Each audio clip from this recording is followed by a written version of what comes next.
On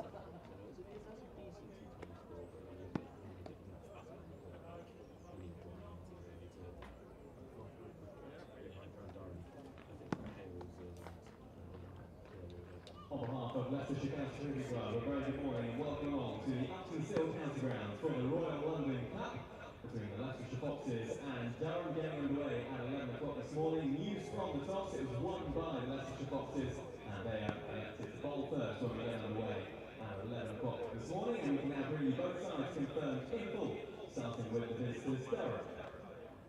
They line up with Graham Clark, Nick Maddington, Sean Dixon, Liam Travascus, Paul Coughlin, Tom McIntosh, George Brittle, Mitchell Khalid, Stanley McAllinder, Jonathan Dutton, and Chris Rushworth. And your Leicestershire Foxes today line up with Nick Welch, Rishi Patel, Louis Kimber, Captain Lewis Hill, Vian Mulder, Aaron Lilly, Harry Swindles, Ed Barnes, Scott Steele, Björn Hendricks, and Chris Wright. Your on-field umpires are Paul Bond and Peter Harley. Match referee is Jason Swift, and scorers Paul Rogers and William Dobson. When we get underway at 11 o'clock this morning, the Foxes have won the toss and they will bowl first.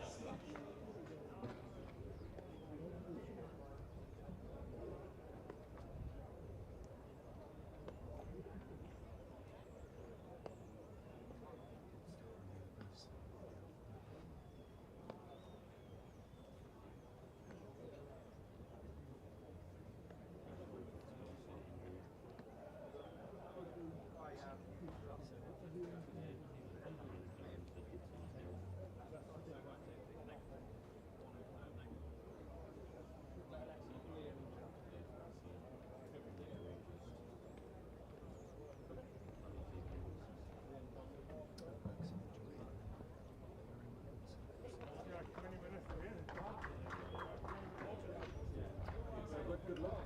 Cheers. What would be Not yet. But do you want to use these? Do you want to use your own? I ain't brought my own, so. Oh, okay. Yeah. In which case, try using them. What once we FaceTime the producer and not get through to call him, I have to do all the different ways. You'll be cool.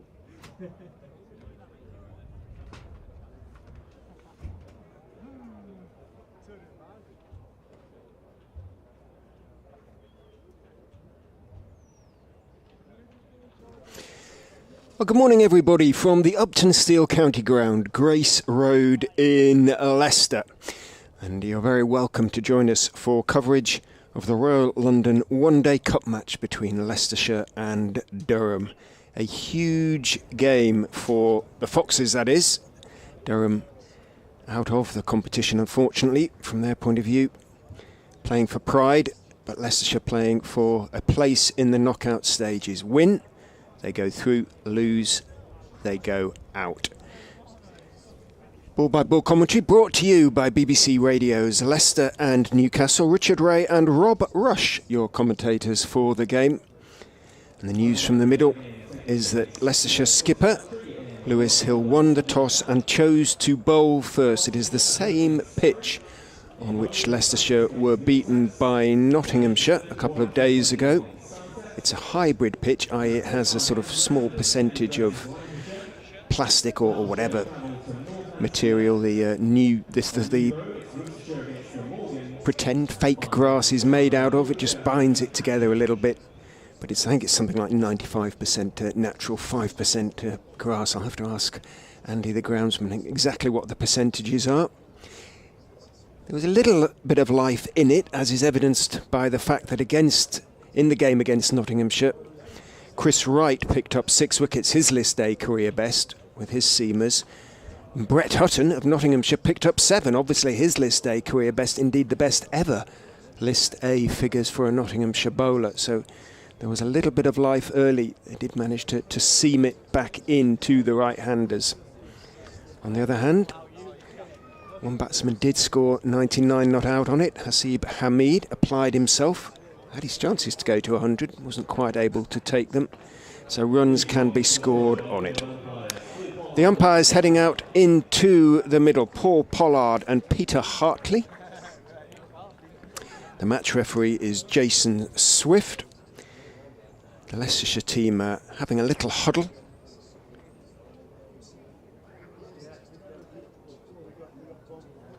Arms around each other's shoulders, down on this side of the boundary ropes. Then Lewis Hill leads them out. They have made a change to the side beaten by Nottinghamshire. Indeed, 2 changes, because Scott Steele, the former Durham player, comes into the side. His first appearance of the season for the off-spinning batsman. I think he's going to open the batting as far as I'm aware. Rishi Patel, who's struggled a little bit with the bat in this competition, is going to drop down the order.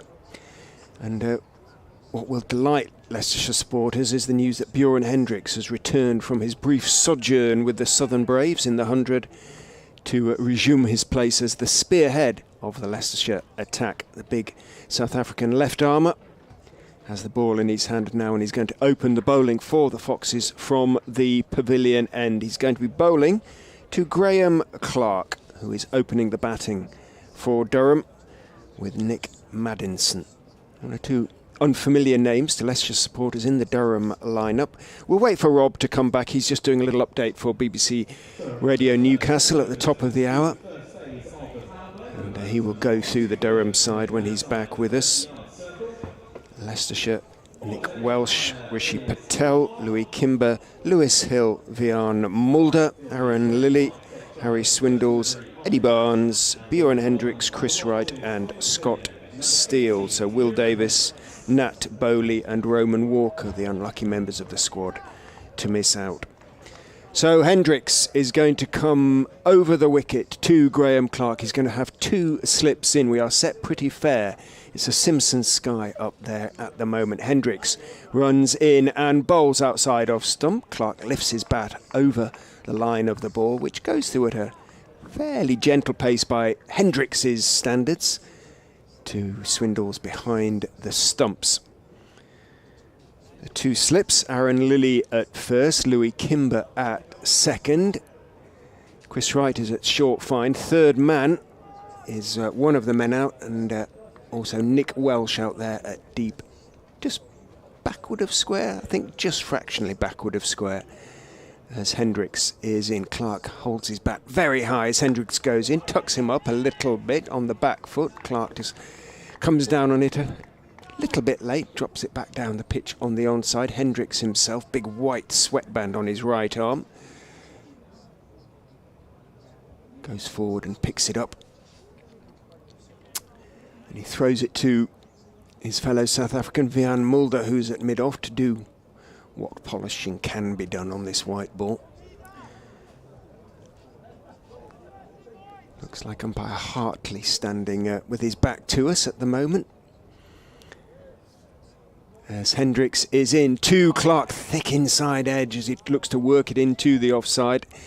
May have swung back in a little bit, and he wasn't so very far from chopping on there, Graham Clark. It went down to right at that short fine leg position. Could easily have chopped that one onto his stumps. Didn't. Dot ball. Sun comes out fully now.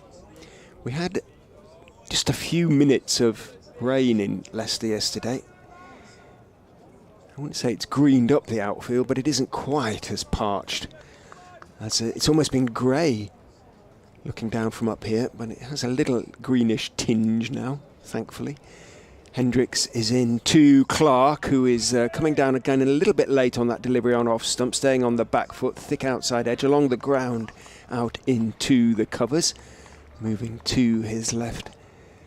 Out there is Scott Steele, as I say, playing against his former county. He'll be very anxious to do well, Steele, hoping that if he does, may keep his place if Leicestershire go through to the quarter-final, or at least get a chance in the remaining 4 county championship games that start at the beginning of September.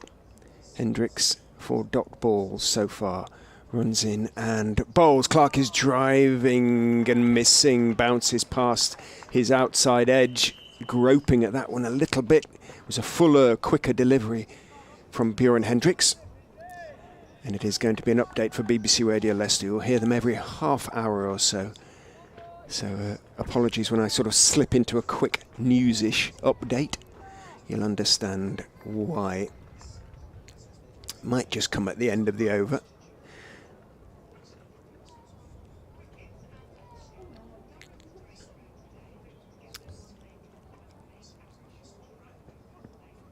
Hendricks goes through Clark with that one, swings back in, and again over the top of the stump. Super over. Here comes the update. Well, the news from the middle is that Leicestershire won the toss and have chosen to bowl first in a crucial game for their chances of going through to the knockout stages. Win, and they should finish second in the group and secure a home quarter-final on Friday. Lose, and they are out. It is a very simple equation. Durham have struggled in this competition this season. They've won just one of their 7 matches to date, so Leicestershire very much the favourite, but many a slip, as they say. We've had just the one over so far, bowled by Bjorn Hendricks. It was a good maiden over, bowled at the Durham opener, Graham Clark. So after one over, Durham yet to score, but yet to lose a wicket. They're 0 for 0.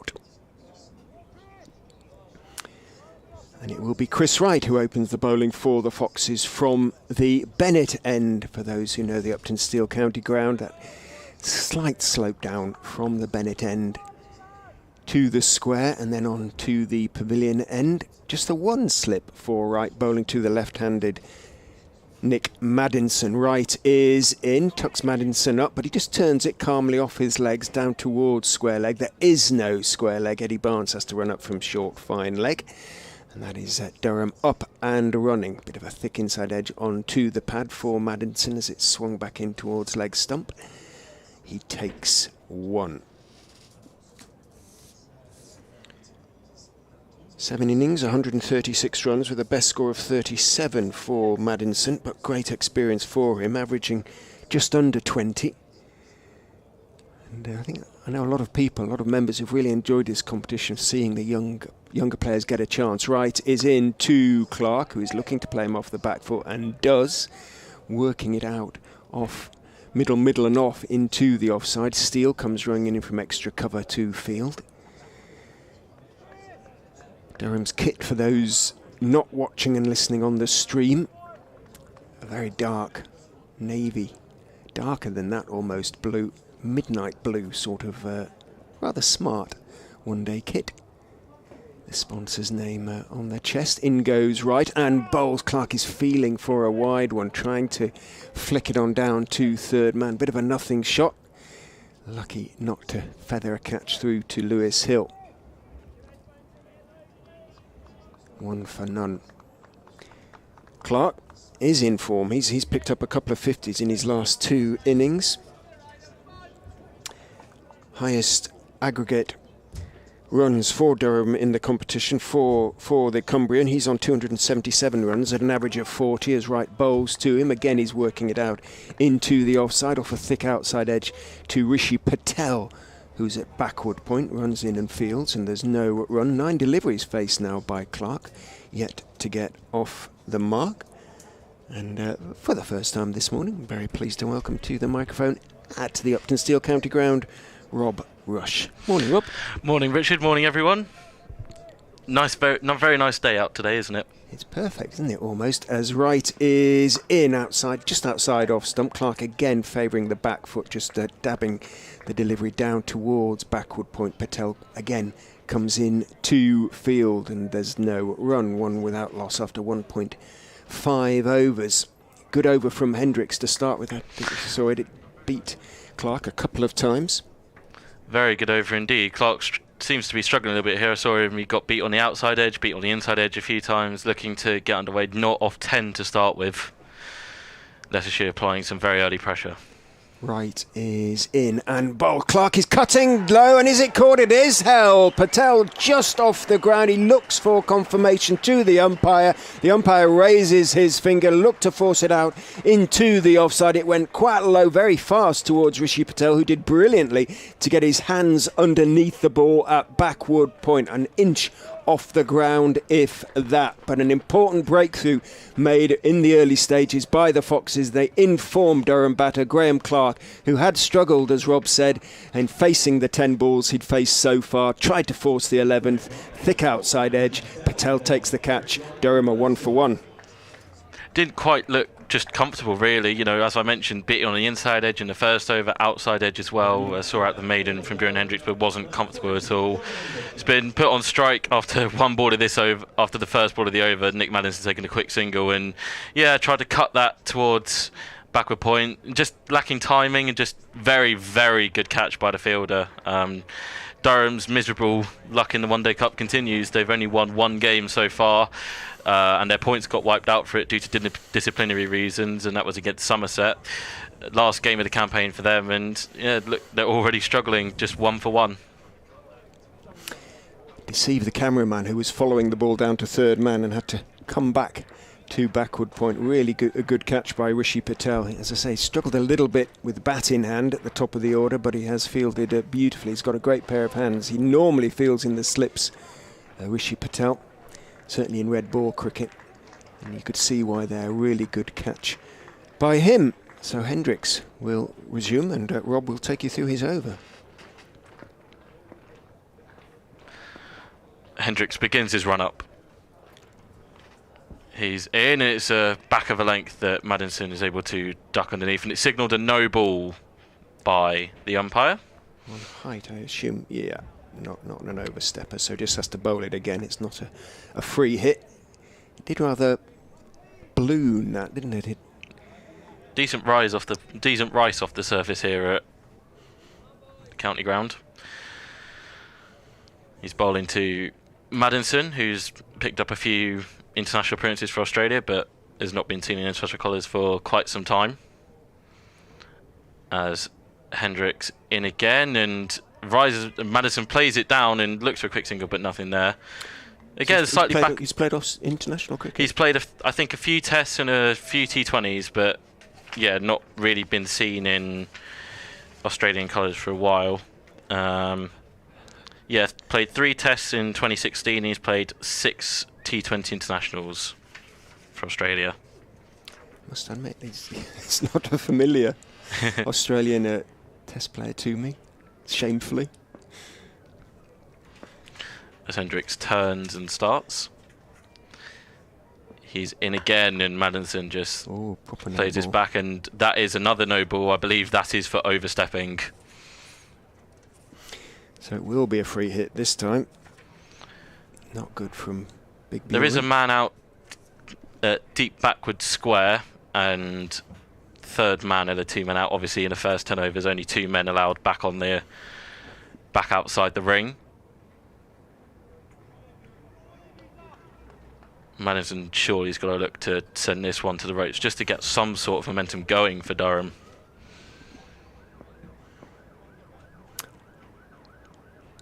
Hendricks and Hill. Can't change the field, though, I don't think. Here is the free hit. Hendricks in, and Madison carves it through the covers, and Hill does the fielding, and they come back for 2. Stepped away there, Madison, over to the leg side to give him some room to open off the offside. We see that quite a lot now with white ball cricket, obviously having such a influential position in the English game, especially, you know, players being able to step away, and it gives them extra access to sort of free the hands, get through the shot, and that's what he did there. Didn't quite get all of it, so only a couple there.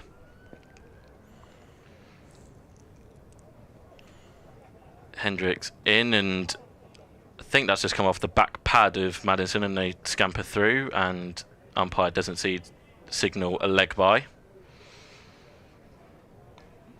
Brings Jonathan Bushnell on strike, who's in for skipper Scott Borthwick today, who's I think the official word is he's got a slight injury, so he's not. Obviously, Durham have got nothing to play for today. They've been knocked out the cup, so Bushnell getting an opportunity. Means that Paul Coughlin is captain for Durham today. I've been saying that a lot of people have enjoyed the competition because of that. They like to see sort of unfamiliar faces, or at least young players that the clubs have developed coming through or getting a chance, and Competition has been good in that respect, for sure.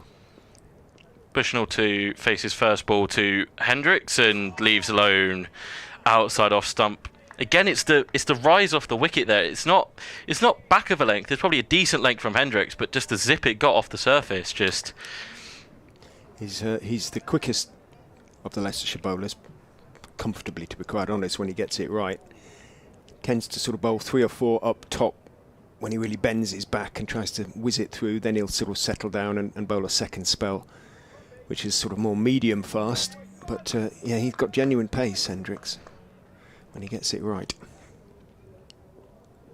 As he's in again here to Bushnell, who turns this into the leg side for a single, his first run. And really the perfect start for Leicestershire, picking up early wicket of Graham Clark. As you mentioned, the guy who's probably been most informed for Durham, 70 on the weekend against Warwickshire at Birmingham. Only one who really put up a fight for Durham, if we're being perfectly honest. Not really a lot of support. So Leicestershire doing well to remove him very early, as it's Maddinson back on strike. Hendricks in, and Maddison leaves alone outside off stump, and the keeper's not been able to take it. Fielder goes back, and it will be a bye to end the over. Durham 10 for 1. Don't quite get what happened there. It seemed to go through a reasonable height for the keeper. Sloppy. He took his eye off it, I think. Harry Swindle's there. He was 2 hands away to his right. It was a fairly straightforward take, and unfortunately might just have swung a bit, but that's why you keep your eye on it. And he didn't quite, so that was a rather sloppy piece of cricket.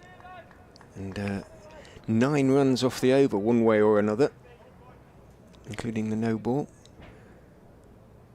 10 for 1 after 3, Leicestershire. Right, resumes from the Bennett end. Bowling to the left-handed Maddinson is in. Bowls very straight. Maddinson is all care and attention as he leans forward into that one, pushes it defensively back up the pitch on the offside, nicely out of the middle of the bat. Hill and Mulder converge from mid-on and mid-off. Hill it is who hands the ball to right, who turns.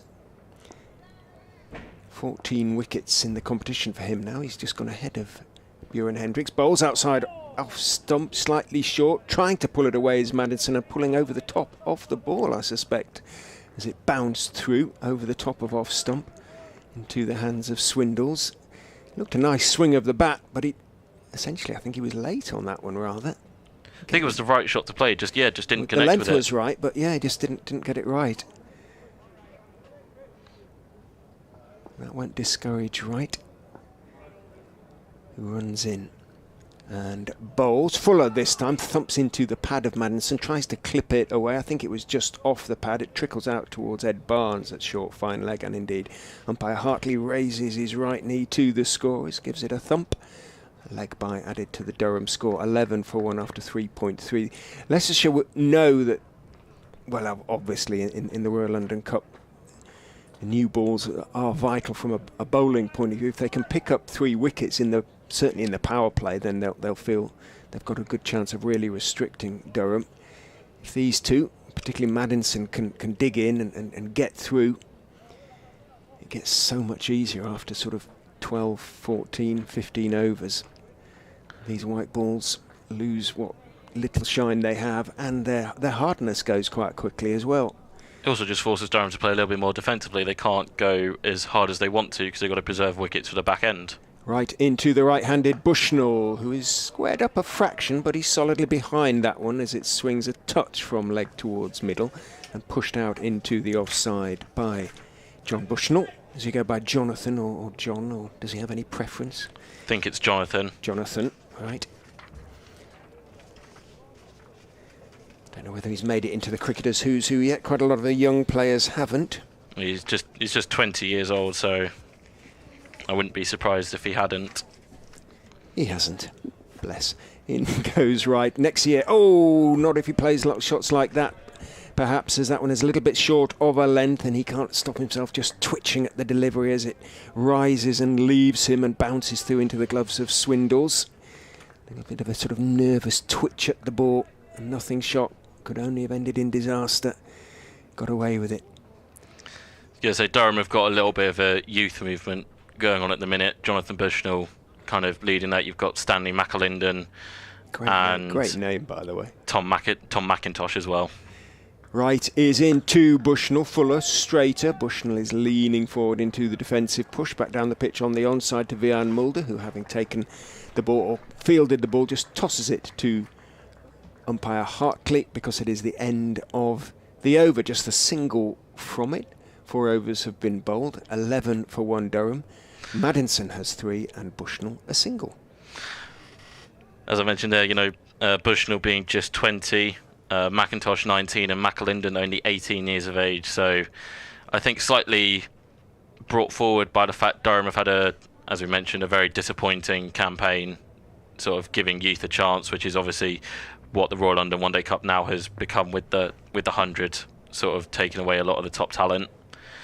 As Hendricks is to continue and squares Maddinson up outside the off stump again, slightly back of a length, and just it's good carry through on this pitch. Very good carry through. You mentioned there about Hendricks with the extra pace, maybe just a bit harder down on the wicket, and Maddinson was lucky not to catch a leaning edge on that.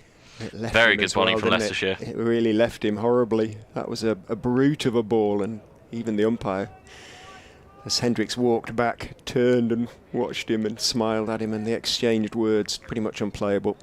A little bit of a wave movement as well there, just looking back on the replay. Yeah, absolutely left him. As Hendricks is in, and again beats Maddinson outside the outside edge. He turns away in disgust, as if to say, why am I playing at that? This one's slightly fuller, maybe not as much movement, or if there is, moving back in towards him. And again, he's playing outside off stump, and that's what Hendricks will be happy with, that he's got him playing outside the line, you know. It goes back to proper basics. You can't get them out if they're not playing a shot. And, you know, forcing Maddinson to throw his bat at just because he feels like he's under pressure. Squared him up all ends.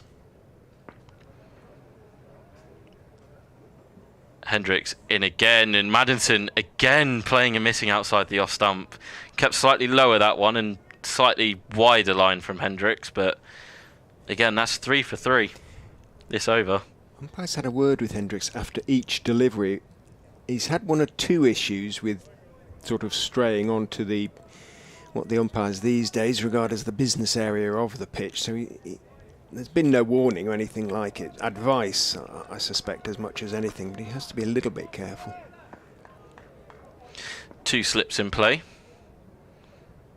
as Hendricks is in again, and Maddinson turns this round the corner, and there's a man at short fine leg who makes a stop but kind of parries out from underneath, and they scamper through for a single. Eddie Barnes did brilliantly then, because boy, that was travelling. Just turned in off his hip, and it pitched not far short of him, and then sort of squatted along the ground, and Barnes got his sort of foot behind it as he formed the long barrier, and he's limping back towards third man now. But he did really well there, because gosh, that was travelling. It's a nightmare to field on the outfield at the moment, as you can sort of see the holes looking down where it was drilled a few years ago, never quite closed, and it doesn't half bobble. Hendricks into Bushnell, who just prods this back up the track for no run. Continuing over the wicket to Bushnell, obviously Hendricks being left arm bowler, he's got a right left combo at the crease, sticking with that same angle.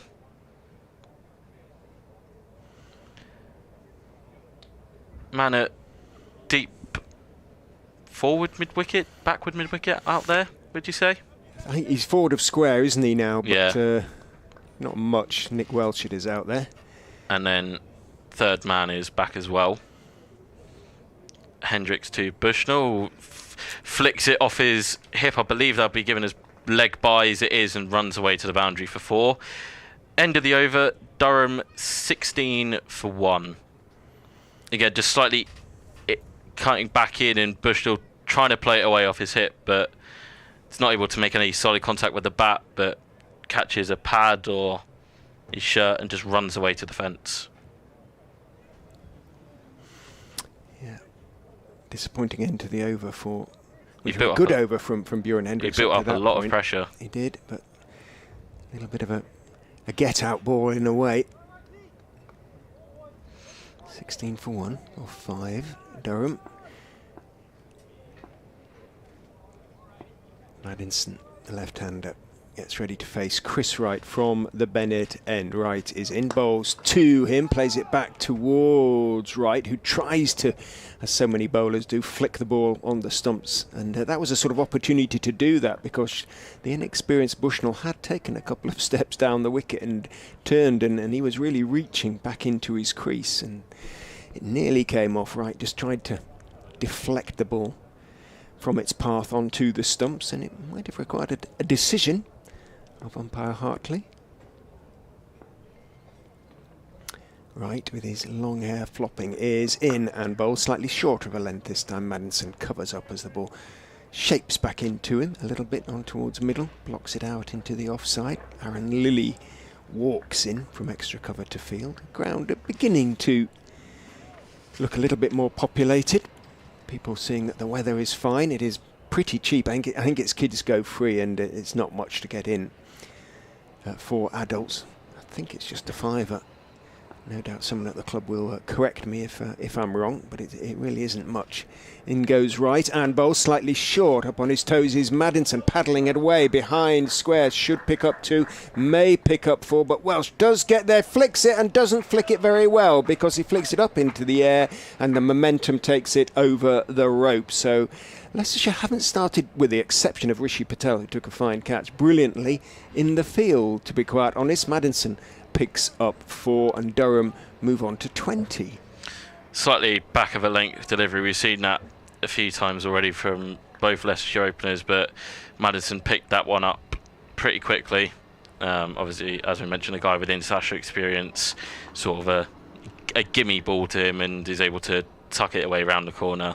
And yeah, unlucky fielding, didn't quite get the right technique to flip it back over the right side of the rope. Wright is in again to Maddinson, who is beaten on the inside. Fuller, quicker, swinging delivery. Tried, not sure what he tried to do, really poke it out into the offside, and it beat him on the inside edge, taken by Swindles, moving away to his right behind the stumps. Wright, as he sometimes put it, probably ticking a bit after that last delivery that was put away to the long leg boundary for 4. It's a bit of a nothing shot from Madison. It really was. It was a, yeah. It's Not done. quite sure It's what he was moved in trying off to the do. pitch, but he's tried to play that sort of backward point. As Wright is in to him again. That one is outside off stump, and this time it goes on across the bat, who plays it off the back foot with an angled bat, guiding it down towards Patel at backward point, who makes the stop. And there's no run.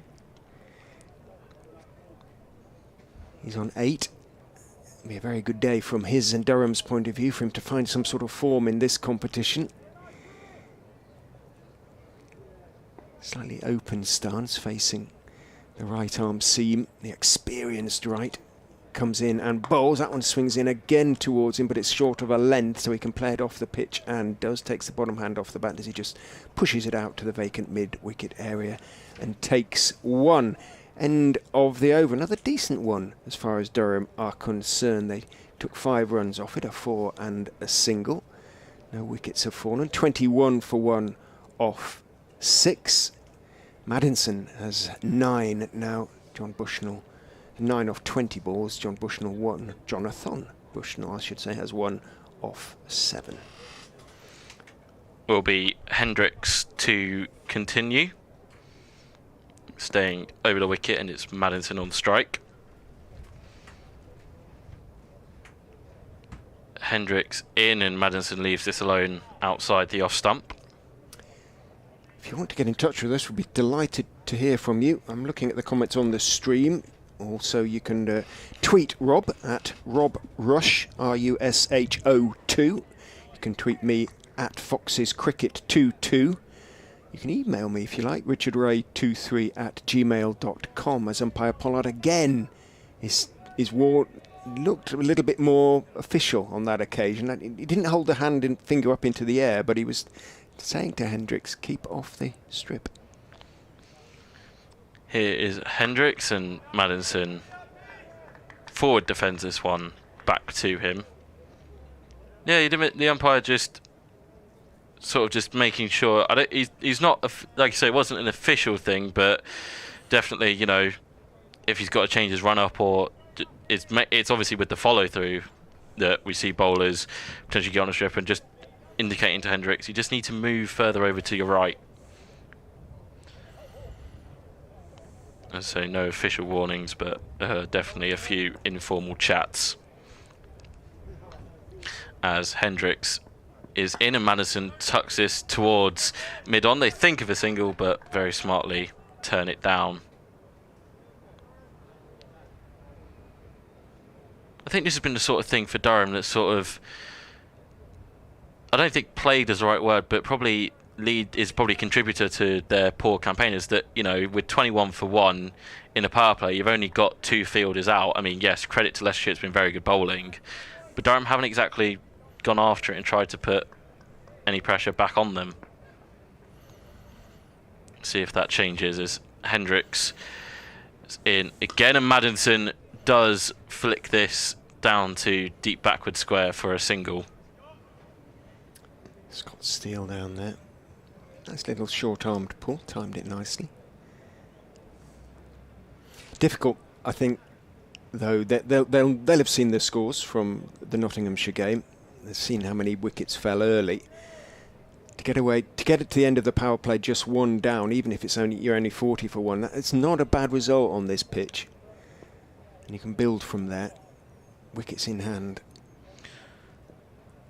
As Hendricks is in to Bushnell, who drives this out into the cover region, but cover point comes around and makes the stop for no run. It's whether the guys who are still in and the guys to come can then accelerate from there. 250 is a reasonable score on this pitch. I think you're in the game with that. I think both sides felt that, Nottinghamshire against Leicestershire. But it may just have dried a little bit, maybe even better today. As Hendricks again into Bushnell, again it's a drive and straight to cover point. A little bit of a angled bat there to finish off the shot. End of the over. Durham 22 for 1 off 7 after having been put in by Leicestershire. Hendricks none for 9 off 4. Might bowl another one at this stage. Maddinson and Bushnell have a chat in mid-pitch. Maddinson, the smaller of the two men, left-handed Australian. Bushnell, tall right-hander, checks his guard, scrapes. Maddinson will be on strike. Update coming for BBC Radio Leicester. As The Only Way Is Up comes into our headphones. It's going to come in mid-right over as he charges down the slope and bowls to Maddinson, who reaches for a wide one, plays a really awful shot, goes underneath his bat and through into the gloves of Lewis Hill. Here comes the update.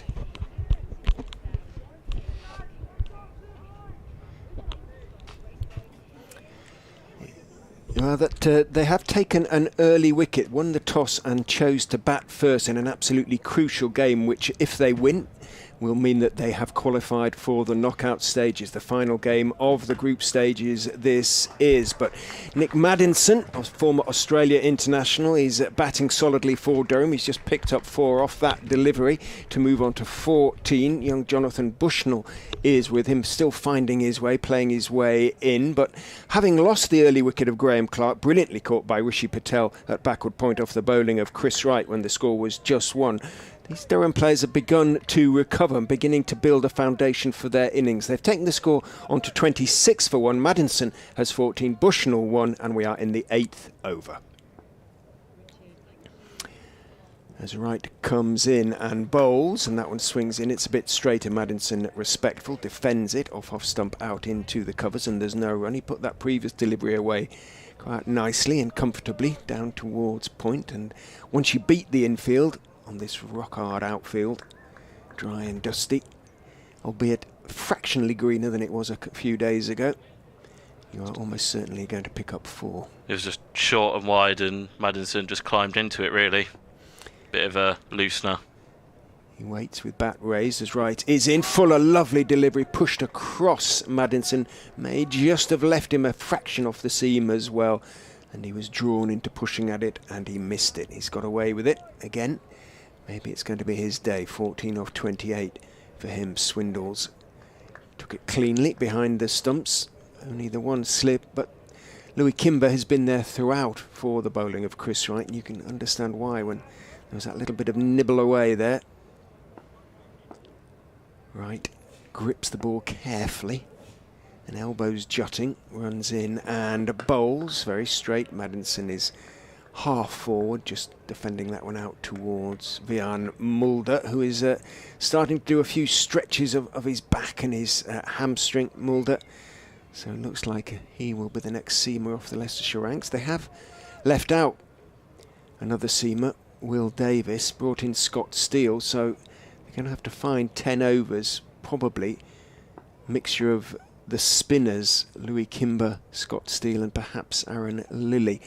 Wright is in and bowls, straighter this time, middle and leg, and Maddinson right across everything behind it, pushing it down the pitch on the onside, back towards right. End of the over, the 8th, Maddinson 14, 26 for 1.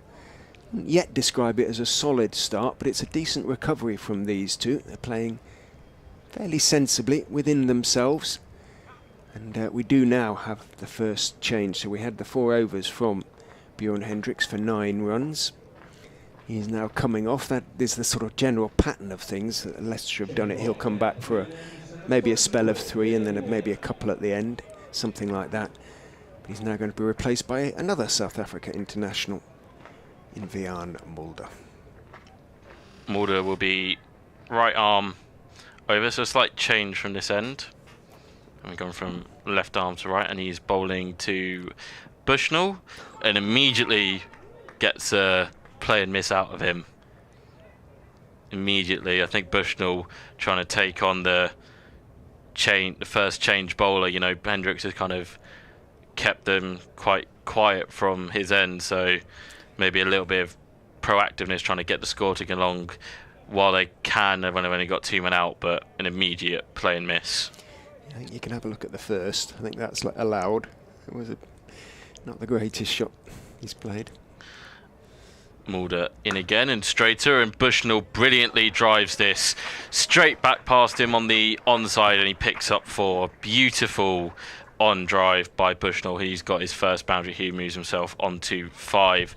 Slightly straighter from Mulder, that delivery, and probably too full, and Bushnell climbed into it and sent it straight back past him. Yeah, super shot.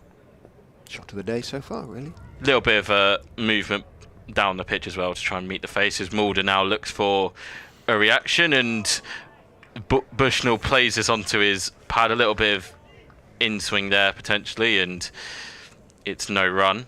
Bushnell's got quite an open stance, you know, as the ball is in, he's showing sort of off and middle, and then closes it up as the bowler reaches his delivery stride.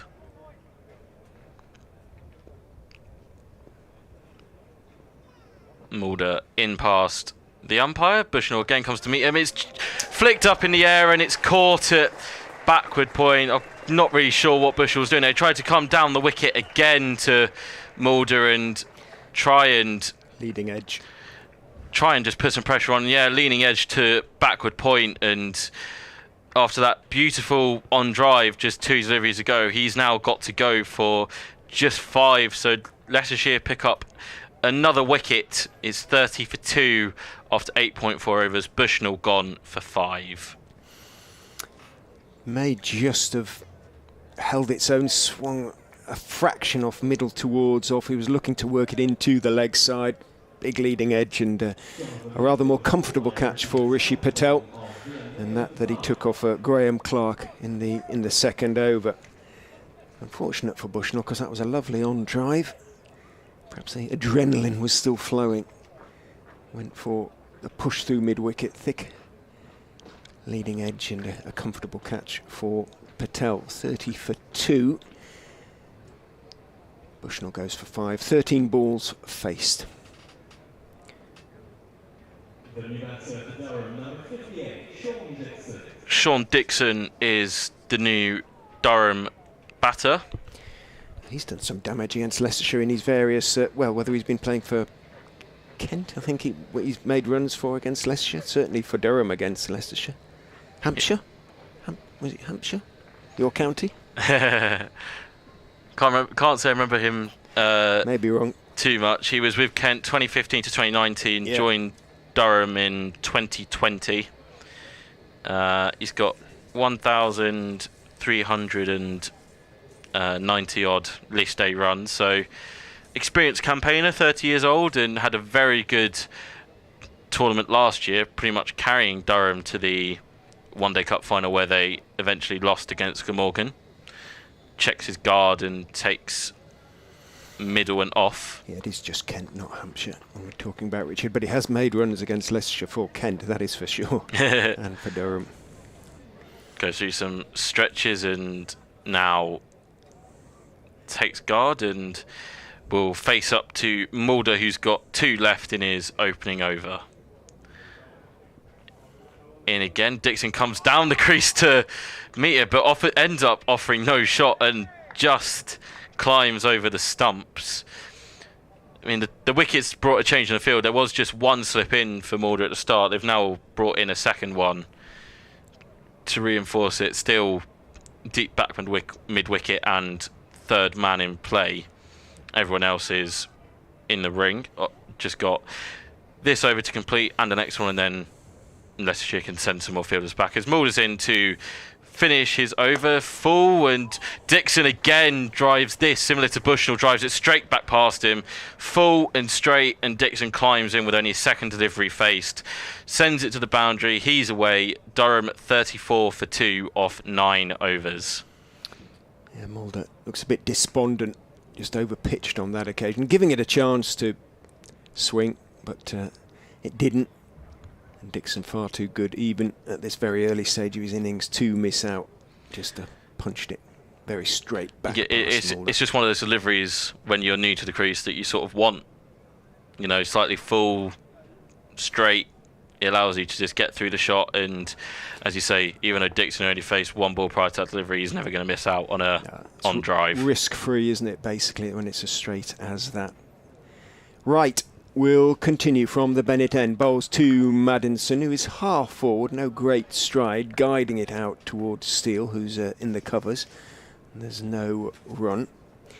Sean Dixon, furniture maker, that's his hobby.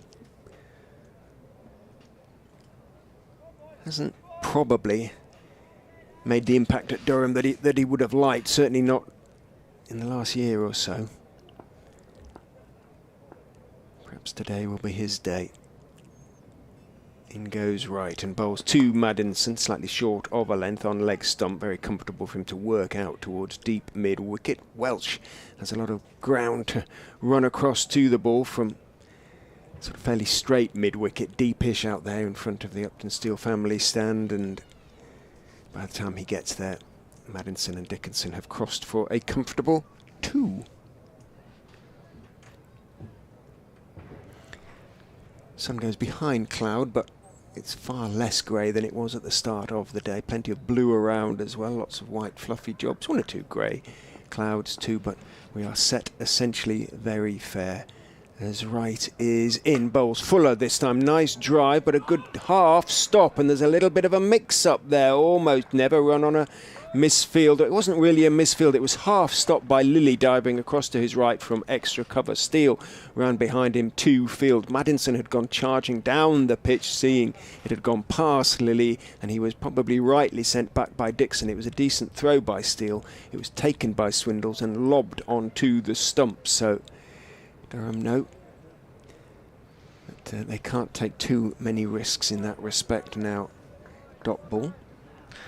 I think if there wasn't a cover point in play, they would have taken that single, but the fact that extra cover was able to basically palm it straight to him, probably influenced Dixon's decision to send him back, and it was the right one. Right is in again, short of a length, dropped down towards silly point by Maddinson. Again, he takes a step or two down the wicket, but they both, that is Dixon and Maddinson, see Rishi Patel closing quickly on the ball, and it's a sort of mutual agreement that there's definitely not a run to be taken there. 36 for 2, 2 balls left in the power play. Leicestershire will probably be the happier of the two sides, but certainly they would be if they picked up another wicket, that is for sure with these two deliveries. Right is in. Maddinson is a little bit squared up by that one, but gets something behind it. Thick outside part of the bat, and he head over the ball, manages to keep it down as it bounces out into the offside. No run again.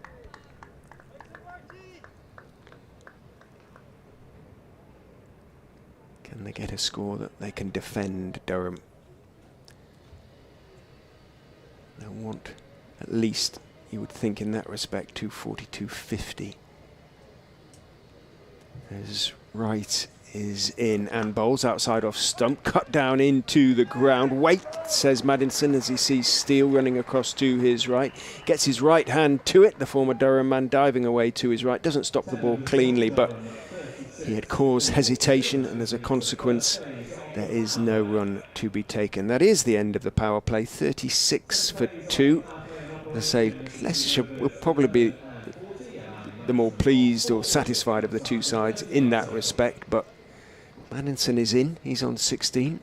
Dixon is still there in the balance.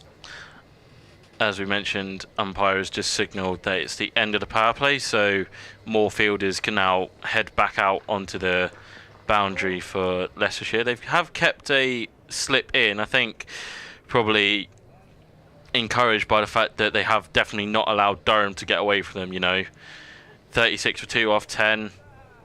We've seen power plays in 50 over cricket go for 50, 60, even 70 and higher still, so I think encouraged by the fact they've kept Durham reasonably in check and keeping on aggressive approaches. Mulder continues.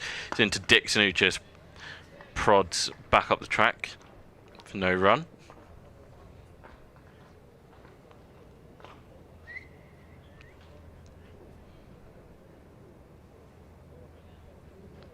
Long leg and third man back out. Still got a deep square leg.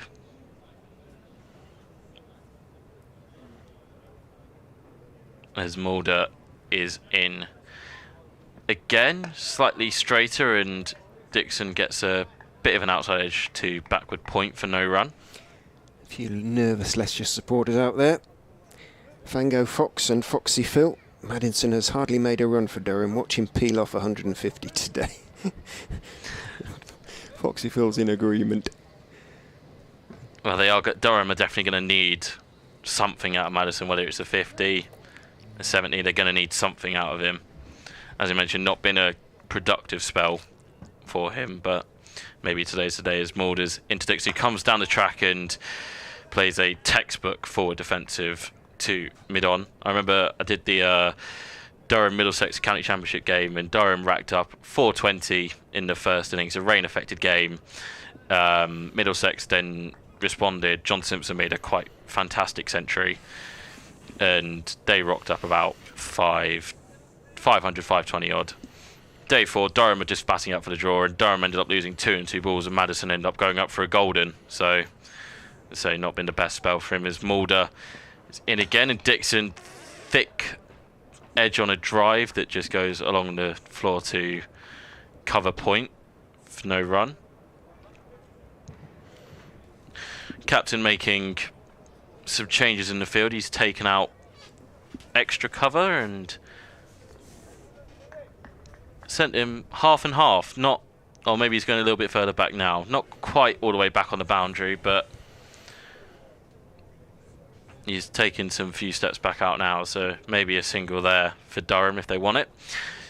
Mulder in again, back of a length, and Dixon looked to cut, but in the end drops his arms and lets that sail through to the keeper. A decent sort of slower bouncer, which is part of the seam bowler's armoury these days in one-day cricket, isn't it? The sort of the slow bouncer. Just inside the blue line.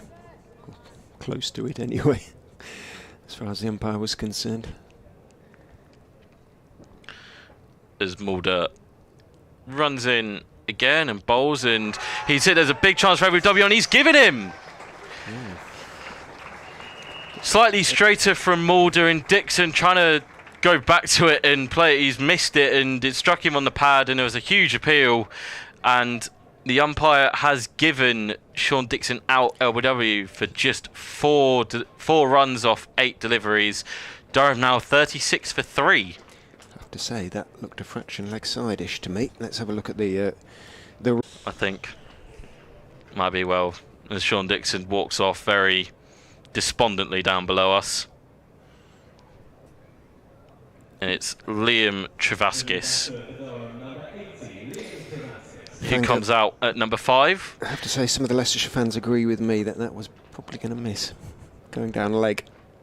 Looked at my immediate reaction. We have a decent view from here. That did a bit too much. I don't think there's any question about the height. No, it stayed a bit low, but yeah, it definitely seemed back in. We have seen that there's been not a huge variation in bounce, but it has just been subtle differences. You know, Hendricks got through to fly through quite early on, but that one, as you mentioned, just staying a little bit on the lower side. But maybe on a different day, Dixon survives that. But Durham have now got to dig themselves out of a deep hole here. 36 for 3 off, just gone 11 overs. Yeah. Mulder's picked up 2 wickets, and Wright has the other one. Graham Clark gone for an 11-ball duck. Madison's job now simply to bat, really. Just get through to 40 overs if he possibly can, and get work the ball around, try and get a runner ball, something around that sort of level. He's 16 off 36 at the moment, and should be seeing it a little bit better. Doesn't look like a man in form, but he has the ability and the background to keep working it, and it's up to him now to anchor the innings and get Durham through to a score that they can hope, that gives the bowlers something to bowl at, something to defend. He is on strike now. If he goes, they really are in a bit of strife. Wright continuing into his 6th over from the Bennett end. Bowls to the Australian, who full delivery, drives, but again a good half stop diving away to his right by Steele in the covers, keeps him to a single. Lilly, who now we are in the 2nd power play, is out where he often is, out in the deep off side. Completes the fielding. Madison takes 1, moves on to 17, brings Travaskis, the spin bowling all-rounder, to the crease. He's been slightly elevated up the order. He struggled with a little bit of an injury, which has kept him out the Red Bull side for times this season. In goes Wright, bowls to him, hits him in front. That's got to be close. It must have been the bat as well. It sounded very wooden, so perhaps the appeal was on the basis it might have been pad first, but it swung back in, hit him pretty close in front, and I can only assume that a little bit of an inside edge saved in there, but it did sound very wooden. Just looking around some of the other scores around the country, Nottinghamshire, having put Surrey into bat, have been vindicated by decision. Surrey are 40 for 5. Yeah, we've been done it well, Beck. It's a very good toss to win there. It's usually very juicy. Bowl first always, as Wright comes in and bowls to Travaskis, leans forward on off stump and blocks it out into the offside. Northamptonshire are 57 for 2 after electing to bat. Somerset 40 for 2. Kent, after having put Lancashire in, have done 49 for 3. Sussex. What's going on there? That's the, Sussex. That's the big one, or a big one in a way. They are currently going at quite a decent lick after being put in by Middlesex. 72 for none of 12. Ali Orr again? I believe so. He scored a magnificent... Wright is in, bowls a little bit shorter this time, threatens to rise a touch on Travaskis, but he's solidly enough behind it, dropping it out into the offside. Ali Orr scored a magnificent, what was it, double ton? Double ton, yeah. It's not him that's done most of the damage, it's an ex-Hampshire boy in Tom Alsop who left on loan, originally on a season-long loan, and midway through the season made it permanent. He's approaching his half century, 49 off 46, and Ali Orr playing a little bit of a supporting role, 19 off 26 for him so far. Two good players. Right, turns, runs in and bowled him! Maybe off the inside edge. Travasky's minimal foot movement swung back in a fraction. I think thick inside edge onto the top of middle stump, and Travasky, having survived that big leg before shout, goes to his fourth delivery. And I think it was off the inside edge. A little bit of swing, and Durham really are in trouble now. It did sound like a drag on. A little inside edge onto top of his stumps, and did mention Travasky has been, I think, elevated up the order for the one-day cup. I mentioned he had slight injury concerns and missed time with the Red Bull squad, so obviously with players going away on England duty and some guys going away to the 100, he's taken a little bit of a more senior role in this Durham side, but his struggles continue today.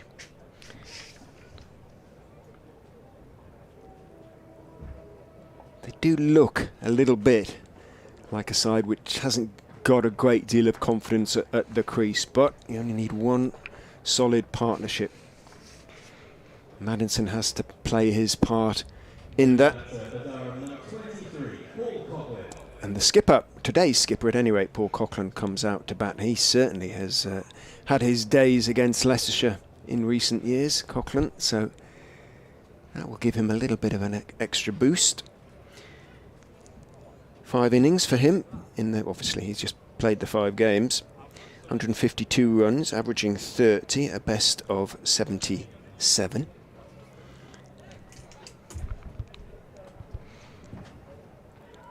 I think, as you mentioned there, probably the perfect surmise of Durham, a team that look like they've got little confidence, or probably a safer bet is no confidence whatsoever.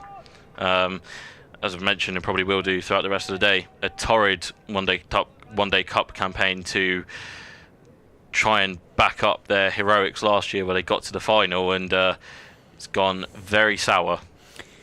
Leicestershire sniffing blood. 2 slips in now as Wright goes in and bowls wrong delivery to Coughlin. It's full and on his legs, and he can clip it down towards Bjorn Hendricks at long leg, and he's going to take on the throw, and it's a good decision on Coughlin's part because Hendricks didn't move particularly quickly to the ball, and it was a slightly lazy throw, and it looped rather into the gloves of Swindles. Coughlin took it on and made his ground comfortably. End of Wright's over, his 6th. 2 for 15 for Wright. Remember, he picked up a career best 6 for 35, List A career best against Nottinghamshire. It was outdone by Brett Hutton, who picked up 7 for 29 or whatever it was. List A best for Nottinghamshire. Any bowler, that was. But big applause for Chris Wright as he heads back down to long leg. Maddinson is the only Durham batter so far to even grace double digits.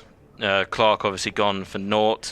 Travasky's also gone for a duck. Dixon for 4 and Bushnell for just 5. So, yeah, side that just are not clicking with the bat as Mulder now changes around the wicket to Maddinson, who drops this at the feet of backward point for no run. I'll do this over and got to head off back for BBC Radio Newcastle hourly updates. Marty enjoying a well-deserved break. I wonder if he's listening in Menorca. I got a text message off him, so I knew he was listening to my my first update. So maybe he's just tuning into the updates. He probably won't be happy when he hears what I've got to say. Buenos dias, Martin. Mulder around the wicket again, and Maddinson pushes this out into the covers for no run. If you're just joining us and wondering why Paul Coughlin is skipper, Scott Borthwick ruled out with a slight injury, and of course Durham have absolutely nothing to play for today, so no risks need to be taken. Absolutely nothing. There's always pride in performance and making a statement, and well, they're, with the greatest respect, not really doing that now either. They're not, but it's to play for, isn't it? And if somebody can get in, you never quite know. Mulder around the wicket, and Maddinson turns this off his hips and down towards long leg. He makes a very good stop and keeps it to just a single. Eddie Barnes, he's bouncing at the moment, is the Yorkshireman, Barnes. Of course, I think he's a Leeds fan, isn't he? Massive Leeds fan. He's from my North good mate Yorkshire. Jake Firth giving me that information. He'll be very happy with Sunday's result. Yeah, he was chuffed with that performance. 40 for 4. Coughlin checking for, believe, middle and off. Just the one slip in for Mulder, who runs in now and bowls, and Coughlin just defends this into the covers for no run. Walks away doing a ministry of silly walks. Big kicking steps, one way of warming up. Is that a warning from the umpire? Don't think so. It might be a similar situation to Bjorn Hendricks, where it's just an informal chat of make sure you don't step any further. Yeah, he didn't hold up a finger or anything, did he? Don't think so. As Mulder is in again, and Coughlin leaves outside his off stump. One ball left in the over. Will be 13 bowled after this, and Leicestershire, no doubt, the happier of the two sides. Definitely at the moment, I would suggest. They have to maintain the pressure. They know these two are quality players on their day. As Mulder is in and Coughlin plays this down to third man for a single to end the over. I will be back shortly.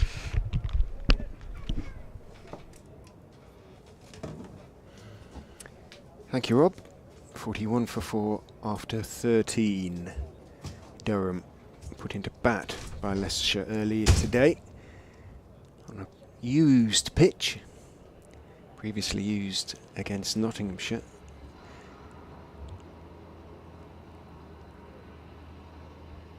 A couple of days earlier, hybrid pitch.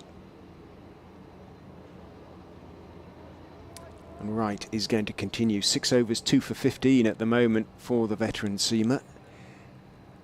15 wickets in the competition so far. He's in over the wicket and cut away by Coughlin for 4. It was width, and Coughlin has already shown an element of aggression in the 4 balls that he's faced. Well, if there is width, he's going to put bat to ball, and he did so there to huge effect. He moves on to 7 off 5 balls, 45 for 4. Leicestershire mustn't get sloppy. Mustn't think this game is won. It isn't, by a long, long way. Many a side has recovered from this sort of position to post a challenging score. In goes Wright and bowls, and that was an aggressive shot from Coughlin, but it was too straight to work that one away, cut that one away through the offside, and it bounced and rose past his outside edge into the gloves of Swindles. That was a slightly risky shot from Coughlin. He's got away with it. Too close to him to cut away. Tried it nonetheless. Looks like he's going to go for his shots, the tall right-hander. Bends at the knees, then raises his bat very high as Wright is in to him. He's trying to work that one off his legs, takes his bottom hand off the bat, takes the first run quickly. I think it's going to be a leg by. Lilly comes in and throws. Swindles has to leap into the air, can only palm the ball over the bar, but he gets a good glove to it, and as he picks himself up, the overthrows having been presented by 2 men backing up, he looks resentfully in Aaron Lilly's direction. Kimber 2 indicates to Lilly. Lilly isn't bothered. Retreats back to the manual scoreboard as Wright is in to Maddison, goes past the outside edge with a lovely delivery, just pushed across the Australian, held it so, and he had a little dab at it, and then he looked quickly back, which always makes you think, has he got the little edge? He didn't. There'll be an update coming for BBC Radio Leicester fairly shortly.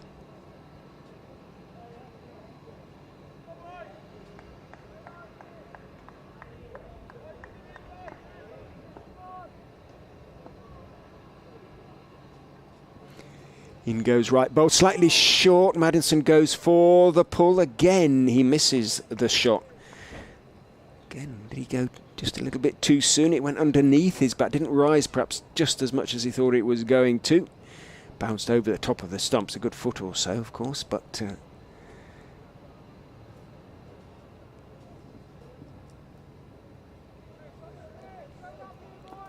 he survives. 18 off 42 for him, 46 for 4. Run rate 3.5 as right is in. Bowls to him on off stump. Fuller this time. He's tentative, leaning forward into the defensive shot. Out into the offside it goes. Scott Steele is the fielder. End of the 14th over, 46 for 4. Here's the update. Hopefully between overs.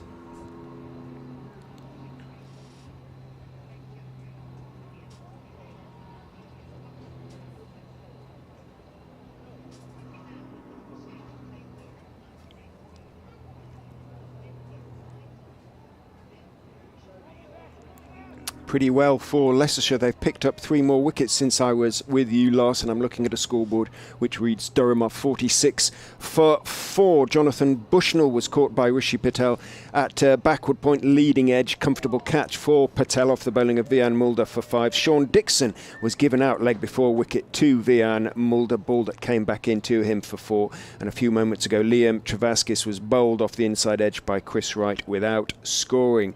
Maddinson is there though. Nick Maddinson, former Australian international. He is 18 not out. He's been joined by Durham's captain for the day, Paul Coughlin, who is 7 not out. If they can pick up 1 or 2 more wickets quickly, the Foxes will be really confident of going on to win the game and securing a home quarter-final. Still plenty of work to do though. Durham 46 for 4. In goes Vian Mulder and bowls to Coughlin on 2 middle and leg. Thick inside edge. Should be 2 because Swindles has to run back from behind the stumps down towards square leg. That is how far the fielders were from the ball. Welsh came running up from deep square, right 2 from long leg. It was Swindles who got there first, but good running by Coughlin and Maddinson. And Coughlin looks determined to take every advantage he possibly can of scoring. Has moved on to 9 off 9. Slightly open stance for the tall right-hander as Mulder is in to him. Again he's working that one into the leg side. This time it's going to move more quickly, but he's still going to take on the arm of Nick Welsh and does so successfully. At least he wasn't running to the danger end because Welsh, having got to the ball, hurled it at the non-striker's end. Mulder hadn't gone back behind the stumps, but Bjorn Hendricks and Scott Steele were both backing up, so no overthrows, but consecutive 2s for the busy Coughlin. 11 off 10 brings up the Durham 50 for 4. Rob's back alongside us. Coughlin just saw a little bit of something on the pitch, went down and cleared it off. Get back to his position now as Mulder runs in and bowls very straight on off stump this occasion. You heard the call of no from Coughlin as he blocked that one with a slightly angled bat down towards Patel at backward point. Dot ball. You mentioned sort of Durham needing to, one player just needs to put in a performance. I think this partnership obviously now has to be crucial because it's the 5th wicket, but being a right-hand, left-hand combo, look for those singles and just rotate the strike. It's nothing major, but just making Leicestershire work a little bit more in the field, just get the fielders rotating. Mulder is in. Coughlin is driving aerially and missing on the inside edge. I think that one came back and went between bat and stumps. It wasn't the greatest shot Coughlin has played. You're right, this is the key partnership. When you look at who's to come in, it is a very inexperienced Durham sort of tail, with the exception of Chris Rushworth. And much as we all love Chris, he's not the greatest batsman in the world. One of the greatest bowlers in county cricket, there's no question about that. And on his day, he can swing the bat to effect, but there isn't an awful lot to come in that respect, in terms of experience at least, as Mulder is in and bowls outside off stump, swings away. Coughlin, having missed it previously, doesn't attempt to drive that one. End of the over, 50 for 4. 15 overs have been bowled. Coughlin has, Paul that is, has 11, and Nick Maddinson solidly at the other end has 18 off 43. The thing as well with the right hand, left hand combo is Bjorn Hendricks is going to return Leicestershire, as we just mentioned, realising this is a crucial partnership, trying to break it open and therefore try and expose the inexperienced Durham lower middle order. Also with the right hand left hand combo, if you can get those singles and rotate, it doesn't allow a particular bowler to set on a certain line to a batter. You know, if he can, he'll have plans for Maddinson and plans for Coughlin, but if they can get ones or threes between them and sort of force him to consistently change approach and not let him get into rhythm, as it is Hendricks over the wicket to Maddinson, who flashes this past backward point. They're looking for 2 and they will come back. They'll take on the throw and get home in safely in the end. He moves into the 20s, 20 off 44. Bit scratchy to start with, but has seemed to have settled down. And Rich, as you've mentioned, he's the batter now that has to really go big for Durham and give the bowlers just something to bowl. It doesn't have to be a world-beating score, but just something they can work with in the second innings. Hendricks in, and Maddinson prods to backward point. Coughlin was interested in a single, but Maddinson immediately sends him back. Coughlin has seemed to come up with a little bit of a mindset of see ball, hit ball, which, of course, you've only got 50 overs, but slightly more aggressive than I was going to say there's still 35 of them to come. So, yeah. But it may be the right approach. Just change the momentum, give your side a bit of impetus. As Hendricks is in again, and Maddinson again to backward point for a dot. A dark cloud building up away to the southwest, where the weather does tend to come from in these parts, over the electronic scoreboard and the trees behind it. Don't think there's any rain forecast.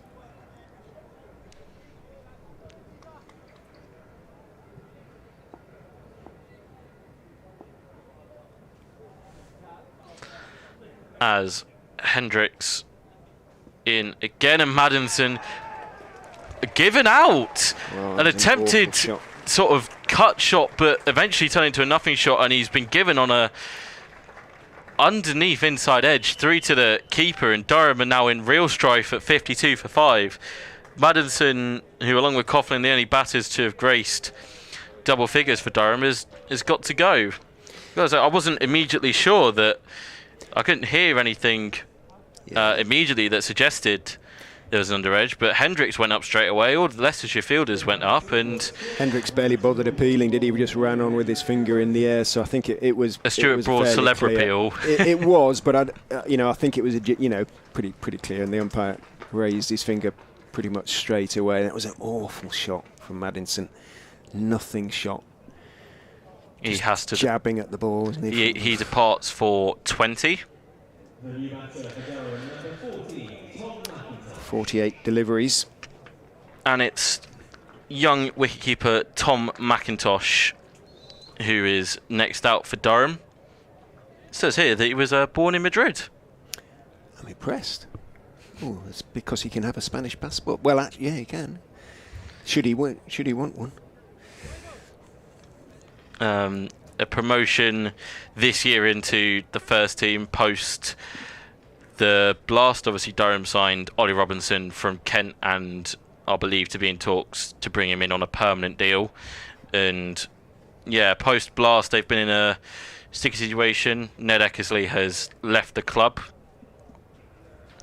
so Durham are very short on wicket keepers, and McIntosh, as I have mentioned earlier, along with Bushnell and McAlinden, have been given a chance to impress, and he's a very solid keeper.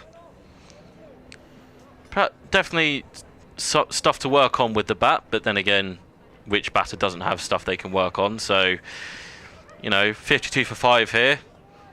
You can look at it two ways. You can look at it as strife and you're in all sorts of disarray, or it's a great opportunity for him to make a name for himself, and his skipper will be opening at the end. He chooses the latter approach as Hendricks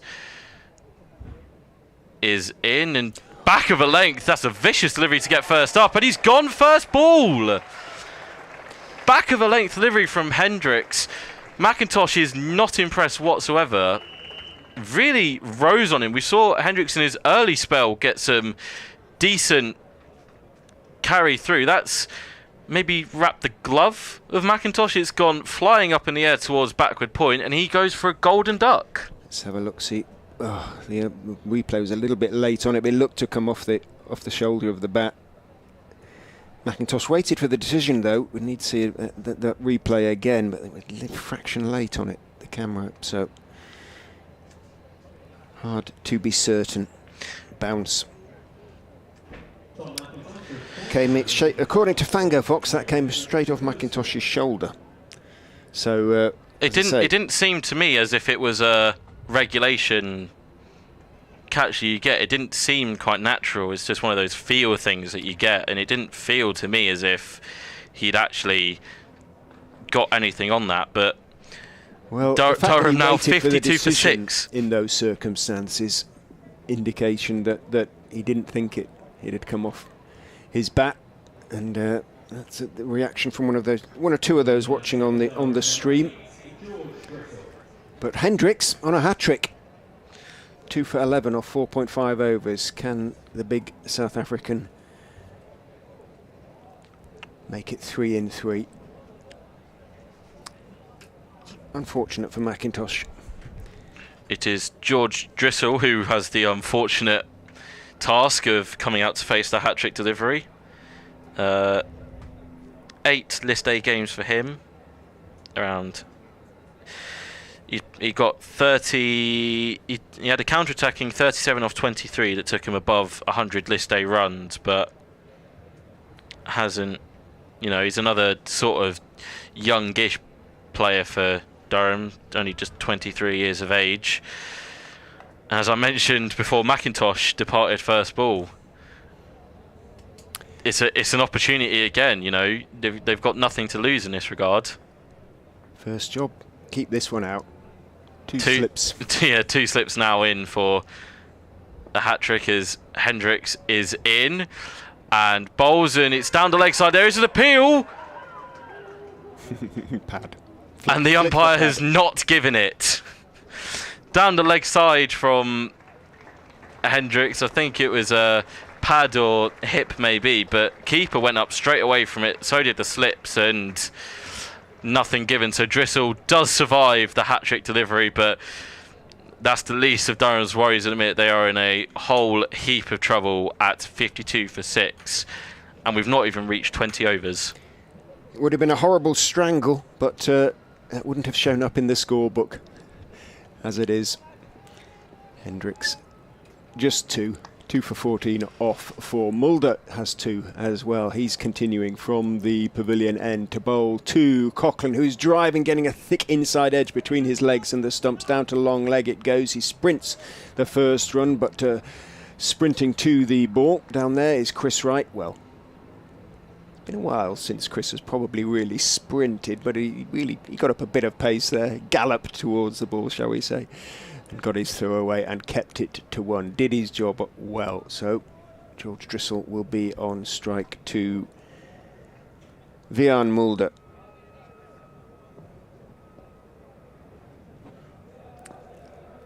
Who runs in and bowls very straight, thick inside edge from Drissel. Ball squirts out towards square leg where Welch is the fielder. If, and it is still a big if, Leicestershire were to bowl out Durham really cheaply, say for less than 100, and knock the runs off quickly, they would do so much good to their net run rate that it may yet be that they could squeeze. I'd written it off really as any possibility because of the net run rate of Sussex and Middlesex being so much better. In goes Mulder and bowls. Drissel is forward, blocking it out into the offside, and there is no run. But I suppose finishing top on that basis isn't completely out of the question. The maths is beyond me. It's also beyond me. I'm afraid I don't know sort of what they would have to do in that respect, but I suppose mathematically it remains a possibility. But I think from their point of view simply concentrate on winning the game.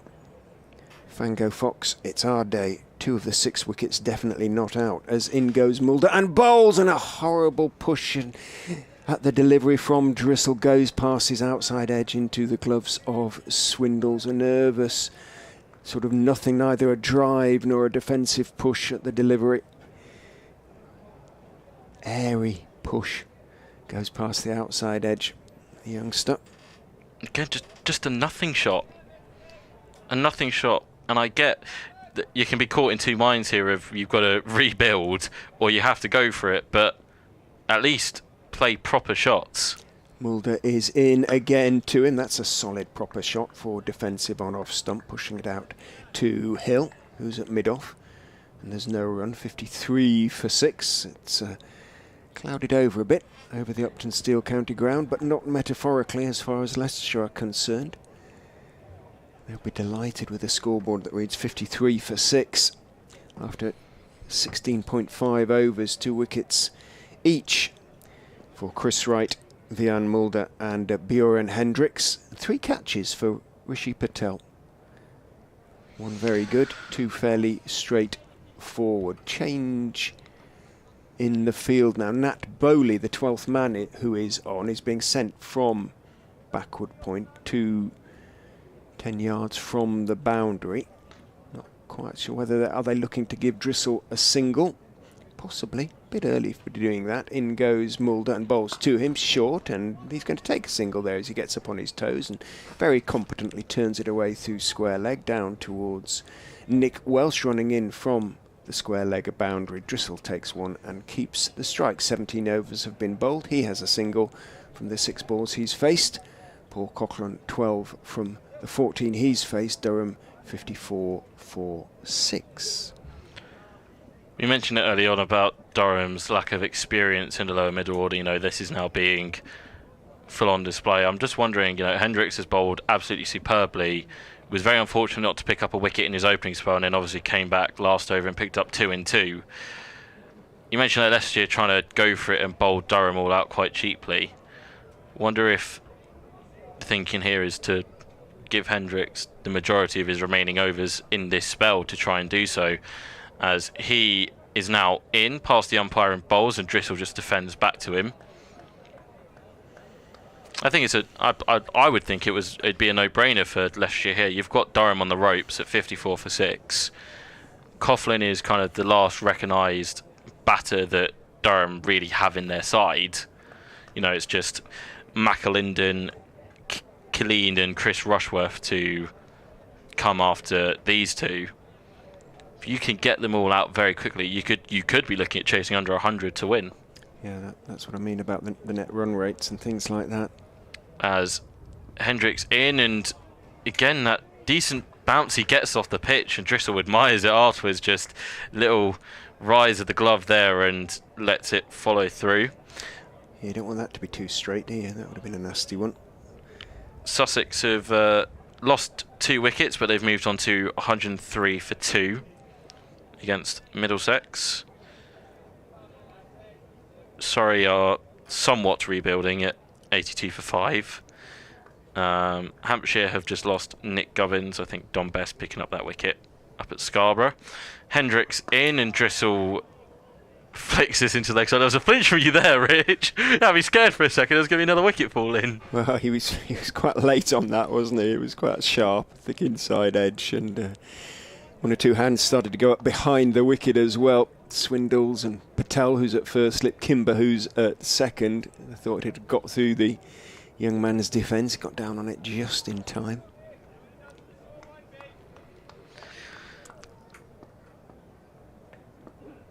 Hendricks in his 6th over here. And now he's in and bowls, and Drissel playing and missing, and the slip called in the wicketkeeper are very much in disbelief at how that didn't somehow carry a thin outside edge. Yeah, missed Beautiful delivery from Hendricks. He's been on it all day for Leicestershire. Missed everything, but not by much. Stumps bat. It's one of those as a batter, you do well to you do well to play those ones. So yeah, you had to play at it. It was looked to be bang on off stump, and it didn't miss off stump by more than a fraction. Hendricks in again, back of a length, and Drissel plays it uncomfortably down into backward point for no run.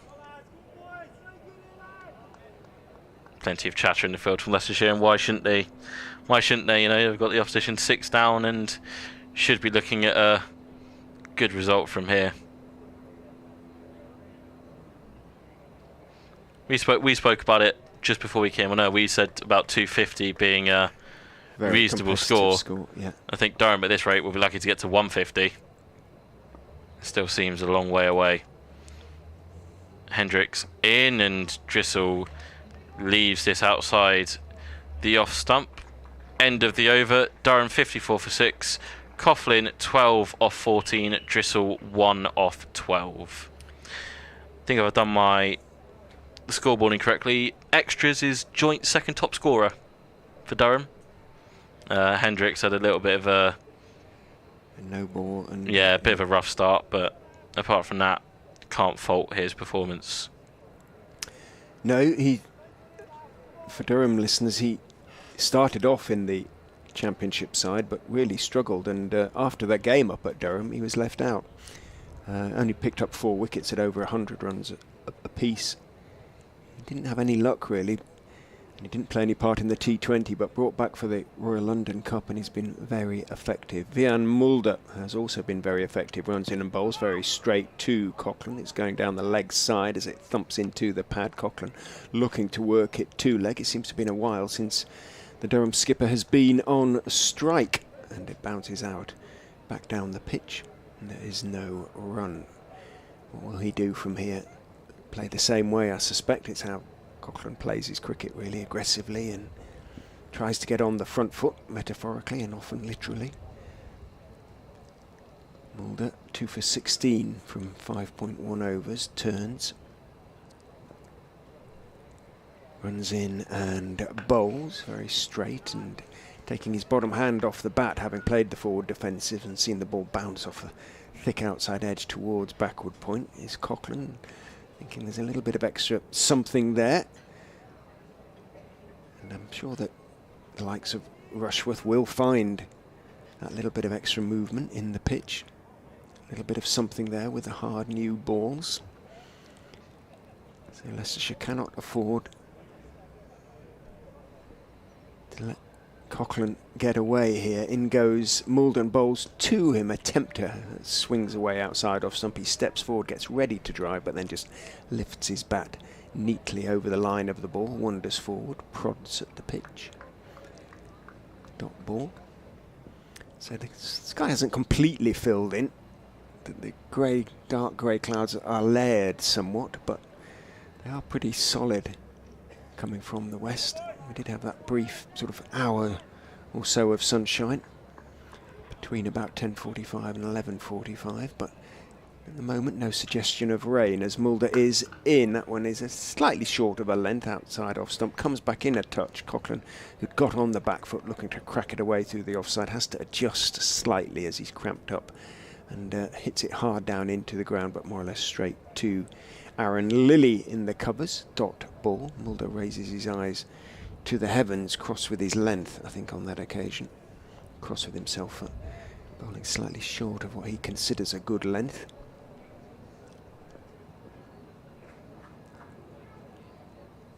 In he comes and bowls. Coughlin looking to drive outside off stump. He's caught behind.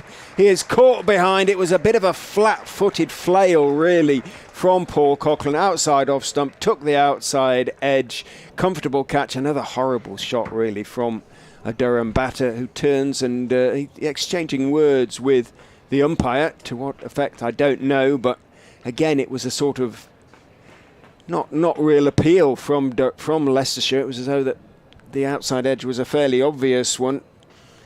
Mulder just kept running through. He did turn to the umpire just for confirmation, but that's all they were looking for, Leicestershire, confirmation rather than affirmation. Coughlin goes for 12, caught behind off Mulder, 54 for 7. Is that probably it in terms of any chance of a decent score? At this rate, Durham will be very lucky to make 3 figures. you know, the guys coming in next, Stanley McAlinden, Mitchell Killeen, and of course Chris Rushworth, not exactly known for their batting prowess. You know, McAlinden just being 18 years of age. It's Killeen who's in at number 9. Yeah, at this rate for Durham, it's see if you can try and get to 100 and just chart this one down in the same record books as your other results in the One Day Cup this year. Rather a tournament to forget after the highs of last year to the other end of the scale, quite literally in the lowest of lows for Durham. Killeen's another one, just 17 years of age. You know, it's not a lot of experience now left. You've got Rushworth, who will obviously lead the bowling attack, but honestly, if Leicestershire have a good power play, they could knock the majority of the runs off in that. So we'll see what happens. So I'm not expecting anything much. It says a lot that we're not even 20 overs bowled and Leicestershire still have 2 slips in. I'm assuming it's the son of Neil, is it? Mitchell? Is some relation?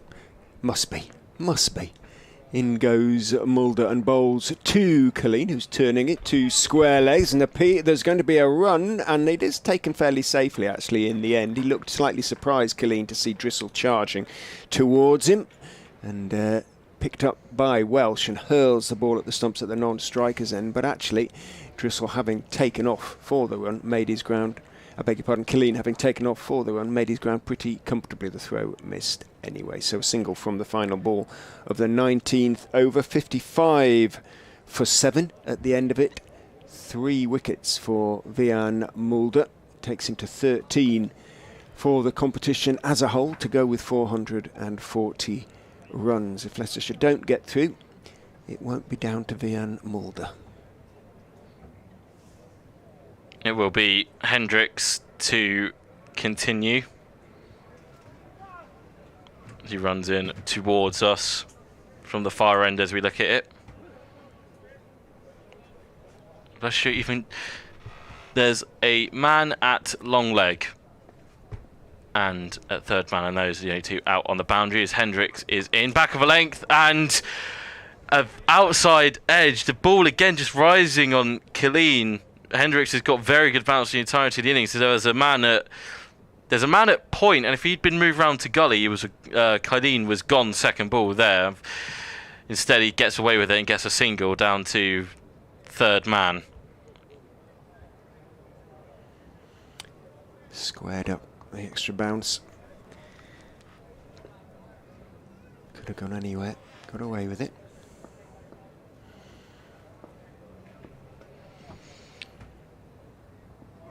Hendricks in and Drissel just plays this straight back down the pitch. We had some people get in touch with us. Jake Firth, just been in the meeting for an hour. How have we started, boys? I think I'll leave that one to you, seeing as there's definitely a lot more to talk about on the Leicestershire side of things than a Durham point of view. Reasonably well, Jake. 3 wickets for Vian Mulder, 2 for Bjorn Hendricks, 2 for Chris Wright, 56 for 7. Durham having been put into bat by the Foxes.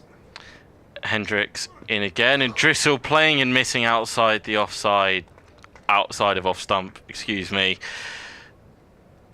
Again, a nothing shot.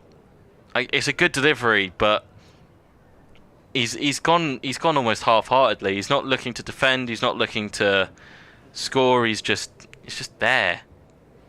It's neither here nor there. He's not committed in any way, shape or form, and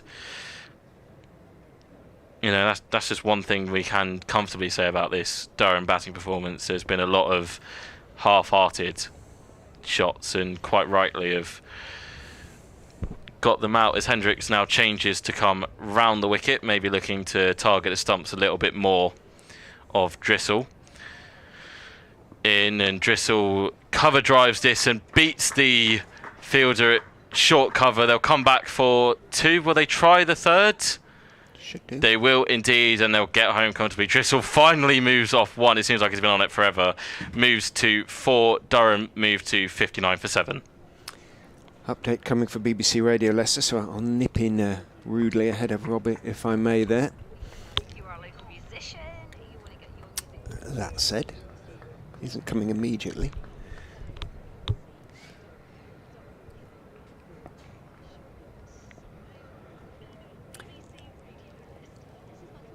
Hendricks round the wicket is in, and bowls clean, is squared up a little bit. Thick outside edge, runs down to third man for a single. Well, they are in complete control, the Foxes, at the moment of a match which, if they win, they are guaranteed qualification for the knockout stages, because Durham are 60-7.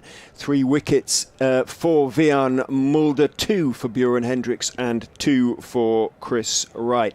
Now, if they continue to bowl as well as they have been, Leicestershire, and clean up this Durham innings quickly and score the runs they need to win the match quickly, there is still a possibility, a very faint outside one, they could actually finish on top of their group and go directly through to a home semi-final.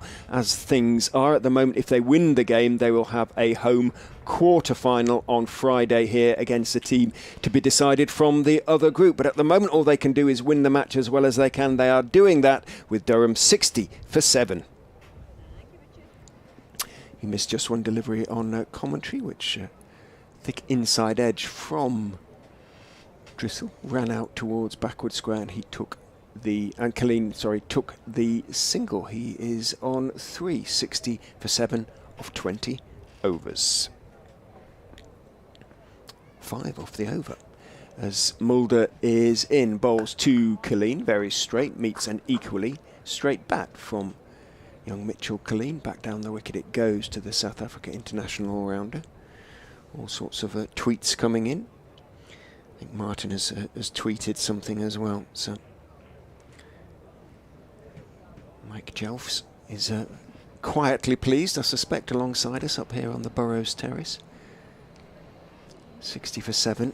Still got work to do, Leicestershire, as Mulder is in and bowls to Colleen. Lovely delivery outside off stump. Colleen started to step forward, thinking about driving, and wisely lifted his bat out of the line of the ball as it bounced and swung away through to wicketkeeper Swindles. No run.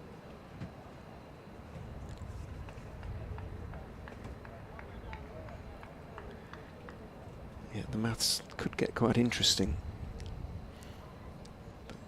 The net run rate was so sort of inferior to those of Sussex and Middlesex that I'd pretty much written off first place. In goes Mulder and bowls straight. Colleen is forward in defence, looking for the possibility of a quick single as he blocked that one out, but it saw it was going straight towards backward point where Rishi Patel fields, and there's no run again.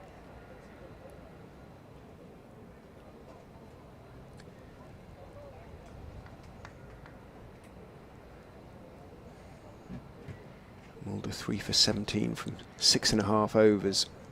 Leicestershire's bowling coach Alfonso Thomas prowls the boundary as Mulder is in and bowls. Colleen is playing down the wrong line at that one as it swings past his outside edge and into the gloves of Swindles. Lovely delivery from Vian Mulder. Umpire Pollard holds up a finger. I think it was just the sign for 2 to come, as the umpires do after 4 balls to each other.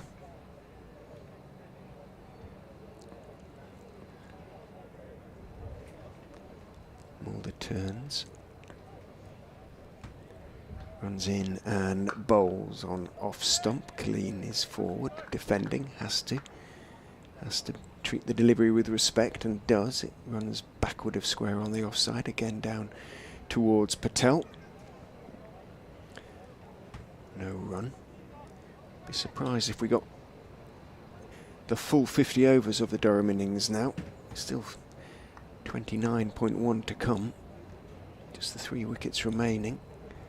They've got to try and bat out as many as they can, these two, as Mulder is in, outside off stump, steered straight through Steele by Colleen. Really poor work by Scott Steele. It bounced about a foot before him, maybe 1.5 feet, but he should have got something behind it. Didn't, and really again slack piece of fielding on the part of the Foxes. Give away 4 from the last ball. Mulder looks suitably disgruntled Killeen moves on to 7, 64 for 7 after 21. Looks like Wright is going to replace Hendricks. Very good opening spell from Wright. I think he bowled 7 overs up top. All straight through as well. Returning to bowl from then end, Mr. Wright. 7 overs, 1 maiden, 2 for 19. Yeah, there you go. You beat me to it. But it's a slight gamble on the part of Hill and Leicestershire. You're right, they're looking to bowl out the main bowlers, looking to finish the innings early if they possibly can. They do have 10 extra overs to find from a sort of combination of their spinners, but they're hoping, in the circumstances, Maybe they not won't to need have them. to bowl them. Exactly. As Wright will come in around the wicket to Driscoll. Sorry, over the wicket, and it's just prodded back up the track. I thought it was left arm. That's my bad. As you mentioned there, you said at the top of the show that Leicestershire had left out a seamer, and so we therefore have to go looking around for overs, and doesn't look likely now. No, they may have got away with one on this occasion, but still work to do. As Wright is in again and tucks Driscoll up for room, he just prods this into the onside. So only 3 bowlers used so far by Leicestershire. Just Hendricks, Wright and Mulder. All 3 of them are still on for a fifer. The 4th seamer is Eddie Barnes, playing just his 3rd game of the competition. He is doing some stretches at mid-off, so maybe we'll see him quite soon as Wright is in and Driscoll just defends back up the track.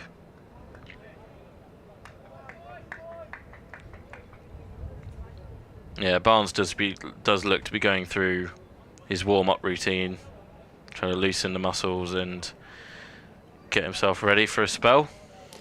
Sun, hooray, briefly.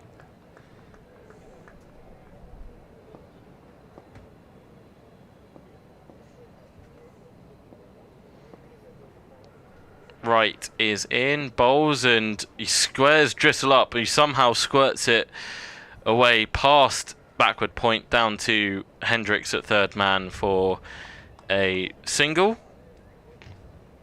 I think just 1 ball left in the over there. 65 for 7. Don't think it could have gone much better for Leicestershire after winning the toss and putting the visitors in.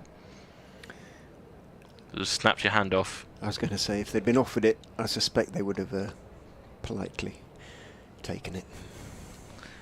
Right to in a bowl, and Killeen trickles this down to backward square leg, single taken.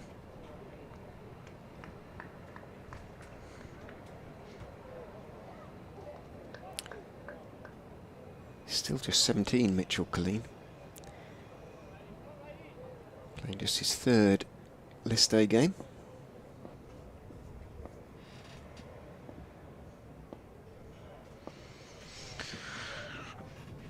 Right to finish the over, slightly full and straight, and Driscoll just defends it back up the track for no run. End of the over, Durham 66 for 7. And it does look like we're going to see the 4th bowler used by Leicestershire. Does look like Eddie Barnes is going to come into the attack.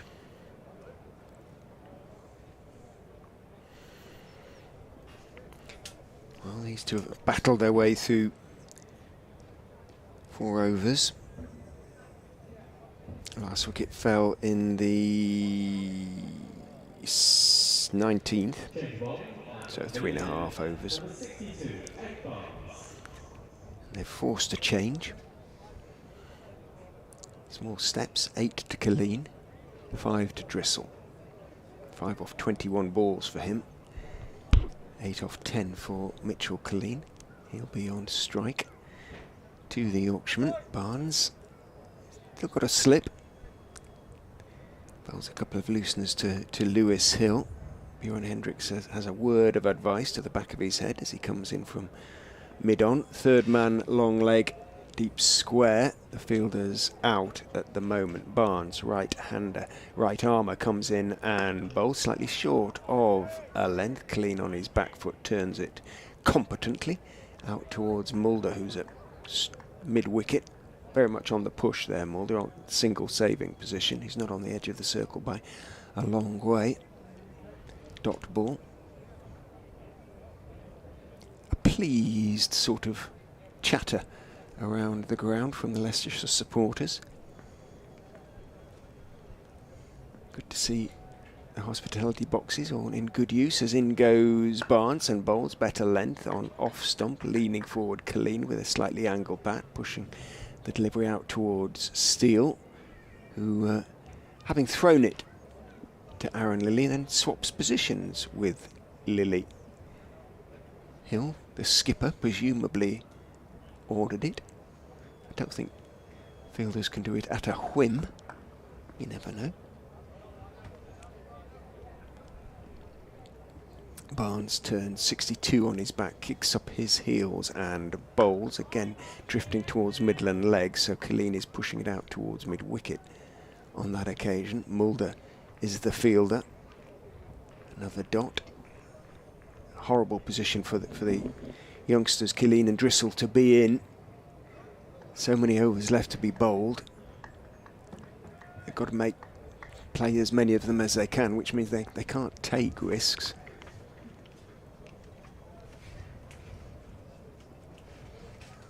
As Barnes runs in and bowls outside off stump, he goes for an airy drive. Colleen on that occasion goes past the outside edge. Swindles takes the ball. Colleen steps back just to checks his gloves, refastens the Velcro on the wrists.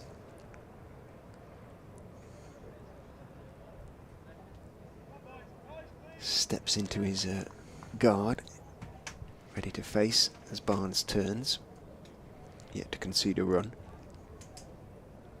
Bounces in almost and bowls, hits him on the pad. That is going down the leg side, although he turns to the umpire in a spirit, I suspect, of inquiry rather than anything else.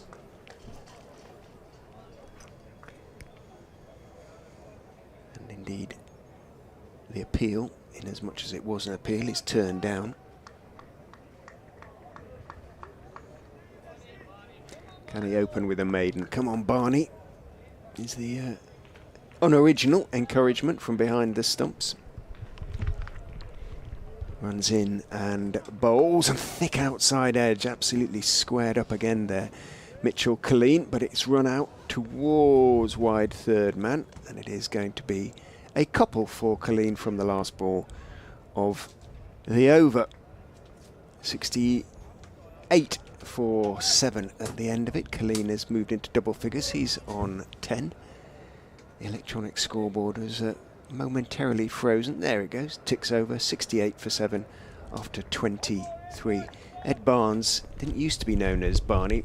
Callum Parkinson, club captain in red ball cricket, when he first was in the side last season, decided he should be known as the coat hanger because of the way his shoulders slope. But that nickname, original and amusing, has sadly fallen out of fashion. Right in again, and Drissel gets behind this and just up down the track.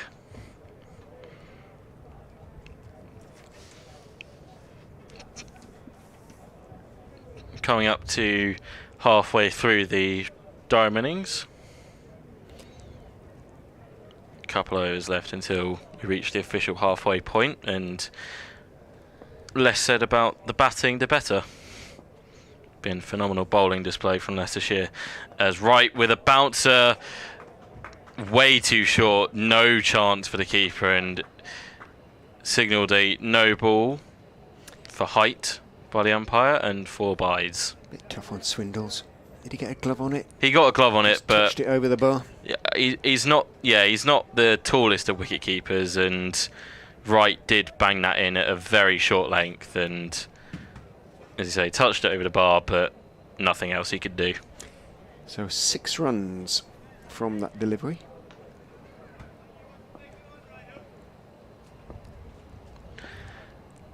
Right. In again, this one is fuller and straighter, and Drissel just prods this out into cover. He's asking for a field change, and he sent deep square leg a bit further back. Well, it's certainly worth trying a couple of bouncers against the tail enders who hung around for a while, but you've got to get it right in terms of trying to make them play or trying to make them hook it. Try a hook.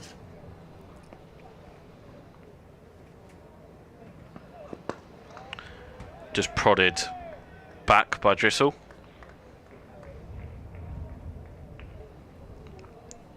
You say it's not a bad tactic to have. You just got to get it right, and unlike his namesake, he didn't get it quite right on the first attempt.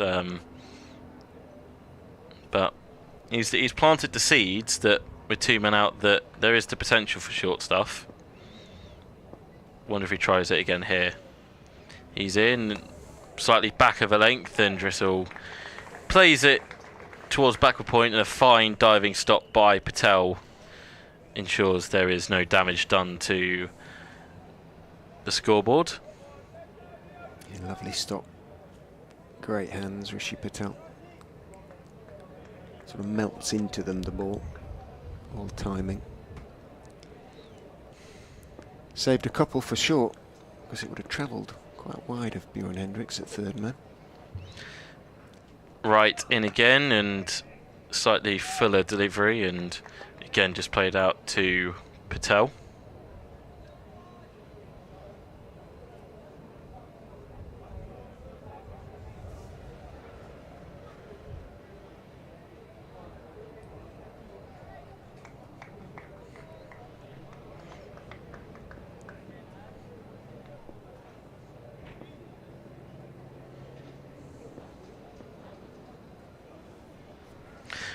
Right in again, and only just narrowly misses the outside edge of Drissel, and that ends another over. 74 for 7. Drissel 5 off 28 deliveries, and Colleen 10 off 16. 24 overs bowled. Surrey sort of battling away up at Welbeck. 111 for 6 off 27.3. Against Nottinghamshire, obviously. Sussex continuing to go reasonably nicely. 131 for 2 off 25.2 against Middlesex. Barnes is in 2 clean, slightly short. Cut away through the offside for 4. Poor ball from Eddie Barnes. First one he's bowled. Start of his second over. Short, wide, no great pace. Sat up nicely. Clean. Stood up and cracked it away in some style to move on to 14 from 17. 78 for 7. It does seem like a ball at the back of the hand that just nothing was going for it. As you say, short, wide, slow, and doesn't matter how much reputation you have as a batter, you should be putting those away no matter where you are. Barnes is in. Better length, better line, and Colleen still looking to be aggressive, has to defend it, has to block it out into the offside, then holds up his bat to Drissel. Says no chance of a single. 78 for 7 remains the score. They must be careful, Leicestershire, not to let a real opportunity slip away.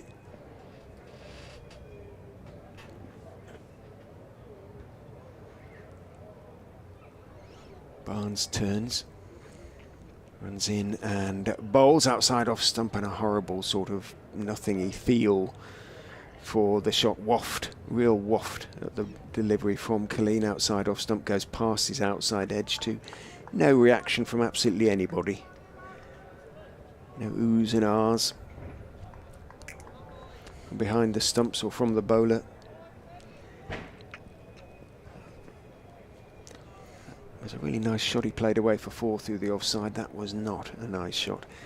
Barnes is in and bowls, and very straight, and Colleen much more correct. Leans forward into the defensive push out into the offside, runs out to Leicestershire's skipper Hill. What do you think of the Leicestershire RL50 kit. I admired the Durham one in its midnight blue. I quite like Leicestershire's kit. I think they've done a bright, isn't it? Yeah, done a good job with the kit design. Red and green. There's the potential there for a disaster of a shirt, but they've made it work. Barnes is in bowls and a little bit of swing and a slightly airy push at the delivery from Colleen. He's got enough on it to steer it wide of Hill at mid-off, who has to bounce around to his left 5-6 yards or so. Does so, but comfortable single taken by, I will call Mitchell Neal at one stage, I'm sure. He moves on to 15, 79 for 7. Again, Durham have just gone for the no-nonsense sort of slightly, trying stylish. to give off a business sort of vibe. It's not quite worked so far. Barnes is in, looking for the pull. Is Drissel getting a bottom edge? It's going to run down too long, leg running away to his right. Right makes the stop. Drissel picks up 2, could easily have lost his leg stump there. Thick bottom edge that went between the stumps and the batsman down towards fine leg. Halfway point of the innings, 81 for 7. Leicestershire, as the man on the mic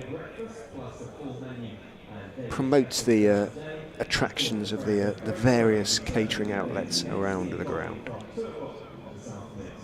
Cakes from 2 o'clock up in the meat from the Friends of Grace Road, and very good they will be.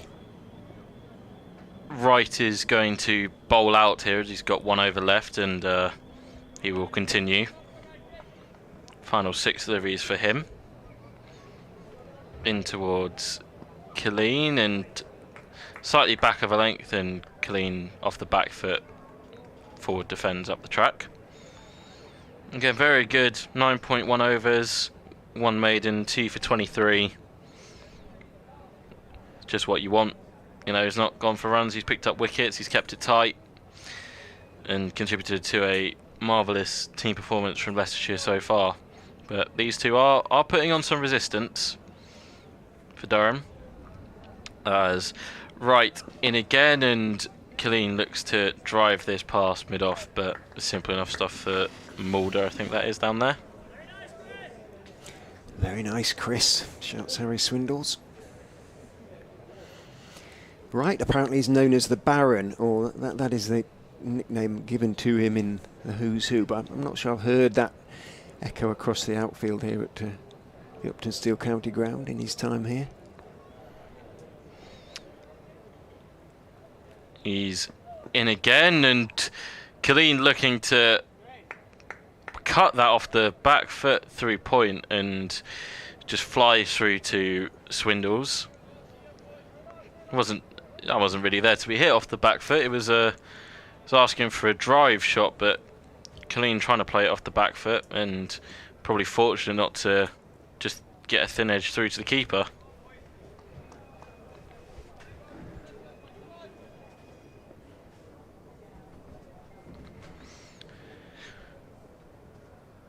Right in again, and Colleen looks for a drop and run, but Drissel is not interested in the slightest.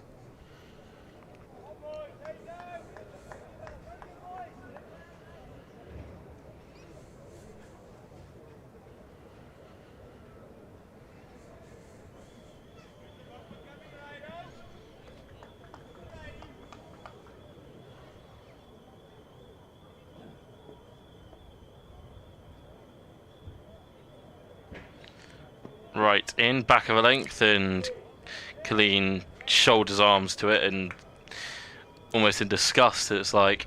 Just lets it hit him, really, didn't he? It's hit him on the shoulder, and he's just had no interest in even move the bat, was just there like, nope, not even going to attempt anything. Wright has 1 ball remaining in the match, as he turns at the top of his mark and runs in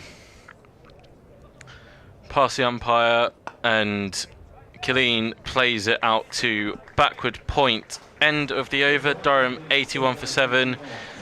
And Chris Wright finishes with good figures of 10 overs, 1 maiden, 2 wickets for 23 runs. An economy of about 2.3. He finished with a maiden there. So he's his second maiden, actually, I think. So 10 overs, 2 maidens, 2 for 23 for Wright.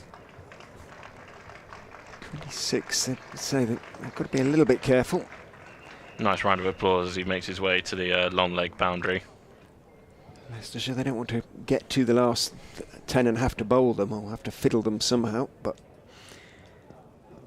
Drissel will be on strike. 2 Barnes, 2 overs, none for 9, hoping to start the over rather better than he did last time. Barnes is in. He is a little bit short of a length, pushed out into the offside, calls for the quick single.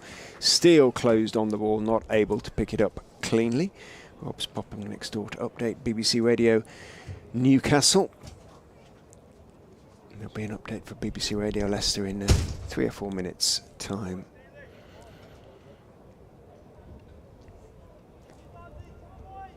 Come on, Barnesy, come on, boy, shouts Harry Swindles. You have to have quite a strong vocal cord if you're a wicket keeper these days. Barnes is in and bowls, tucks up Killeen a little bit, takes his bottom hand off the bat as it bounces up, maybe moves in a fraction to him, turns it out towards mid-wicket. Mulder closes reasonably quickly on the ball and no chance of a single.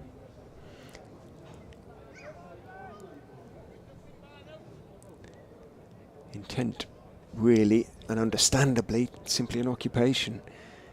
Mitchell Killeen and George Drissel at the moment. The batters weren't able to do it for them. Can the bowlers? In goes Barnes and bowls. Fullish, straightish, middle and leg, and Killeen leans forward, sort of out of position to do anything really on that one. Hits quite high up in the bat as he pushed back down the pitch on the onside. Hill and Hendricks have a quick word as Hendricks picks up the ball at mid-on. Tosses it to his captain, who in turn tosses it to Barnes. Short haircut for Ed Barnes at the moment. Turns, leans forward, gets into his stride, bowls, again fullish, straightish, middle and legs. Middle and leg delivery, again pushed defensively by Mitchell Killeen out towards Bjorn Hendricks, who's at mid-on. 31 balls face now for Killeen for his 15. 30 by Drissel for his 8. But as I say, their job is simply to try and eke what they can from the remaining overs.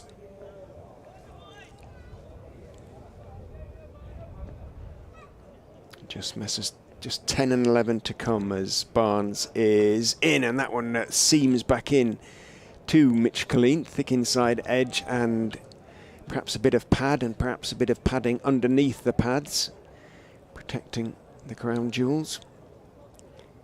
Certain amount of adjustment going on. I think he's okay. He hasn't sunk to his knees or anything like it, so the blow wasn't too unpleasant. Good over so far from Barnes. Just a single from it. Runs in and bowls. Killeen gets a delivery that he can drive and does drive, and it's a no ball too. A really poor way to come out of the over. In fact, he's not going to come out of the over because it's 6 from the delivery. It's a no ball, it's a free hit, and it's a 4 as well. So got that one horribly wrong, Ed Barnes. He may actually have clipped the stumps with his hand there as he ran into bowl. That was poor stuff from Barnes. It had been a good over up to that point, and he couldn't have come up with a worse delivery. The 6th, a no ball, overstepped, and it was also a half volley outside off stump. If he did hit the stumps with his hand, he should really try to pull out, I suppose. What will Killeen do with the free hit? Bowls a bouncer outside off stump. He tries to whack it away, doesn't get anything on it, and it bounces through to Swindle. So at least there was no further damage done in that respect. 3 overs for 16 runs for Ed Barnes, 88 for 7 after 27. These two came together when Paul Coughlin was caught behind by Harry Swindles off the bowling of Vian Mulder for 12, 54 for 7 at that stage. So 34 they've added by some margin. The biggest partnership of the innings. And we are now going to see some spin. And it's going to be Louis Kimber, who picked up 4 wickets at Gloucestershire, as well as scoring yet another half-century. Has real ability with the ball and potential to be a useful all-rounder as well as a very much a frontline batter, Louis Kimber. 6 wickets, 4 for 61 was his best. See if there's any turn for him as he comes in and bowls to Drissel, who is carefully forward to that one. Now obvious huge turn, pushes it out into the offside, but famous last words. But what has impressed about Kimber's bowling is he's been more or less on the money. Bowls very few loose balls, goes in and bowls. Back goes Drissel, turns the delivery off middle and leg out towards backward square, easy single. Patel runs around from short fine towards backward square. Update coming for BBC Radio Leicester. Coming up.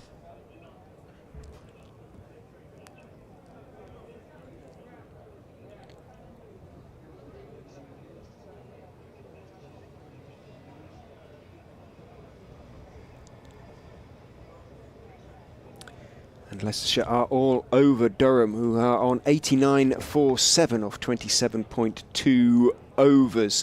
They were 54 for 7, but George Drissel and Mitchell Killeen, 2 youngsters, are putting together some sort of partnership, at least for the visitors who've only won once in this competition so far this season. Killeen has 19, Drissel has 9. Foxes would love to finish this game early if they possibly can. If they win it, they will qualify for the knockout stages. If they win it by a distance, it is still possible that on run rate they could finish top of their group and so go directly through to a home semi-final. As it is, if they win, they will have a home quarter-final, so it could mean 1 extra game to play unless they can finish it really early. 89 for 7, just become 90 for 7. Killeen moves on to 20, Drissel on to 9.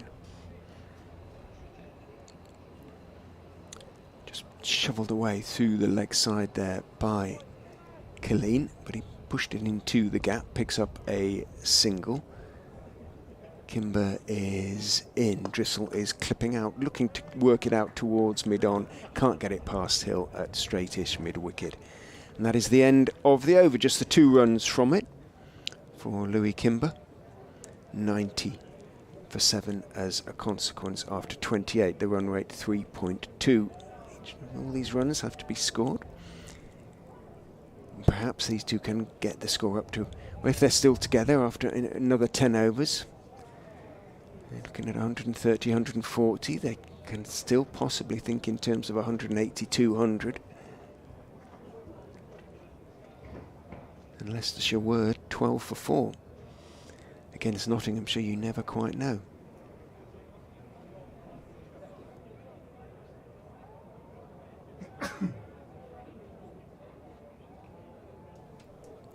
Delay. Well, Hill talks to Ed Barnes, presumably saying don't bowl any more no ball half volleys. Louis Kimber has come in on the catching, in a catching position at short extra really, for a drive in the air from Killeen, who faces Barnes, who bowls onto the leg stump. He's going to have to hurry back into the non-striker's end there, Killeen, as he's called through by George Drissel for the leg by as it drops out almost at his feet. Kimber closed quickly on the ball, but Killeen did respond, so the leg by was in fact completed safely in the end. 91 for 7.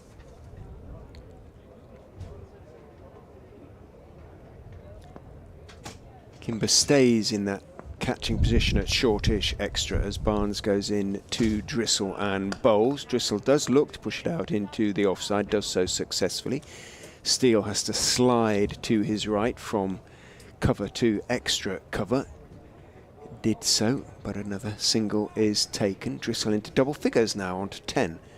34 balls, 92 for 7, 38. The partnership now between these two. Good work by them. Killeen stands up very tall, very straight as Barnes runs in and bowls to him, slightly short, and he pulls him high over mid-wicket for 4. Lovely shot from Mitchell Killeen. Dropped a little bit short, Ed Barnes, sat up nicely. Killeen wasn't going to miss out and didn't. Got ability this boy and he's showing it at the moment. He moves on to 24 off 38, 96 for 7, partnership over 40 now. Unless, as I say, have taken their foot off the gas, so to speak.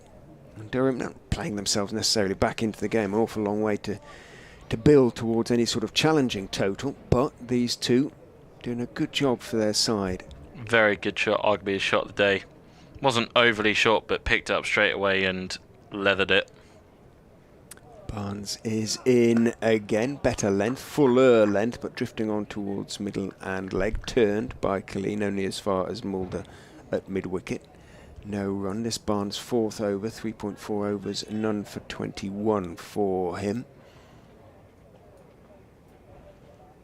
Plenty of a hill to think about really here. Still, yes, they're in a good, strong position, Leicestershire, but they don't want to see these two drag Durham up to sort of 160, 170, maybe more. Barnes is in slightly short of length on off stump. Killeen on the back foot working it into the offside behind square, but no real power on it. Patel can move to his left at backward point and make the stop before there's any chance of a single, and it does. You mentioned it about Maddinson, but Drissel sort of taken on the role of just staying in there. You know, 10 off 34 probably doesn't look for good reading, and he's definitely had his fair share of scratchy shots, but just staying there, just being a partner for Killeen, who's now starting to take on some more responsibility. Barnes is in to Killeen, line and length, and Killeen leans forward, blocks it out into the offside. End of the over, 96 for 7, 6 runs from it. Fine, as far as Durham are concerned. So they're building up the first really substantial partnership of the innings. You can argue that they're not under too much pressure, these two, in terms of the bowling, but in terms of the match position, nothing much is expected of them. All they need to do is try and pick up what runs they can. But they're doing a very good job of doing exactly that. 96 for 7 off 29. The partnership now worth 42 for the 8th wicket. Getting back to your earlier question, can you confirm Mitchell Killeen is the son of Neil? It would have been just a little bit too much of a coincidence had he not been. But he's doing a very good job with the bat at the moment. As it's Kimber to continue, and Drissel skips down the track to push him down to long off for a single. Used his feet nicely there, showing a bit of confidence. So partnership going well for Durham as Kimber in again, and Killeen tries to turn him past Patel, but ends up going straight to him. And this is sort of the Leicestershire trying to find the 10 overs from elsewhere that Rich was talking about earlier. It's Kimber in, and Killeen just pushes straight back to him.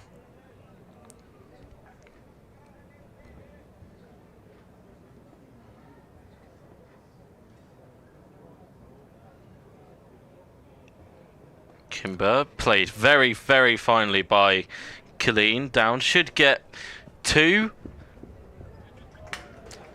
If Hendricks just stopped that, that's a very good stop, and he has stopped it, and they do come back for 3. It's a very finely played shot from Killeen. Just opened the face of the bat, and obviously no slip in for Kimber. Just ran it down to the vacant 3rd man. The pub has now decided to open, and that shot there brings up Durham's 100. 100 for 7.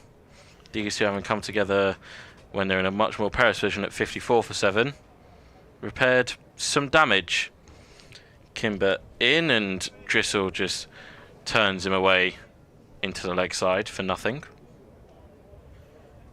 Yeah, very rare you see a ball chased down, but it was a lovely, delicate little late cut from Colleen. Kimber in, and Drissel comes down the track to meet it and plays it towards mid-off for a single. He will maintain the strike for the next over. Durham now 101 for 7. Colleen 27 off 44, and Drissel 12 off 37. They're doing a really good job, these two. So still a long way to go in terms of getting Durham to a score, but they're doing the hard work now that should hopefully give them that platform. Not been too many risks taken, but we did see Colleen in the last over bop Barnes over the leg side for 4, so maybe a slight change. He's capable of putting away the bad ball, that's for sure. Barnes bowls one down the leg side, but it is well down the leg side. It is signalled wide by the umpire. Drissel did come down to meet that one as well. He wanted to, if that landed sort of outside, just was off stump, Barnes was looking very likely to go for runs. So maybe that has been just a slight change. I think they can sense that the sort of weakness, if you like, in Leicestershire's bowling, the depth of Leicestershire's bowling attack is being exposed at the moment, and they're trying to put them under a little bit of pressure and doing it well. Barnes is in. Drissel goes back, turns the slightly short of a length ball out through square leg down towards Nick Welsh on the square leg boundary in front of square. Nick, he spent most of the competition down there in front of the knot of Leicestershire supporters who like to occupy the Uptonsteel family stand. He'll be well known to them by now, I'm sure, over the last 3 weeks of fixtures. Zimbabwe born Nick Welsh, Loughborough graduate, as Barnes is in. Slightly short, edged over the top of the keeper by Colleen to the boundary for 4. Top edge went straight over the leaping Swindles. Big right hander into the air, but it was a good couple of feet over it. Would have to have been a very tall keeper indeed to leap up and take that one. So Colleen gets a little bit fortunate on that occasion, but he's earned his fortune. Mitchell Colleen moves into the 30s now, onto 31 off 45, 107 for 7, and that is the 50 partnership. Well batted, Mitchell Colleen and George Drissel. Barnes is in. Colleen is waiting and just turning his wrists on that one from deep in his crease, pushing it out to Hendricks at mid-on. No run. Very well batted by this pair. I did mention Drissel had looked sketchy early signs of his innings, but he's just stayed there. He's not got out, which is the most important thing, and Colleen has stepped up to the plate at 17 years old. Played some very good shots and played with a decent temperament. And you mentioned Leicestershire's death bowling, not death bowling, but depth of it is now being put under the pump here. Barnes is in, line and length just outside off stump though, and waiting for it. Colleen dabs it away through backward point down towards third man, takes his single, moves on to 32, 108 for 7. Durham continue to build. Drissel is only 23, Bristol born, Gloucestershire. Off spinner. What's his position in those terms, I wonder? In goes Barnes and bowls. Very solid forward defensive from the Bristolian. Back down the pitch to Barnes it goes. 108 for 7. Looking a little bit better than 54 for 7. Midway through the 20th over. 108 for 7 coming to the end of the 31st. So the partnership of 50 has come in pretty much 10 overs. So 5 and over is a really good effort in these circumstances. Barnes is in, thick inside part of the bat, pushing it out towards mid-wicket. Drissel thinking about taking on the arm of Mulder, but Mulder is pretty good at everything he does, cricketing terms, gets his right hand to it, flicks the ball back at the stumps, to which Drissel had to quickly return. Doesn't hit them. Patel backs up, and there is no run. End of the over, 108 for 7. So 7 from the over. Barnes has been a little bit expensive. He was a bit unlucky in that one, in fairness. Killeen's pull with a top edge flew over the top of the keeper. Will be Kimber to continue. And just having a quick look at Sussex. Ali Orr, unfortunately, couldn't capitalise on his 200, just made 20 today.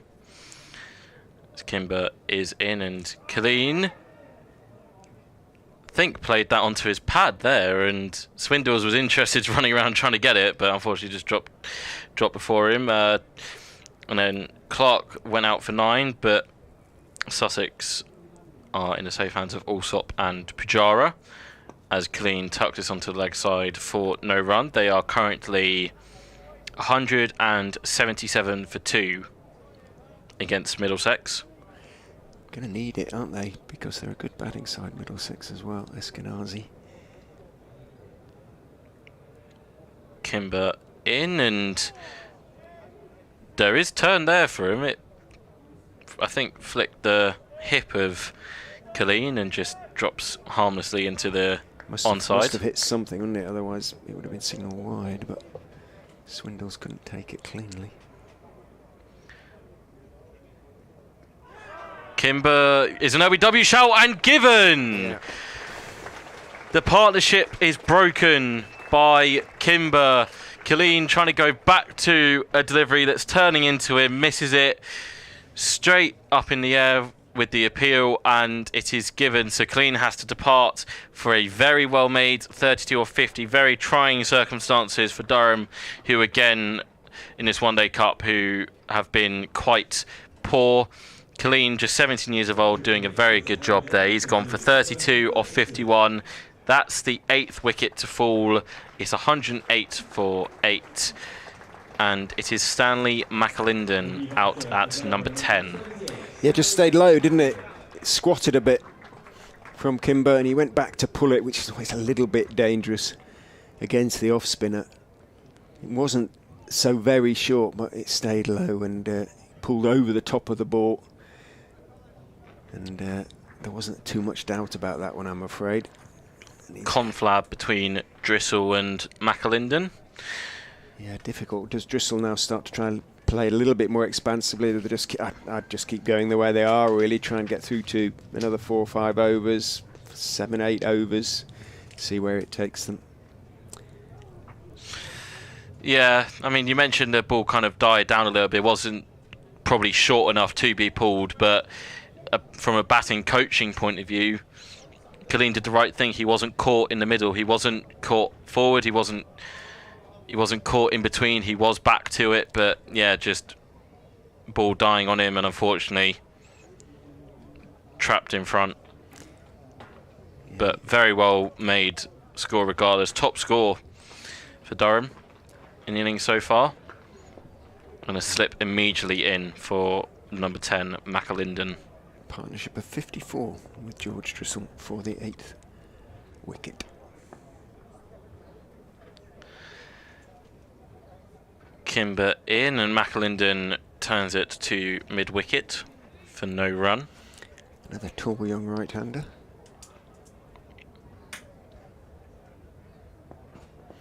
Mulder starting to warm up again. Kimber in, slightly fuller and lofted well above the eye lines of McAlinden, but prodded out into the covers for no run. End of the over. Durham 108 for 8. Kimber breaking the partnership between Drissel and Killeen.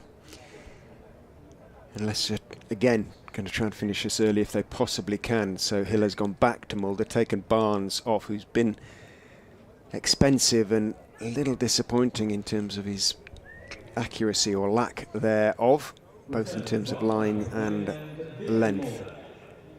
And if Leicestershire do go through, they have plenty to think about in terms of the makeup of their seam attack. Because if they do get through to a quarter-final, they'll be playing, guaranteed to be playing a strong side.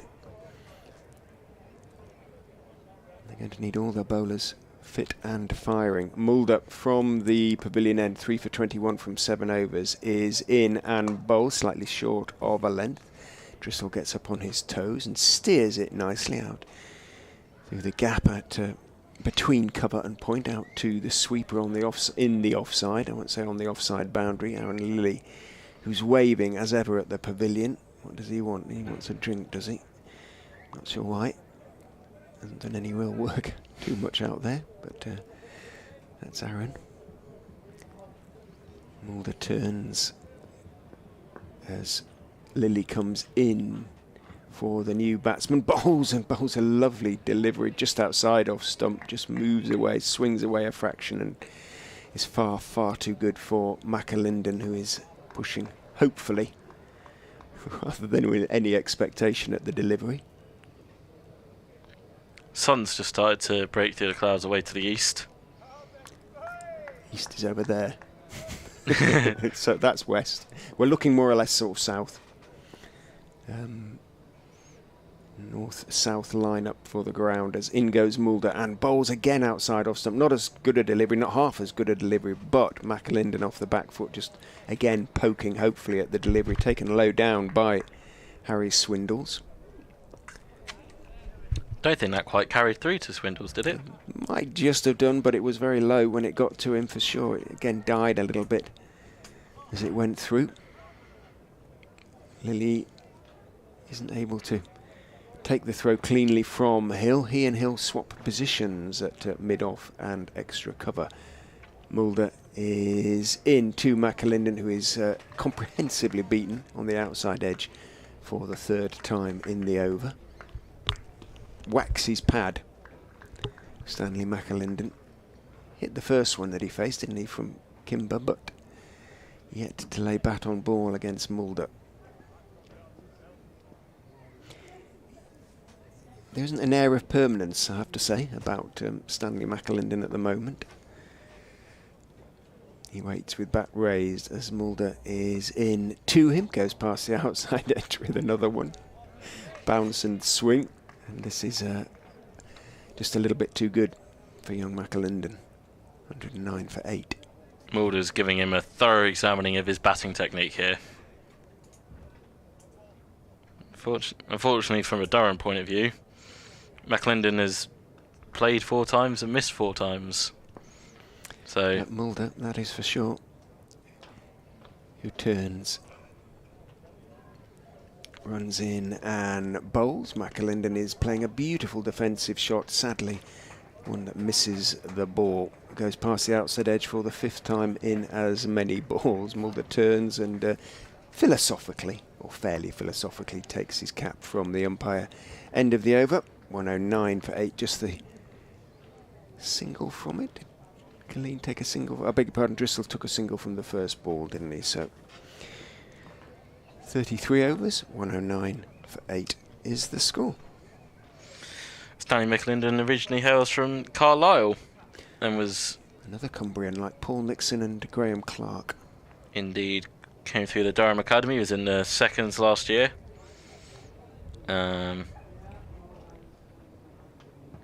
He's got 3 wickets in all competitions, I believe, as Kimber continues and Drissel turns us into leg side, and there was a slight hesitancy for the run and eventually get through. Yeah, just 3 wickets in all competitions for McAlinden, was wicketless on Sunday at Birmingham. He's got a 29 in his 6 innings among the 73 runs he scored. He's facing up here to Kimber, comes down the track and plays this down to long on. Mid-wicket was interested for a brief second there, but he played it good enough to miss him and just... I think that's Scott Steele down at long on. Drissel goes for a slog sweep and connects with it beautifully. There's no one at cow corner, and Drissel deciding to take Kimber on and connects sweetly and sends him to the rope for 4. That was a solid whack, wasn't it, by young Drissel. Gives Kimber and Hill something to think about. It's always a thing for me, when I play cricket I was a spinner, so immediately when I came on to bowl I would never bowl without having someone at cow corner, because it's one of the most easiest shots to play from a batting point of view. And the man has just moved slightly squarer down to there. Does Drissel dare go for it? He doesn't. He goes back to this one and plays it along the floor. Good for batting. a single. Good batting. 4-1. Mulder comes back in to slip for McAlinden. As Kimber is in and McAlinden goes back and tries to set off for a run, and Drissel with just a quick show of the glove is you stay down that end. No run. Yeah, just want to come. The way you played Mulder, or didn't play Mulder, might suggest you'd be better off down that end for now anyway. Kimber in to finish the over. McAlinden turns him leg side and will then now be on strike for the next over. Moves the scoreboard along. Durham now 117 for 8. Yeah, Hill moved across from mid-wicket into the offside. They basically gave McAlinden one there. They saw his struggles against Mulder last time, and I suspect prefer him on strike. Then Drissel, who is on 20 off 44.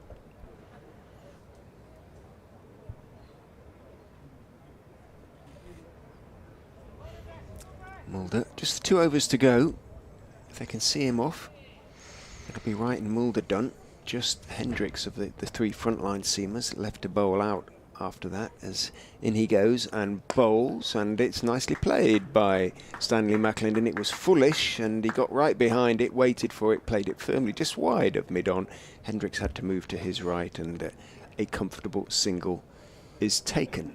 Full and straight. McAlinden able to just turn that away, and after the torture of the last over he faced from Mulder, where he was playing and missing 5 times outside his off stump, we'll hopefully be looking for a nice break this over.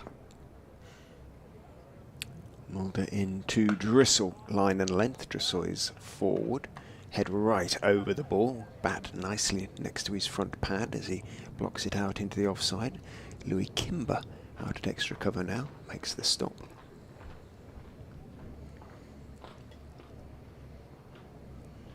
Hill has a word with Kimber.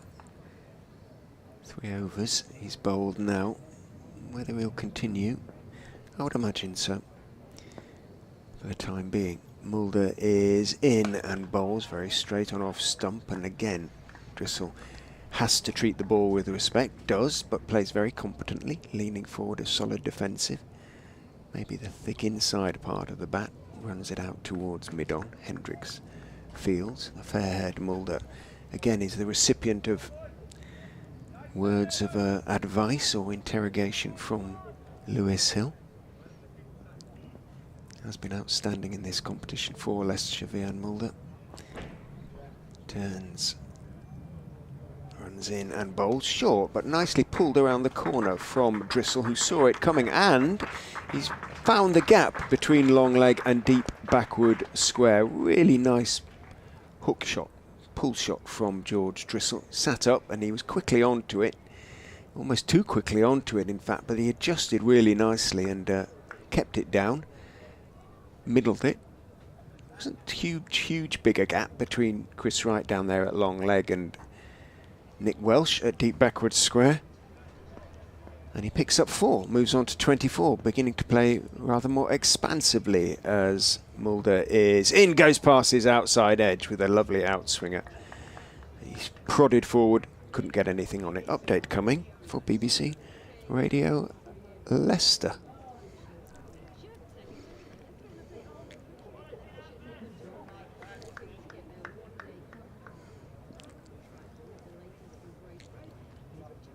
They have taken another wicket, an important one too. They've ended the 8th wicket partnership between Mitchell Colleen and George Drissel. Louis Kimber, the off spinner, delivery that stayed a little bit low, went back to try and pull it and didn't get anything on it, was given out leg before wicket for 32, 108 for 8 at that stage. It's moved on to 122 for 8. George Drissel has hit away a couple of really nice fours and is looking a little bit dangerous as far as the Foxes are concerned. He's moved on to 24. Stanley McAlinden, Durham's number 10, is out there with him at the moment. He is 3 not out. The Foxes will not want to see this total go much beyond 150. The runs have to be got. They will be very much the favourites to go on and win the match from here, and in so doing secure a home quarter-final. But still work to do with Durham 122 for 8.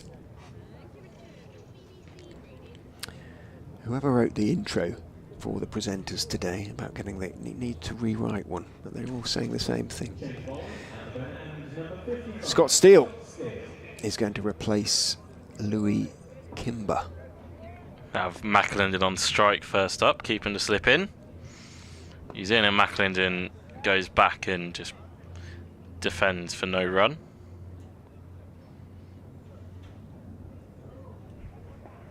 Did Kimber end up bowling 4 or 5 overs? I think it's just a 4 for him.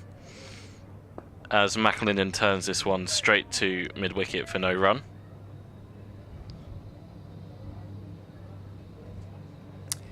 Four overs, 1 for 15.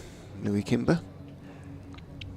Steele again, fired in, and McAlinden plays other tracks. This is the other half of the equation that you were talking about. We're trying to find 10 overs from somewhere. Steele in, and McAlinden turns this towards short fine leg for a single. And Barnes has only bowled 5, so he's got 5 to come. Mulder has 1 to come. Hendricks has 3 to come. So fired in at Drissel's legs, and he can just push it away for a dot.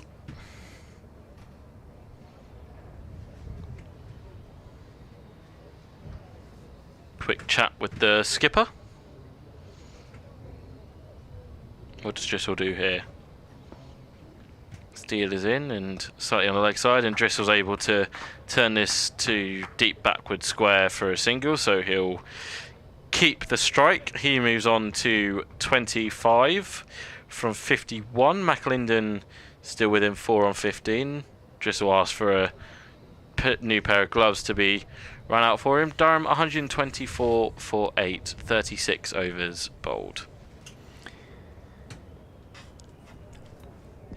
Can Drissel, McAlinden and Chris Rushworth drag them up to, what, 180, 200? I wouldn't think 200. Although you never know. Hitting out at the end, you hit the ball and able to avoid the fielders and push the 1s, the 2s. Last over for Mulder. I would think 200 is...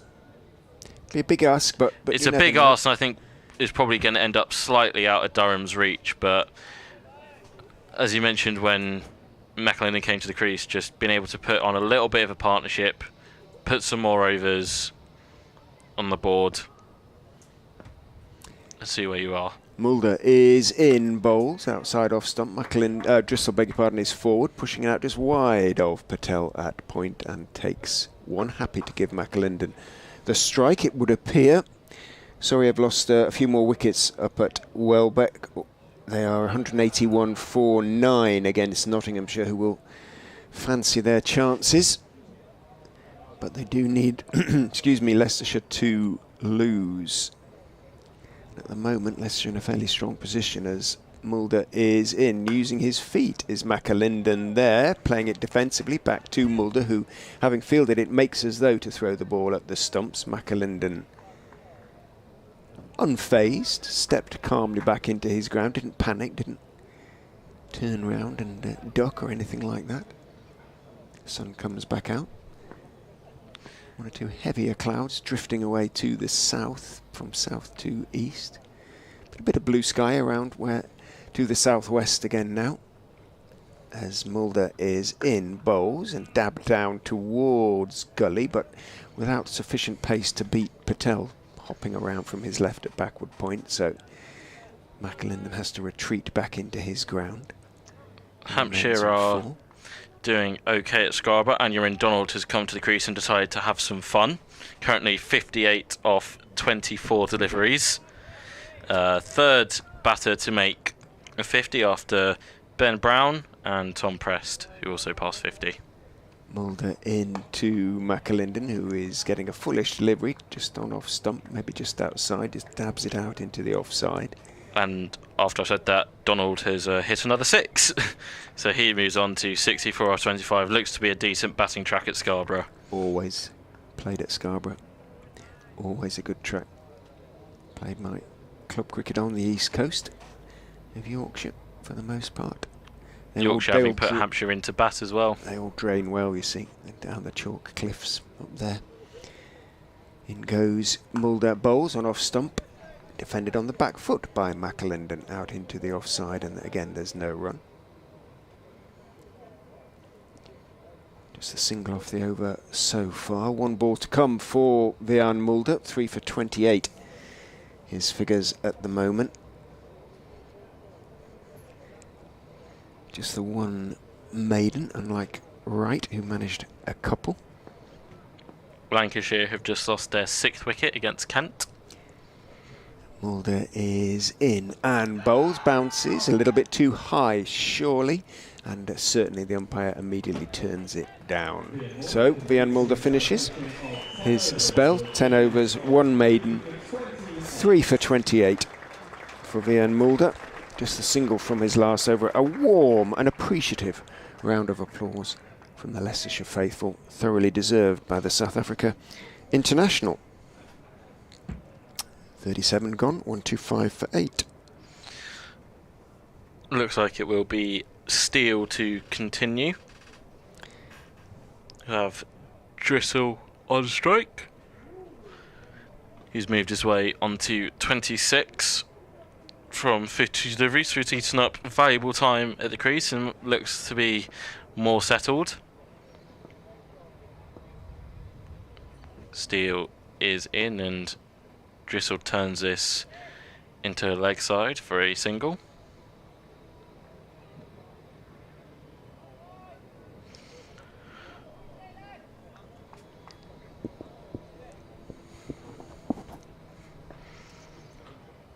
Steele into McAlinden, a slower delivery, and McAlinden is only able to turn to the onside for no run.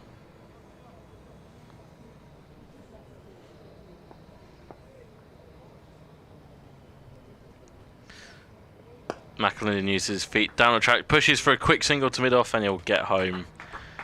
Don't think Chris Wright was able to take it quite as cleanly as he would have liked, and brings Drissel back on strike.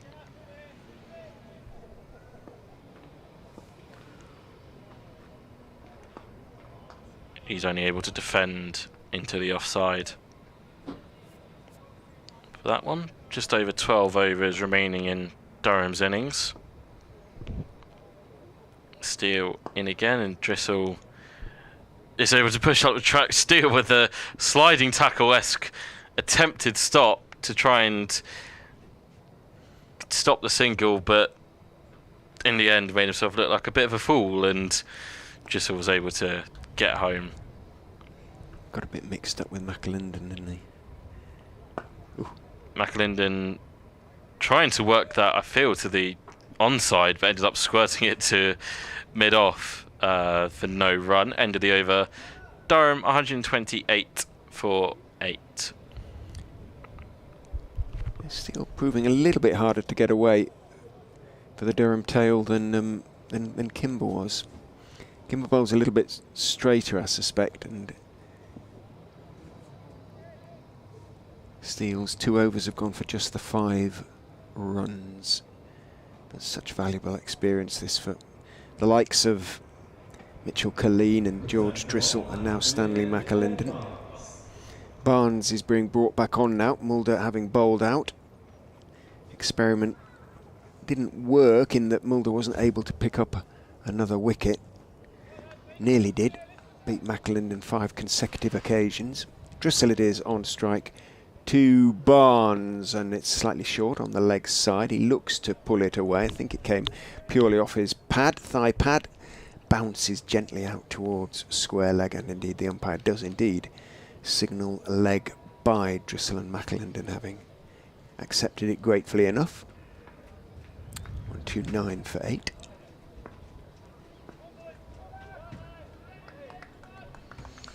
Tom Alsop has reached his century for Sussex.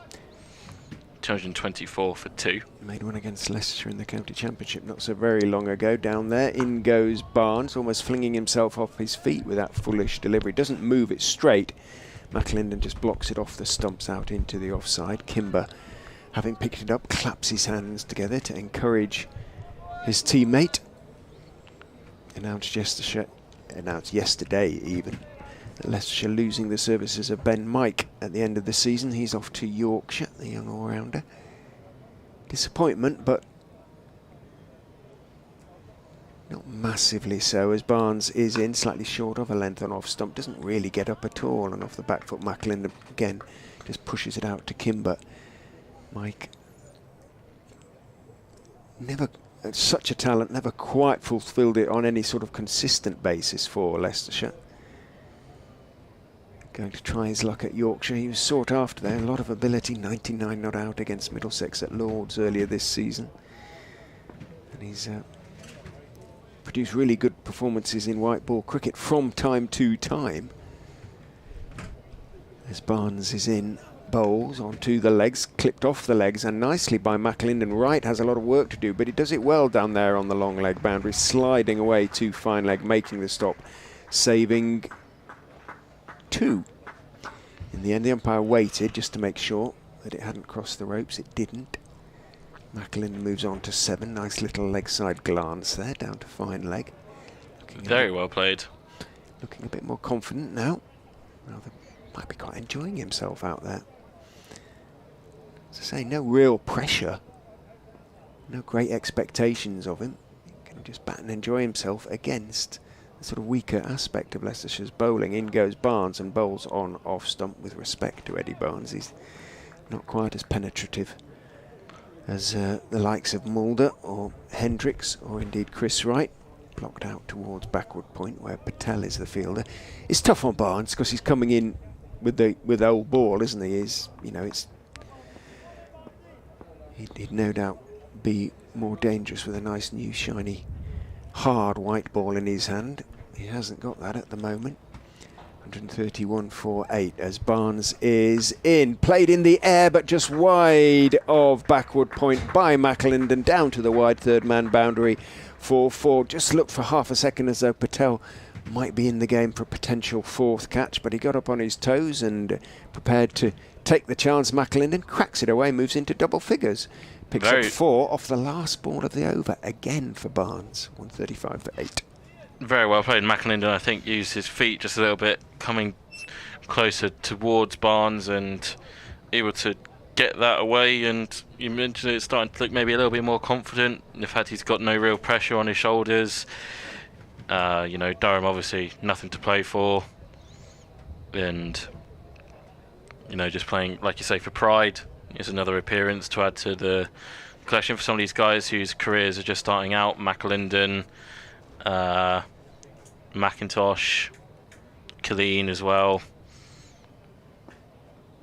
As Steele will continue to Drissel, who uses feet. Oh, there was a chance at a caught and bowled there.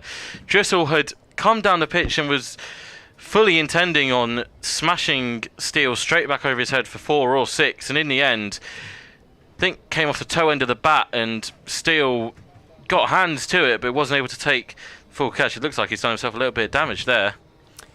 Yeah, got 2 hands to it. Wasn't too far away. Hit fairly cleanly by the batter, in fairness, and it's hurt Steele, but he did get 2 good hands to it. Another day it goes in the middle and sticks. It didn't. This is sort of it's the luck that Durham sort of needed in order to try and push their score on, as Steele's in again and full outside the off stump, and Drissel pulls it. Fetched it. he fetched it like a fisherman, fetching some fish, and is able to drag it down to the leg side for a single. Barring any sort of major surprises, Durham should pass the 150 mark here, and then anything else after that is a huge bonus, as McAlinden prods forward to a slightly slower Steele delivery. Notice he's tried to do that a few times to McAlinden, drop the pace a little bit, see if he can force a mistake out of him, a leaning edge, or get him to miss one that goes straight on. And again, Fuller and McAlinden drives this one, and it's gone through the fielder, Chris Wright, at mid-off. It's gone straight through him. I think it was down slightly to his left and couldn't get there, and McAlinden picks up another boundary, moves himself onto 15, and Durham move themselves to 140 for 8. Steele tossed that one up outside. McAlinden's off stump, and you know, the dip on the ball sort of there, where if you're going to hit it, you can try your best, and McAlinden went for it, and Wright not able to stop what should have been arguably a dot ball. Steele in again, and McAlinden turns this down to short fine leg, and they'll get the quick single. Good running between the pair. Very accurate throw from Aaron Lilly, taking the bails off, but no chance of overthrows. Again, good from the youngsters, putting the fielder under pressure. Nearly always one if you both go. Steele to finish the over. Driscoll just turns him to mid-off for no run. 141 for 8 off 40 for Durham. Final 10 overs. Hendricks has still got 3 to bowl, so he'll definitely come back on. Barnes, you'd imagine, would bowl out as well. So they're still going to have to get a couple more overs out of Steele or Kimber in order to reach the 50 overs. Yeah. 4 overs they've still got to find from somewhere, allowing for Hendricks and Barnes. And Barnes hasn't exactly been parsimonious in the way he's bowled. He's got 4 to come.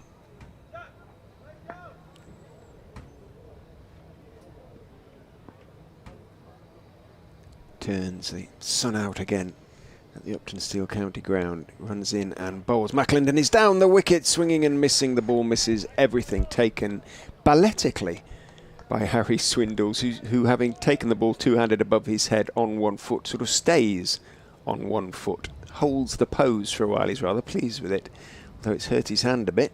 It'd climb off the pitch. McAlinden gave it the kitchen sink and missed. Swindles shakes off his right hand.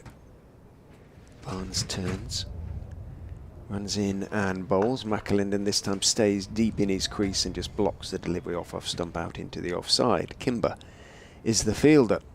The sun reflecting off the dark green of the strips that are uncut on the square.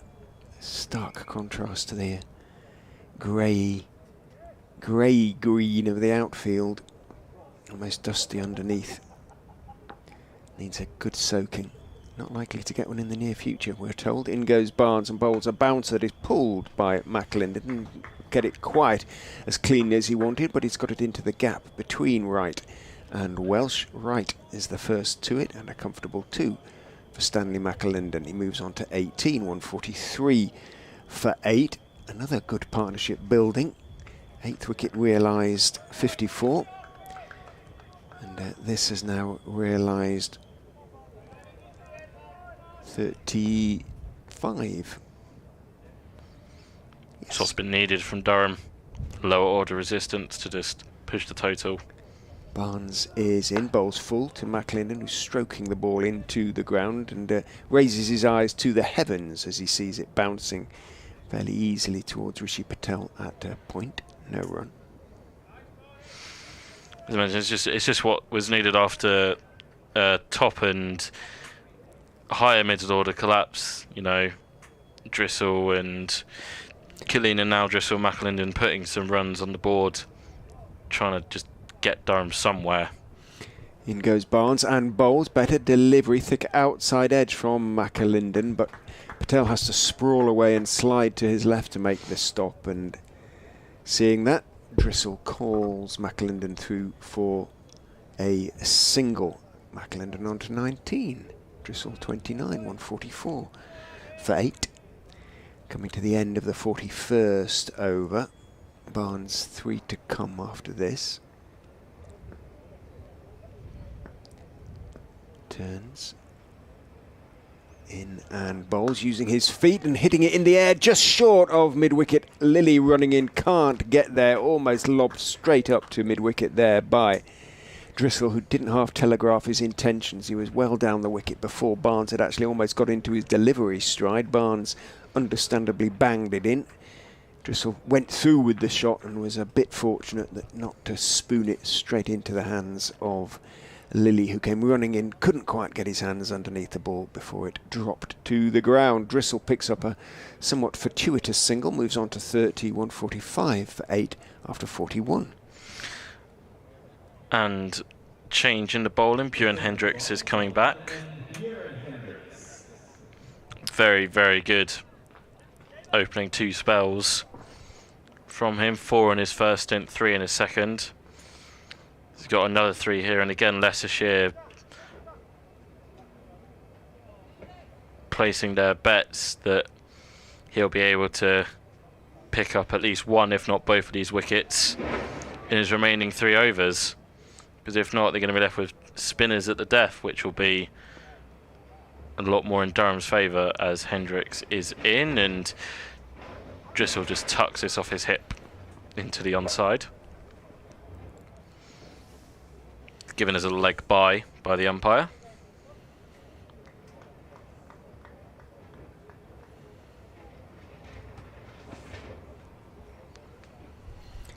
Unloading going on Milligan Road. You can probably hear in the effects mic and the various businesses in the interesting garages and various businesses down on Milligan Road there.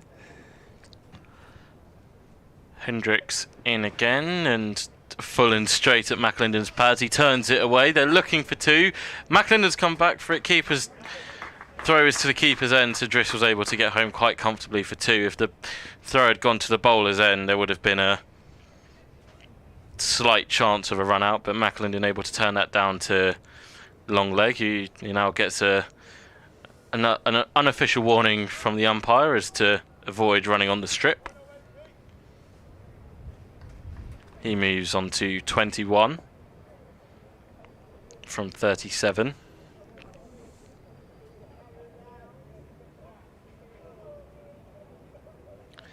Hendricks in, and McAlinden turns this very, very fine past the keeper and picks up 4 runs for it.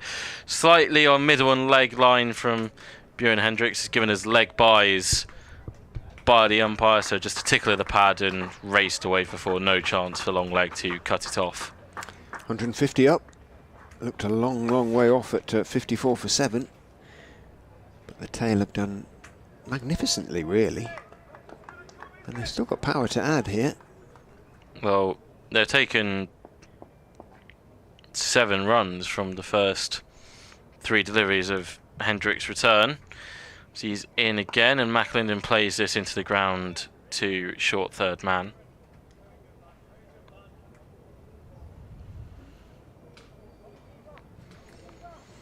Some among the Leicestershire ranks of supporters wondering whether the Foxes have just let Durham off the hook a little bit here. I think to a certain extent, yes. However, as we mentioned, if you said to the skipper this morning, you'll have Durham probably less than 200 in the 50 overs, yeah, you take that every single day, as Hendricks is in and McAlinden just pushes into the covers for no run. I think also a fair bit does have to be said for Durham showing some resistance in the lower order. You know, we've spoken, these guys aren't particularly young, like Drizzle's 22, 23, Killeen 17, McAlinden's 18. Like, they've shown a lot of resistance here, and a lot more than some of the more experienced players up the order didn't show in their innings. So it has been a good recovery job from Durham with the bat, and they are working towards a somewhat of a target. McAlinden just fends this delivery from Hendricks into the onside. End of the over. Durham 152 for 8. Drissel 30. McAlinden 21. A deserved drink being taken by these two now. I believe that's Scott Borthwick, who's on 12th man today. Well, he can be very proud of his young tail-enders' efforts. And they're doing themselves a favour as well, because they'll be among the bowlers. Well, McAlinden won't be, will he? But Drissel, presumably, will be hoping for a few wickets. Oh, McIntosh is the wicketkeeper, isn't it? Not McAlinden. I'm getting McAlinden is one of the bowlers. Yeah, McIntosh is keeper. Yeah. Familiar names, but they may become very familiar in coming years. That's what they'll be hoping. Well, Scott Steele's going to have a go from this pavilion end now. Barnes comes off, 7 overs, none for 38. He'll maybe. I'd drop long on. I'd drop mid on to long on and see. Maybe thinking in terms of maybe we can just buy a wicket here. Toss one up. See if he wants to fancy tries to clear long on. Down the wicket he comes, hits it in the air. Mulder's under it, should take the catch. He never drops it. Mulder does take the catch and Drissel goes hold out. So Steele has his wicket. The experiment, if that's what it was, of changing ends worked perfectly. But I think you could tell from the commentary that you could see that coming before the over almost started. As soon as Steele was brought on at this end, you could see Drissel's sort of eyes lit up. I'm going to try and clear the ropes here, and he couldn't quite do it. Yep, very good innings from Drissel.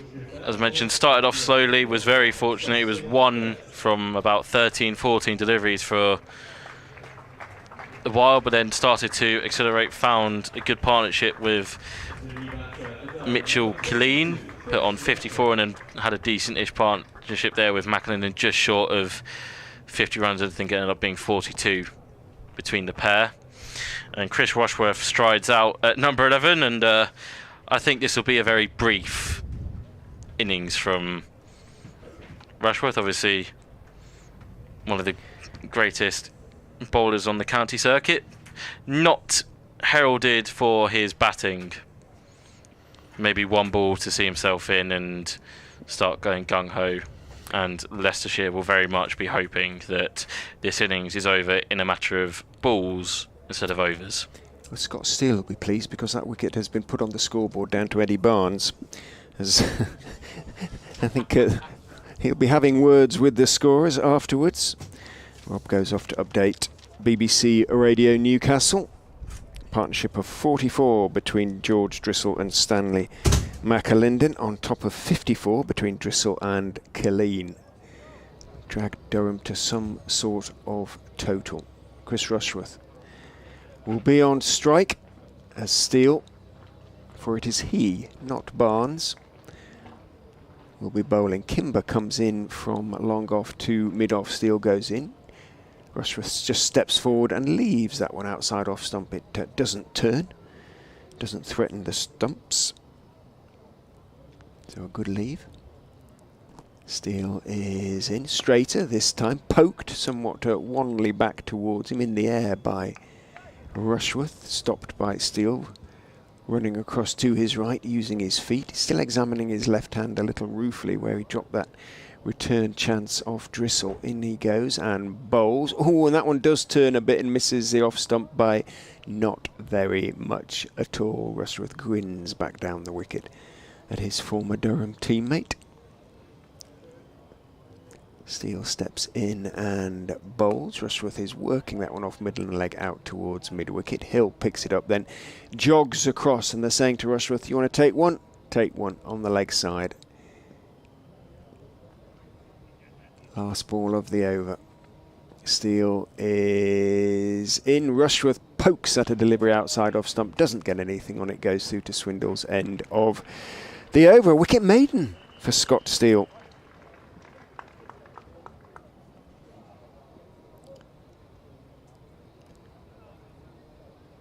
So what can McAlinden do with the remaining 6 overs? 7 overs, in fact. Beg your pardon. Wicket is it's still being marked down as Barnes on the scoreboard, incorrectly, it being Steele. So whether that will be corrected in due course remains to be seen. Hendricks looking for his third wicket. He's got McAlinden to bowl at. He's coming around the wicket from the Bennett end, charges in and bowls on off stump. McAlinden dabs it down to third man and is happy to take one. So he's giving Rushworth the strike. Not entirely sure that's wise. 22 not out to McAlinden. Rushworth will be facing Hendricks, who will never have a better chance of taking a three-for. At any rate, he has better than that. Certainly this season he has a four-for.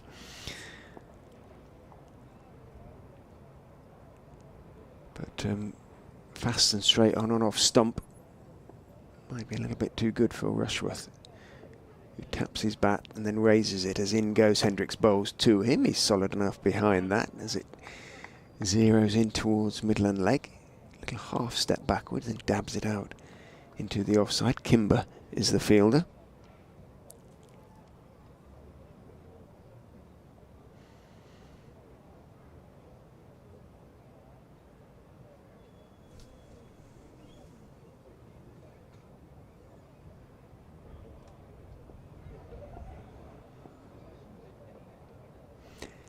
Hendricks longish run turns, comes bounding down the slope and bowls and dabbed down to third man very fine by Rushworth for four. It was short, just enough width. He was able to retreat and just help it down through around about second slip, above second slip. Not a great delivery from Bjorn Hendricks. Rushworth for four. They have taken the 9th wicket of the Durham innings, that of George Drissel, who had added 44 for the 9th wicket with Stanley McAlinden. Went down the pitch to try and loft Scott Steele's off-spin over long off. He couldn't clear Vian Mulder. He was dismissed for 30. Last man, Chris Rushworth, has just come to the wicket. He is 4 not out. McAlinden has 22 not out.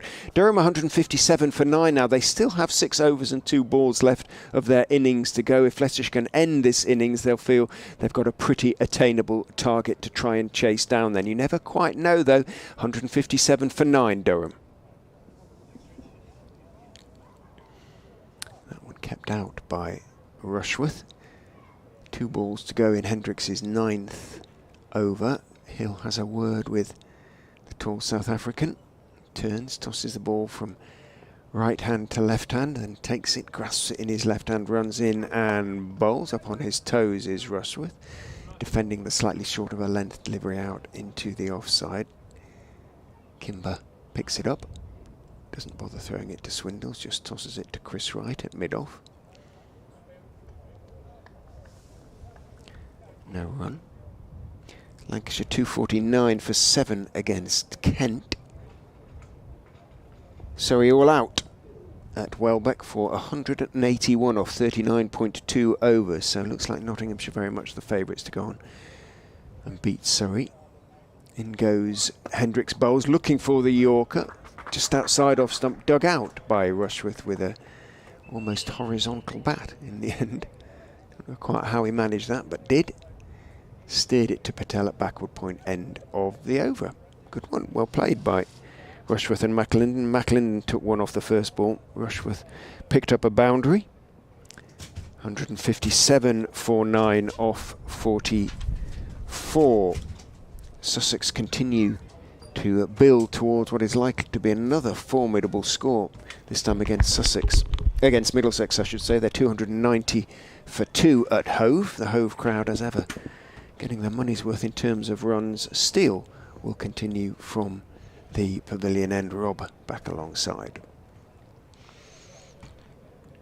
Steele to McAlinden. He comes down the track and tries to loft him over long on for 6, but gets nowhere near enough of it and eventually just lands harmlessly around square leg and it just run through for a single. Good use of the feet by McAlinden, but just got nowhere near enough. He was trying to take on, I think it's Kimber down below us, as Rushworth now does the same using his feet, but plays that to mid-off for no run.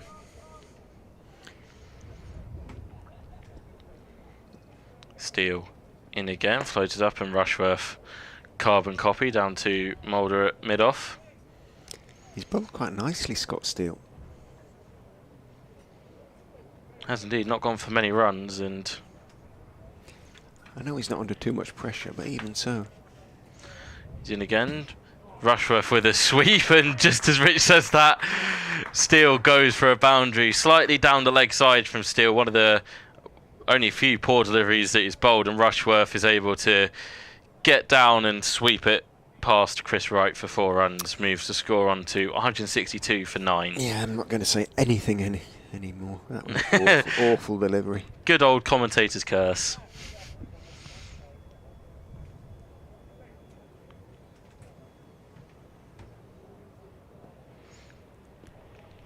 Tick over 5 overs remaining. Steele in, and Rushworth plays this down to long on for a single. It is Kimber down at long on. So Hendricks has got 1 more over left. Barnes has got 3. As Steele is in, McLinden uses his feet, but just uses it to prod down, and then has to duck out the way as Steele throws it back at Swindle's end of the over. 163 for 9, Durham. McLinden on 23 and Rushworth on 9, and Hendricks will be continuing to bowl his last over. I could do with this, nibbling this last wicket, the Foxes. 5 overs to go. If these two are able to sort of get another 30, they're going to get close to 200. Still 37 runs off in 5 overs. It's doable, but they are going to have to get a bit lucky in some sense. Hendricks then round the wicket to Chris Rushworth, who is on the back foot, but competently enough, just getting up on his toes, dabbing it the slightly short of a length delivery down towards backward point where Patel is the fielder. Wonder if Rushworth has ever changed bats because he bats number 11. Wonder if he's just got one that he just continually rolls out every week and he doesn't need any more than what. It is, you know, a manufacturer's bat, isn't it? He's got it sponsored, so presumably he has a selection in the bag. Hendricks is in and bowls to him, thick inside edge. Could have gone onto the stumps, it didn't. It runs down towards backward square between the batter and the stumps. In comes Mulder to field. Rushworth into double figures, onto 10 from 16 balls, 164 for 9. And again, another little bit of a partnership being built. 12, admittedly not massive at the moment. 10 to Rushworth, 2 singles to McAlinden, but every little helps. Absolutely, in the circumstances, done better than many of the guys who went before them. In goes Hendricks and bowls, up on his toes McAlinden, dabbing down towards short third man. Backward point Patel as ever. Has to move across to his left, it does so. Has to dive a little bit, or at least scramble and fall to his left to make the stop. So comfortable single. McAlinden on to 24, has handled himself pretty competently. And he's entitled to say, I've made my case for moving up to 9 or even 8 in the order. But 8 and did pretty well as well. Mitchell Colleen, George Drissel, 32 and 30. As in goes Hendricks, looking for the Yorker, dug out by Rushworth. Out to mid-off it goes. Thought for a minute the umpire was signalling a no ball. He was just signalling that's 4. Just 2 to come of the over, and indeed of the spell for Bjorn Hendricks. It's bowled very well. Opening stint was one of the best I can remember seeing, getting very good bounce off the pitch, beating batters on the inside edge, the outside edge. He's been rewarded with his wickets. He'd love to pick up this final one. Comes down the slope and bowls. Rushworth is backing away slightly and flinching at that one, dabbing at it, trying to work it down to third man, doesn't get anything on it, bounces past the outside edge. The first time he's looked really a bit like a number 11 there. And he's cross with himself. He just punches the back of his bat, not aggressively, but just admonishes himself, get in line, work it around. Don't play if you don't have to, perhaps. 1 ball to come for Hendricks. Turns. Down the slope and bowls. Worked by Rushworth out towards mid-wicket. Lilly comes in to field, throws at the stumps at the striker's end, but McAlinden had made his ground pretty comfortably. End of Hendricks' bowling. 10 overs, 2 for 26 for Big Buren. How many maidens? They're worth recording, I feel, because you don't see so many of them in white ball cricket. 2 maidens, 2 for 26. So there's been a very, very good bowling performance by the majority of this Leicestershire attack. It's not very often you keep sides this kind of tucked in.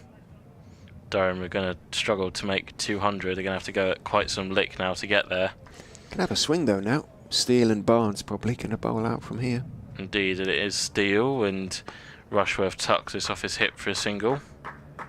Down to deep mid-wicket. Of course, inside the final 10 overs, an extra man is able to go back out onto the boundary. Caterers will be pleased, won't they? Because it was going to look like lunch was going to be quite early, but relatively on time now. Pretty much on time, as you say. As Steele is in and McAlinden turns Rushworth away for a single. Ends up being a dot. Yeah, the 3 frontline seamers right, 2 for 23 from 10. Mulder 3 for 28. Hendricks 2 for 26. McAlinden uses his feet gloriously and strikes Scott Steele for 6 over mid on a glorious shot from McAlinden. Preemptive shot. Knew what he wanted to do and delivered it with expertise. That's not the shot of a number 10, that's a shot of a number 5. Beautifully picked up, and it went miles over the ropes. Have we lost the ball? We're going to have to retrieve it back from the crowd? There it is, it's on its way back. That was a very, very good shot from McAlinden. He moves himself on to 30. So yeah, just hanging in there. Hanging in there. He's been out there 47 deliveries and just being out there, just being there at the end to do this sort of damage. Does he go again? He does indeed, and it's coming our way. He's got another one. That's arguably even sweeter from McAlinden. A lot more straighter, carbon copy footwork, same shot, same result. He moves himself on to 36. I did mention Durham going to have to go at some lick to get towards 200. McAlinden is doing his best to push him there. Currently moves to 36 and score 179 for 9. This is the danger of these 10 fiddling overs, isn't it? And McAlinden looking very good and very dangerous here. Like I said, they took the gamble in the middle overs to bowl out Mulder and Wright, and Durham being able to just hang in there and now able to do this sort of damage. Does he go again? No, he's beaten on the outside edge this time. Stayed back in his crease, and I think he dropped it, Swindles. I think it was a chance, judging by the reaction of the Leicestershire players. A lot of hands went to heads there, and including Steele's. I think that might have been a chance. Steele's in again, and McAlinden just turns this into the leg side for a single. End of the over. He'll maintain the strike. 37 for him, 12 for Rushworth. Durham 180 for 9. 14 off the over. 3 to go. That 200 very much on the cards, and those runs have to be scored. This game is not over. Looked it at 54 for 7, but wonderful effort by the Durham youngsters of the tail, and now Rushworth as well. Believe that might be McAlinden's highest list day score. Must be, I would imagine. He made his list day debut against Surrey, took not for 28 but scored 13. He had 10 not out against Middlesex, 13 not out at Somerset, and 5 not out for Gloucester. So yes, a new and comprehensively improving on his previous list day scores. Can he drag Durham towards 200 and maybe even beyond, and that would be something superb from where they were at 54 for 7. Indeed. Ed Barnes is going to bowl the last 2 overs from the Bennett end. The sun comes out, runs in and bowls. McLinden is down the wicket, lifting it over backward point. Not where he wanted to hit it, I don't think, but he's going to get the result that his enterprise deserves to a certain extent. Thick outside edge, squirts away towards wide third man. For 4, he moves into the 40s on 241, 184 for 9. Not the shot he was intending for, but he won't care. 4 runs are 4 runs. No, absolutely. Looks around him, examines the gaps in the field, sees where am I going to try and hit this next one. Still got 17 legitimate deliveries left in the innings as Barnes is in, bowls down the leg side, and that isn't a legitimate delivery. It is a wide and will be so signalled by the umpire. So still 17 deliveries to go and another one onto the Durham score, 85 for 9. 200 very much in play now. Pitch isn't necessarily that easy, especially early on. If Durham can pick up some early wickets, and they have Rushworth, who's at the crease now, they are not out of the game. Barnes is in. McLinden is squirting it out into the same spot down at wide third man. Again, it's somewhat fortuitous. A big swing of the arms made room for himself. Thick outside edge in the air, but it has run down to the same spot at deep wide backward third man. For 4 more, he moves on to 45, 189 for 9. Imagine the cheer if he can go past 50. He's taken off his helmet. He's looking at the balcony. The Durham balcony. Haven't had much to cheer today, but you'll hear a very loud one if Stanley McLinden can go past 50. Barnes is in to him. Again, he's making room. He's driving. It's in the air, but it's into the gap in the covers. Welsh comes into field. McLinden happy to take 1. Moves on to 46, 190 for 9. Barnes with that wide still has 3 balls to bowl in this over.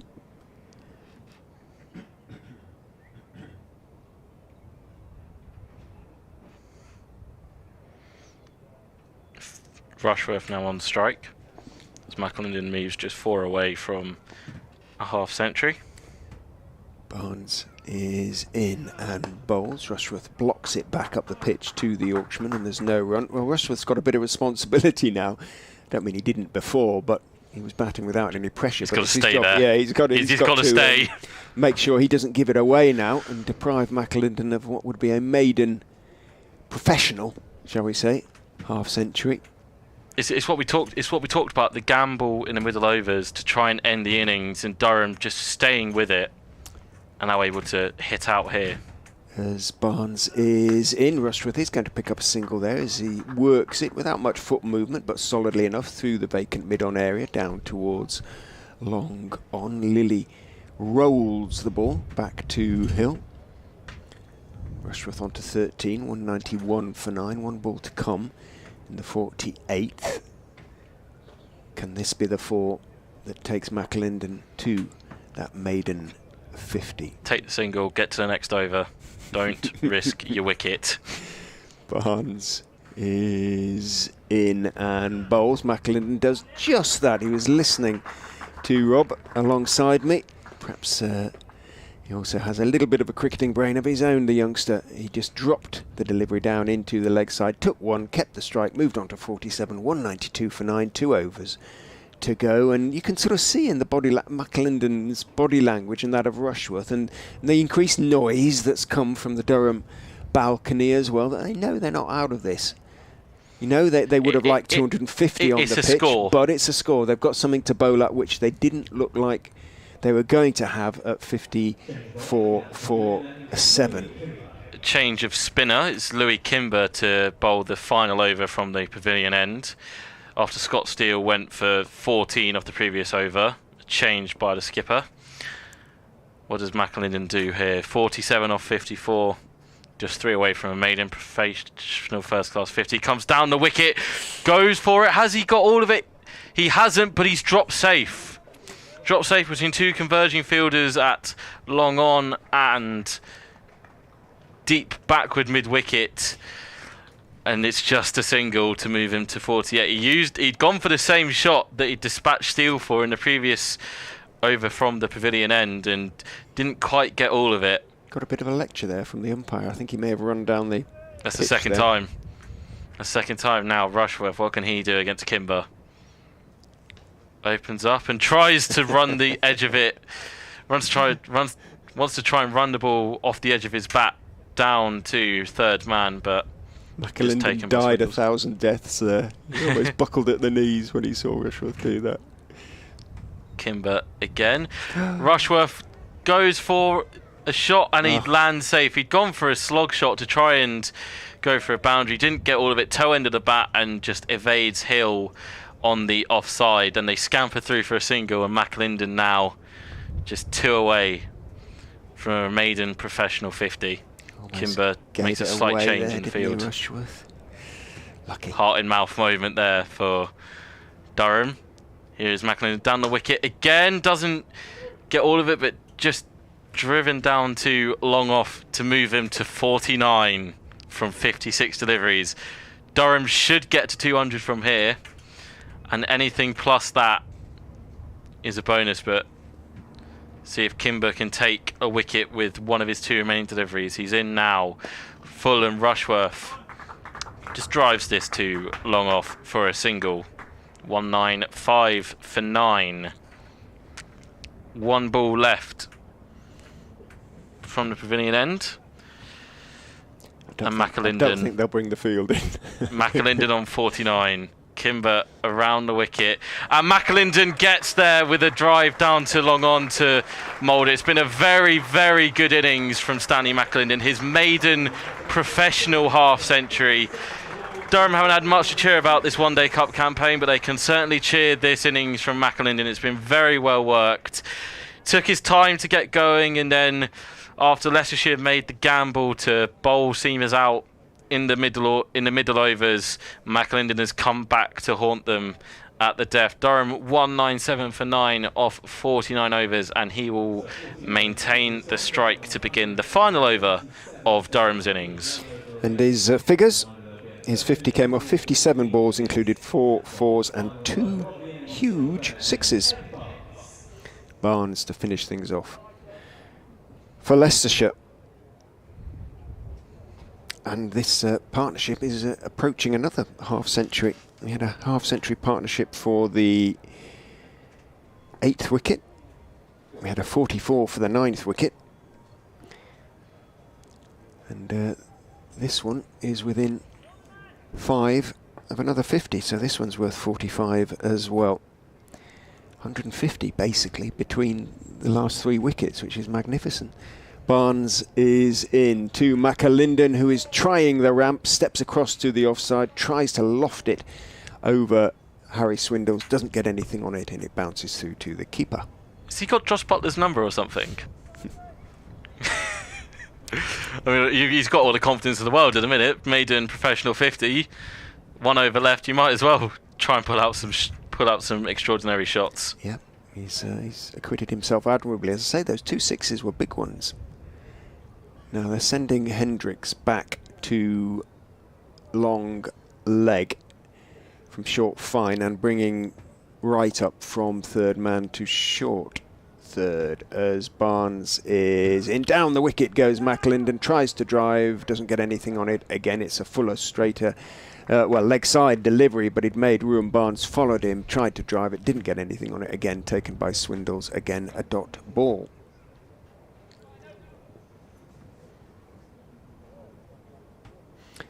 Well, they're going to have to get pretty much 200, whatever happens.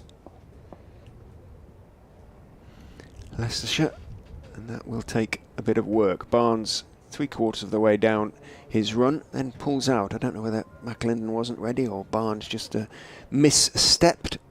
Either way, just pulls out, walks back to the top of his mark.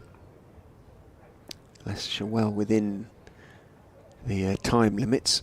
He comes in and bowls. McLinden drives and he's caught. Caught and bowled by Ed Barnes. McLinden can't believe it. Is he thinking it was a bump ball or something? No, I think he was just amazed that Barnes stuck out his right hand, knocked it up and held the catch. McLinden goes, caught and bowled for 50, but a magnificent effort by him. Durham are all out in the 50th over, just 3 balls left of the innings for 197. Leicestershire will need 198 to win the match and qualify for the knockout stages. Durham will be quite happy with that end result as Danny McLinden walks off the pitch to rapturous applause from the crowd. Very well played by the 18-year-old. Originally from Carlisle, made the step up post T20 blast to the first team and taken some wickets here and there, and now a brilliant moment for him as he's passed 50 for the first time in professional cricket. Rush finished on 15. Durham finishing just shy of their 50 overs and the 200 at 197 all out. But from where they were, we've said it many times, from 54 for 7 to get to nigh on 200 is a very, very good result. Well, the last 3 wickets added 143 and have given Durham a chance. We will be back with you here at the Uptonsteel County Ground as the crowd wanders out onto the pitch to inspect Andy Ward's groundwork out there, the light roller going up and down the pitch. We'll be back with you in around about 35 minutes time. We're going to get some lunch. Suggest you do the same, but look forward to your company to see if Leicestershire can get across the line. 198 is what they will need the match. Back to you.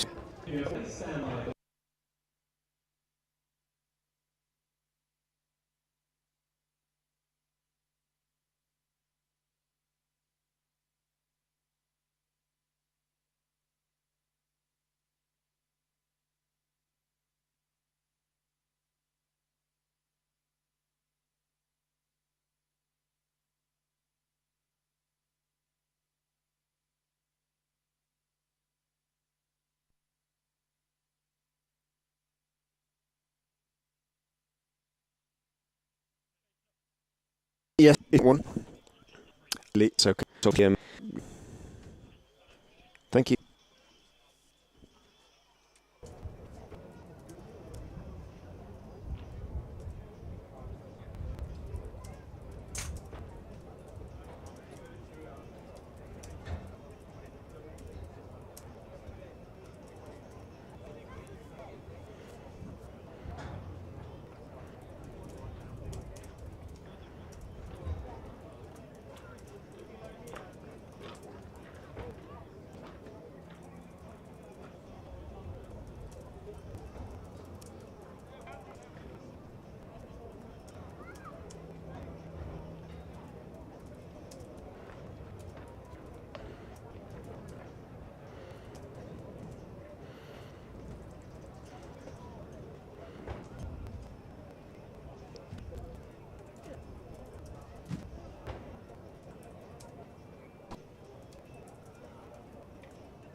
Okay, no worries.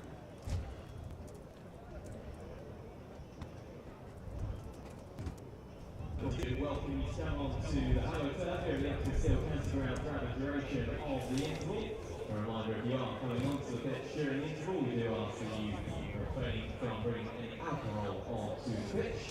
And of course, enjoy it.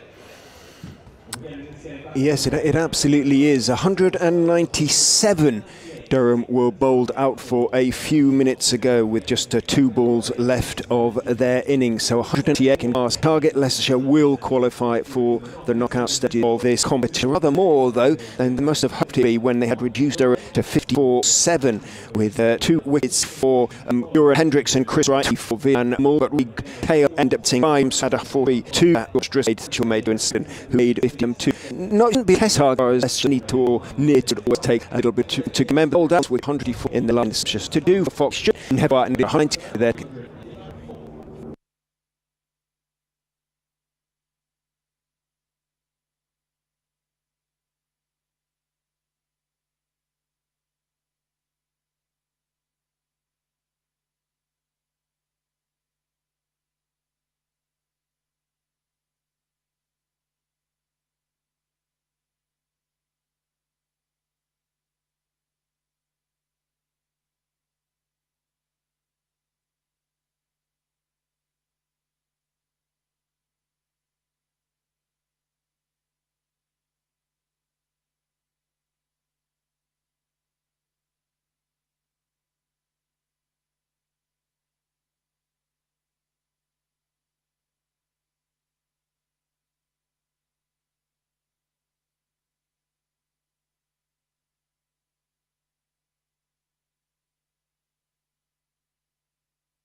Well, back the Grove is of this one match between Leicestershire and Durham. BBC and Rob Rush. Your commentators for again.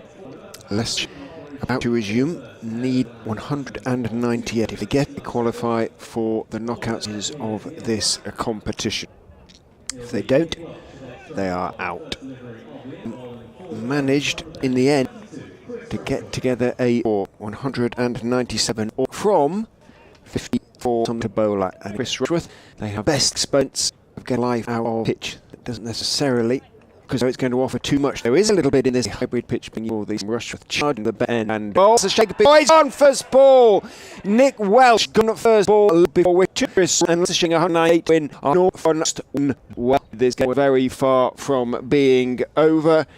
And that is most definitely the case now. Welsh did have one century to his name, but that's really the only score of any substance he's got in this competition. He's dragging himself from the crease very slowly indeed. He went forward to that Rushworth delivery, thought long and hard about it, the umpire, didn't give it straight away, but he decided it was going to go on and hit off a stump. So, the worst possible start for Leicestershire. Are they going to blow this? Well, they were bowled out for 154 on this pitch against Nottinghamshire a couple of days ago, with Brett Hutton taking 7 quick wickets, and they know they have plenty to do here. Rishi Patel, who has opened for the Foxes throughout this innings, is now coming in 3, but it's effectively the same, isn't it, really, when you're coming out for the second ball of the innings.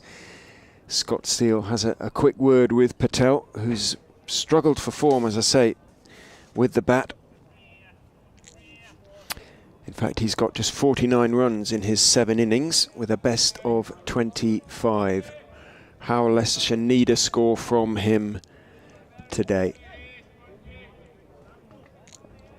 Rushworth, sun glinting off his tonsured head, runs in and bowls to Patel, who is forward.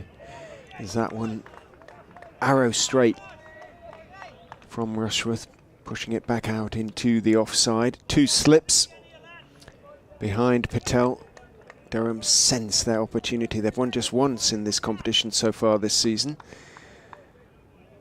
They would dearly love to end with a win, and there'll be a lot watching what is going on here, certainly at Nottingham, or at Welbeck, where Nottinghamshire are playing Surrey.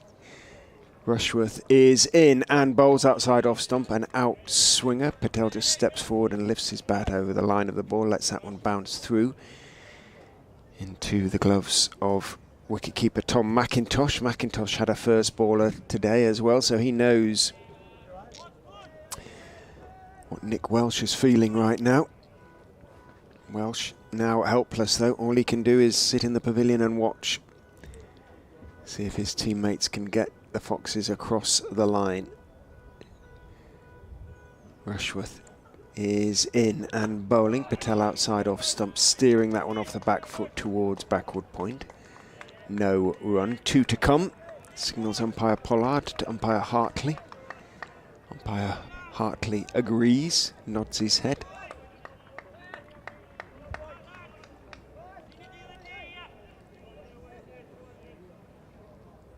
Bright sunshine here at the Uptonsteel County Ground, but a very, very nervous crowd.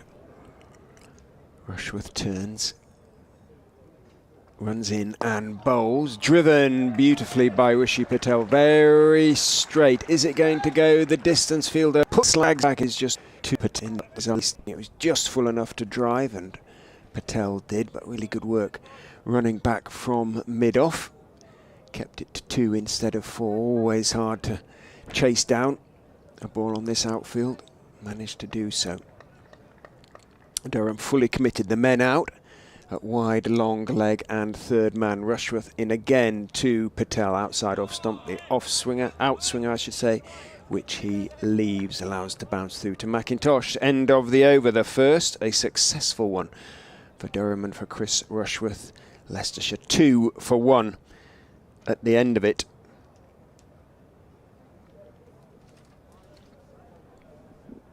Patel wanders down to have a chat to Scott Steele. It is going to be, let us see, who's going to open the bowling from this pavilion end. It's going to be Mitchell Colleen, who batted so well earlier. 32 he made, or 52, earlier in the day. And Colleen, with his tail up, I would imagine, in that respect. Does he bowl like his old man? Can he? Seam bowling. Neil's forte, swing a seam. Some you do me, so let's do it. But Stearns mid area, chasing from he'll Steele pick a couple. And does. The numbers on the back of the Durham shirts are a little bit narrow. They're not huge and they're not that easy necessarily to pick out. That's my excuse anyway. In goes Colleen and bowls nice and straight on off stump. Forward goes Steele, back down the pitch. He plays it firmly to Mitchell Colleen, who feels in his follow through, keeps hold of the ball as well. There's no run.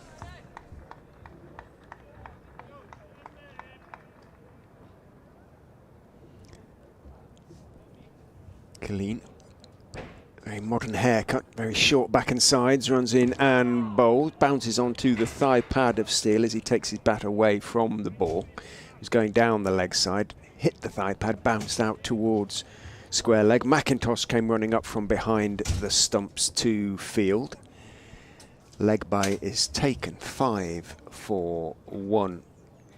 First extra of the innings brings Patel down on strike to face Colleen. There is something, as you would expect, of Neil about his bowling.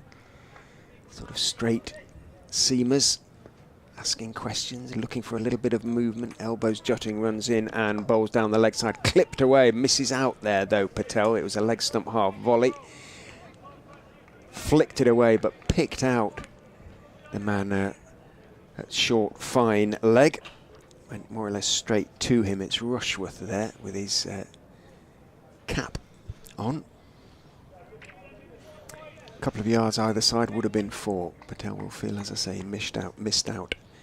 In goes Colleen, bowls to him. Again, it's on to the leg stump. This time, I don't think he got anything on it. Went down the leg side. McIntosh dived away to his left. Couldn't get there. That is 4 wides.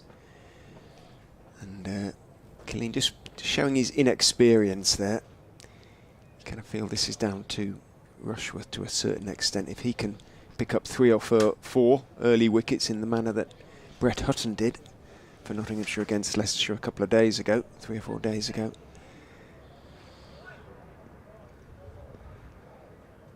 They can really put the Foxes under pressure. Not with bowling like that though. Colleen is into Patel, outside off stump, up on his toes, just steering it out towards backward point. Moving across to his right is Nick Maddinson. And there is no run. 10 for 1 then. Leicestershire. Rob's back alongside. Were you literally on air with Radio Newcastle when that wicket fell? Did they time it just before I perfectly? got put through. Just before I got put through. So, yeah, perfect start for Durham. You can't ask for anything more. Need to back it up though. Colleen is in. That's a better, straighter delivery on off stump. Patel treats it with respect, blocks it out into the offside. Travaskis with his wide brimmed sun hat runs in from mid-off to field, and there is no run. End of the second over. 8 runs from it, including those 4 wides. Leicestershire 10 for 1, needing 198 to win. As I say, it's a perfect start for Durham. You can always back Chris Rushworth to get straight on the money, line and length, and pinning Nick Welch in front. When you've not got a huge score to defend, nigh on 200, wickets are key, and also dot balls and the experienced campaigner knows how to do plenty of those as he starts his second over. He's in and just brought back to him by Uptonsteel. Because Leicestershire can't fall into a potential trap here of thinking that just because the chase is under 200 that it's going to be simple. Yes, this Durham team is slightly inexperienced, but they do have Chris Rushworth, do have Liam Travaskis as the experienced heads, and they've got plenty of people capable of taking wickets as Rushworth is in again and guided down to third man by Steele. He moves on to 3. And it's just that extra lift having a wicket first ball gets you. You know, field is up, energetic, straight on it, just try and make it as difficult as possible.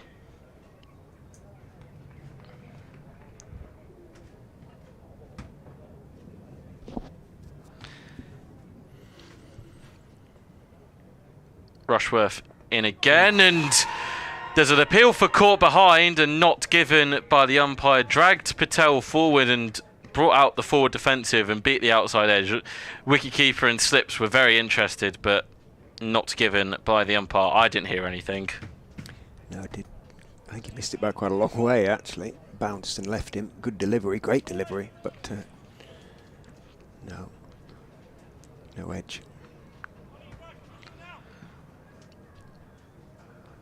Ground lit up now in the sunshine.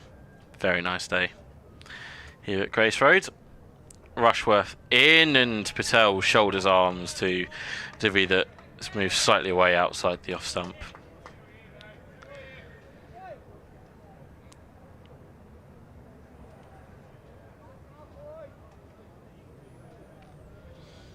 Rushworth rested for Sunday's game, so coming in relatively fresh and straight on the money.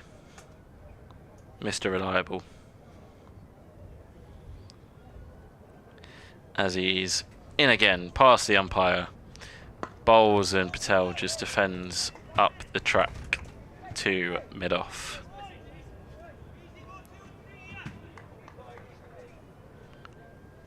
Travaskis, as you mentioned in the last over, with the floppy wide brim sun hat. Everyone else in Durham, I believe, is in traditional caps.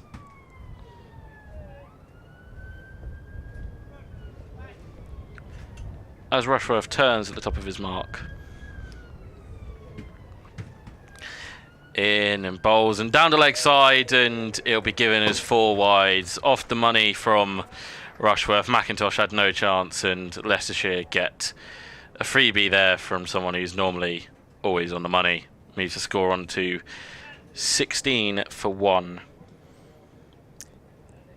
8 wides in that 16 then. 4 from Colleen in the previous over. I wonder how Rushworth feels. So I'm pretty sure he'll have bowled in partnership with Neil. Now he's bowling in partnership with his son. It's just been around forever, really. He's in again here and back on it, bringing a forward defence out of Patel.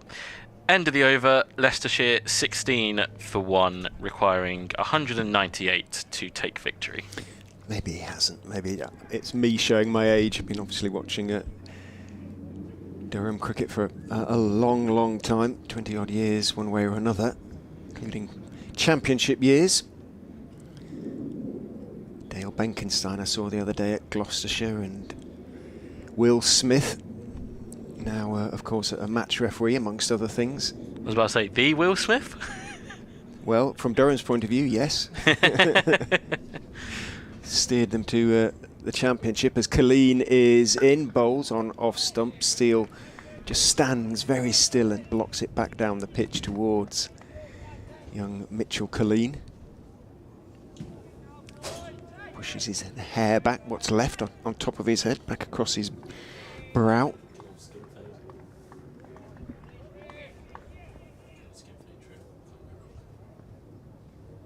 Turns.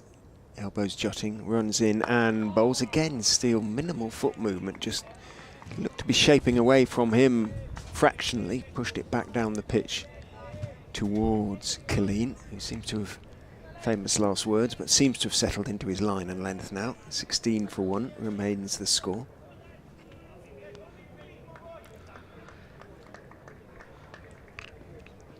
Turns. Shortish run in and bowls full, almost looking for the Yorker. Very straight though. Again, there's a fraction of touch of shape to it and blocked down the pitch to him by Uptonsteel. Won't know. Well, he might know some of the younger ones, I guess, the likes of Killeen, but only, I guess, from seeing them in the academy, excuse me, from his time at Durham. Of course, he'll know the likes of Rushworth and Travaskis. Things change very quickly at clubs when things aren't going well. In goes Killeen and bowls, goes for the drive and misses it outside off stump. Ordinary shot from Steele. Looking to punch it away through the offside, but again, minimal foot movement. Fortunate not to edge through to McIntosh. Behind the stumps. So Killeen took a wicket with his second ball in a List A cricket. Got Liam Patterson-White, LBW.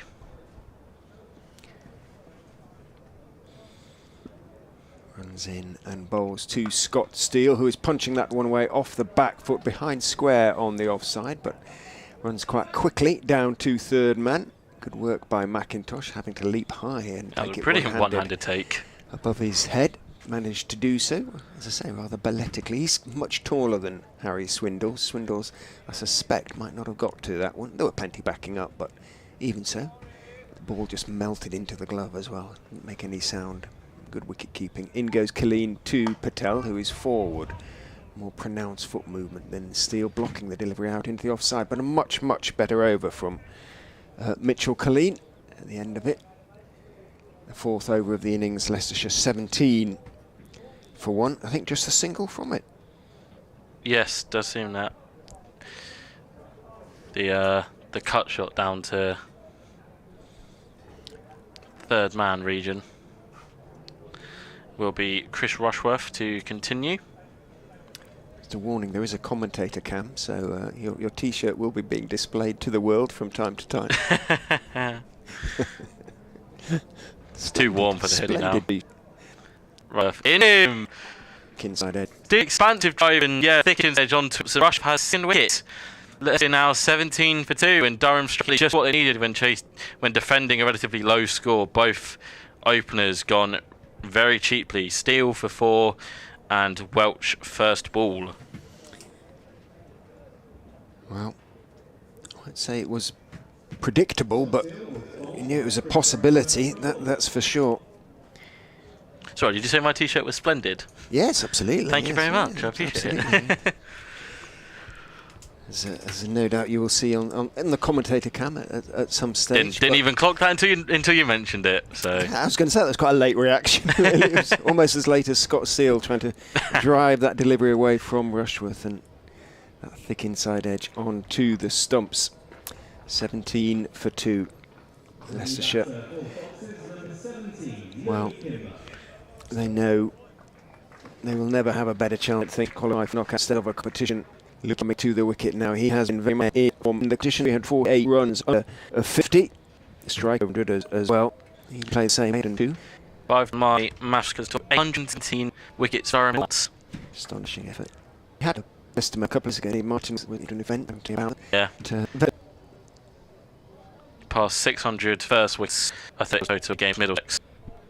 Up at Chester Street, ended in a drab personal milestone reached, and looks fit enough to the 1,000 to me, but that is perhaps a way off. But who knows? never say never. Leading in, Gully. Into full bouncer for the. Yeah, good.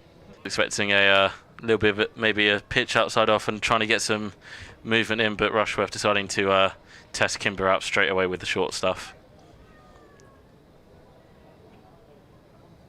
So Durham they've conceded the 8 wides, but they've got the 2 wickets, and for them I think it's more of a case of we got to take 10 wickets if you're going to try and win the game and approach it from that mindset.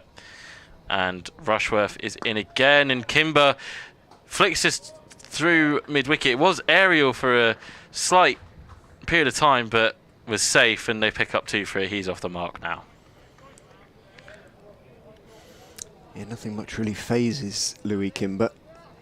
He plays the same way, takes the same approach, whether he's hitting a golf ball down the middle, he plays to single figure handicap and less. You know, he's sort of 5 or 6 or something stupid like that. Plays tennis to very high standards. He's one of those, I'm afraid. He and his brothers, sporting prodigies. It's all right for some. Rushworth in, and Kimber just prods forward to Travaskis at mid-off.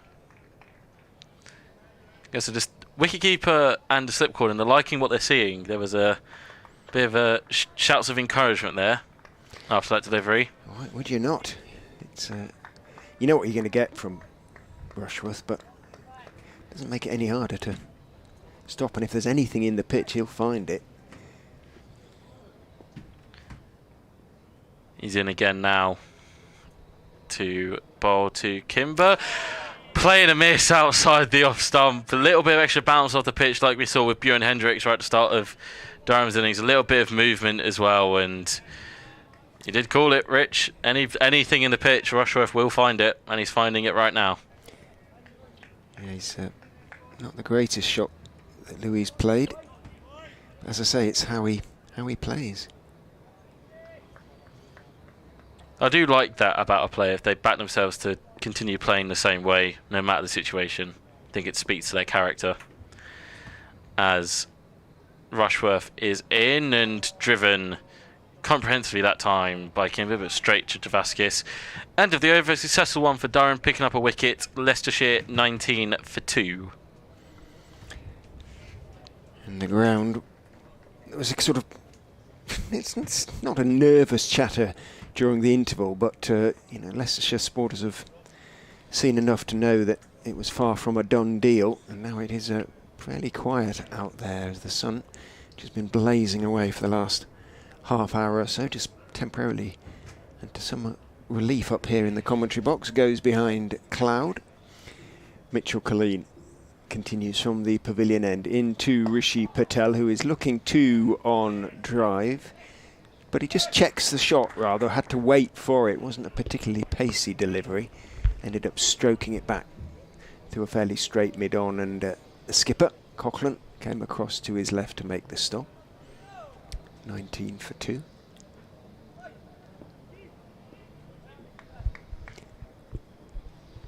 Killeen is in and bowling, and that time it's off, driven by Patel, slightly wide of Travaskis at mid-off, and seeing Travaskis, although a left-hander, had quite a long way to move to his left.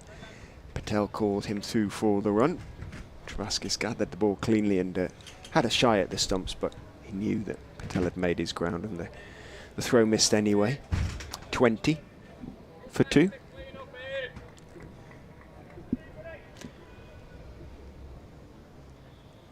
Patel on to 3. Killeen is in and bowls fullish to Kimber, who clips it away through the vacant mid-wicket area, coming in from the mid-wicket sort of sweeper position. I can't make out the number on that fielder's bat. That's McAlinden. It's very narrow, is it, the number? It's really not very clear. I can assure you it's I believe you. No, I'm not. I'm just. But even knowing it is a very narrow number. I will. Even knowing it's him, it's quite hard to pick out the 2 and the 8 on his back. It's. I don't know why. Just the design. Anyway, it was Stanley. In goes Killeen and bowls very straight, and Patel leans forward in a solid forward defensive press that goes back down the pitch to the young bowler. Do you get what you mean? It is a very narrow. Whether it's me or my eyes or whatever, I did get a letter, an email telling me it was time for my eye test, but the other day. I don't know. But it is a slightly different design. I think the numbers are definitely smaller than those on the back of the Leicestershire shirts. In goes Killeen, bowls on off stump. Patel is forward, steering it out into the off side. Running across to his right is Nick Maddinson from point, and there's no run. 21 for 2. Has settled into a good line and length now, Mitchell Killeen. He's got experience alongside him as well. Travaskis at mid-off and Skipper at mid-on. No doubt giving him words of advice. Runs in and bowls again, nice and straight. Again, Patel can only sort of walk into the defensive press this time, push the ball out to Travaskis and settle for a dot ball. 6 overs have been bowled. 21 for 2 is the score. The match is very much in the balance, Rob, I would suggest. I'm inclined to agree with you, especially after the start Durham have had. I think at change of innings, like you say, when we were walking round, a few Leicestershire supporters going, let them get maybe a bit too much here. It's not as comfortable as we wanted it to be. But that's testament to Durham's tail and how they batted and how they're bowling so far. Rushworth in to Kimber and beats the outside edge. A bit of a nothing shot from Kimber there. He's not really looking to defend or attack. He's just prodded the bat slightly outward and lucky that it's not taken. Outside edge. He's currently on 3 and so is Patel. 2 openers have gone.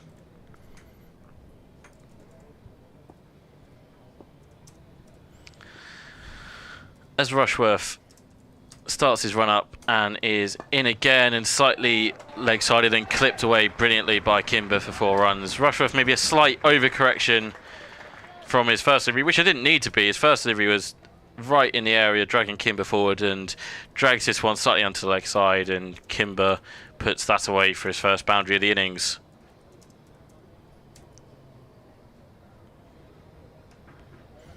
.25 for 2.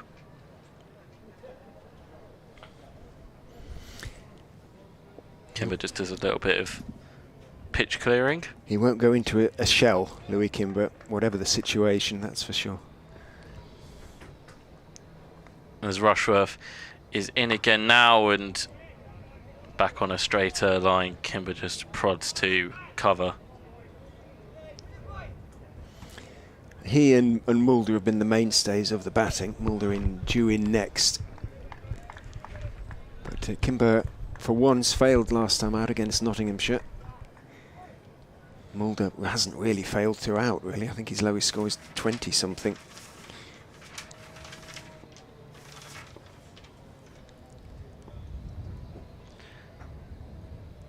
Rushworth in. Again, Kimber just prods back up the track. No, he actually only made 10 at in the defeat at Sussex. Otherwise, 22, 68, 102, 78, 68. What did he get last time? 79. Vian Mulder. Kimber, fairly similar run of scores. Rushworth bowls and Kimber drives him beautifully through extra cover for 4. Maybe a tad over pitch, and Rushworth does have some words for Louis Kimber as he goes down to fist bump Patel, but maybe a tad over pitch from Chris Rushworth, and Kimber exquisitely drives him through extra cover for 4. Moves himself on to 11. 29 for 2 after near 7 overs, 1 ball left. As Rushworth turns at the top of his mark. He bowls and Kimber leaves this outside off stump. End of the over. Leicestershire 29 for 2, chasing 198 for victory. Will reassure Leicestershire supporters to some extent. 2 boundaries from the over, both beautifully hit by Kimber. Moves into double figures. 11 off 12 for him, 29 for 2. Patel 3 off 18. But having come in second ball, effectively opening again, he knows his job really is to sort of see off Rushworth and get through the first power play. Killeen is in, bowls to him. He's working that one wristily wide of mid-on. Cochrane sprawls away to his right to make the stop. Patel takes his single, moves on to 4, 30 for 2.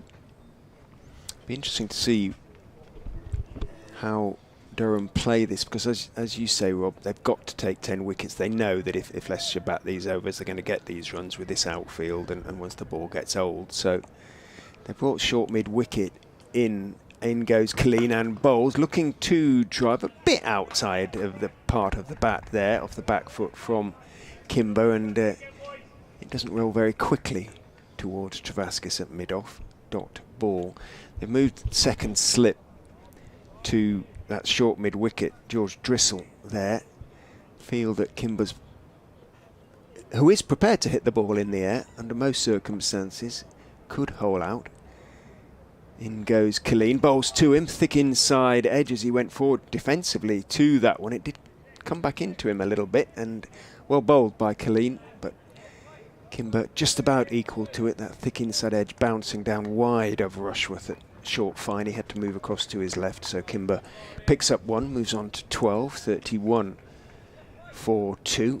Drissel actually starting to warm up a little bit, so he might be the next Durham bowler to turn his arm over. In goes Colleen, very straight, but Patel equally solid and straight in defence. Back down the pitch on the on side.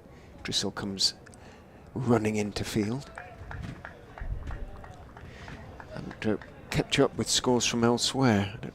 And we ought to be keeping an eye on them, because they could be relevant. Leicestershire won't be looking at them. All they really need to do is win, but all they have to do is win.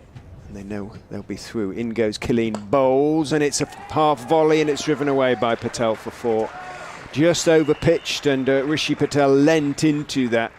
And the encouragement and cheers from the Leicestershire faithful, and indeed from the balcony, there's a sort of whiff of relief about them in a way as well. Patel moves on to 8, 35 for 2. As you mentioned, slightly over pitched, and Patel just easy enough shot. Looking at just some of the scores, I know you've got Leicestershire in close competition with Sussex. Sussex ended up posting 400, and Middlesex are currently 20 for 0 off 3. Colleen is in, very straight, but Patel, having picked up his 4, is content to lean forward in a classic forward defensive, block it out into the offside. Travaskis is the fielder coming in from mid-off, and there's no run to finish the over.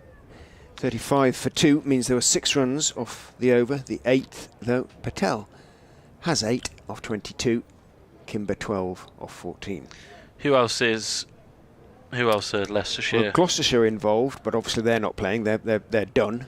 And of course Surrey and Nottinghamshire. Nottinghamshire very much in the picture if Leicestershire were to lose. Does look like Notts are going to wrap up a relatively easy win, chasing 182. They are 1 for 1 in response, as Rushworth is in and are playing a miss outside the offside. Update coming from BBC Radio Leicester. I'm going to have to make them a little bit nervous with the news of 2 wickets having fallen.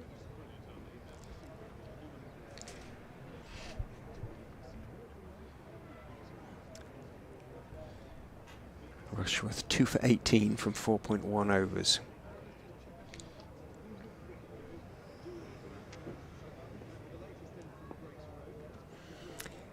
Hello, and it's a far from done deal as far as the Foxes are concerned. They need 198 to win the game. They lost a wicket to the very first ball of their innings, Nick Welsh. Leg before wicket to the very experienced Chris even Rushworth without scoring. They've also lost another wicket. Scott Steele, who's making his first appearance in the competition for the Foxes this season, was bowled by Rushworth off a thick inside edge when the score was on 17. They have doubled the score since then almost. They've moved it on to 35 for 2. Rishi Patel is 8 not out off 22 balls. Louis Kimber, who's been in super form for the Foxes this season, is on 12 not out. He's hit Kimber, but he's going to be out at mid-on. He is out at mid-on. He is caught at mid-on, and Kimber, who I was just telling you, has been in really super form. The Foxes has looked up had to sort of combine the news update there with the commentary. It was a good delivery from Rushworth. May have stopped a bit on Kimber, but he was a little bit hard-handed at it, and he lobbed up the simplest of catches to mid-on. I think, yeah, maybe died in the pitch slightly, and Kimber got through the shot too quickly, and just an easy catch for the skipper, Paul Coughlin. standing in today for Scott Borthwick, who has a slight injury, and as Durham are out of the competition, no need to risk him ahead of county championship action to round off the season. That is a huge blow for the Foxes. Right, well, Lewis Hill is coming in ahead of Vian Mulder, who's been coming in at 5. Now, I think that's because they brought Steele in at the top of the order.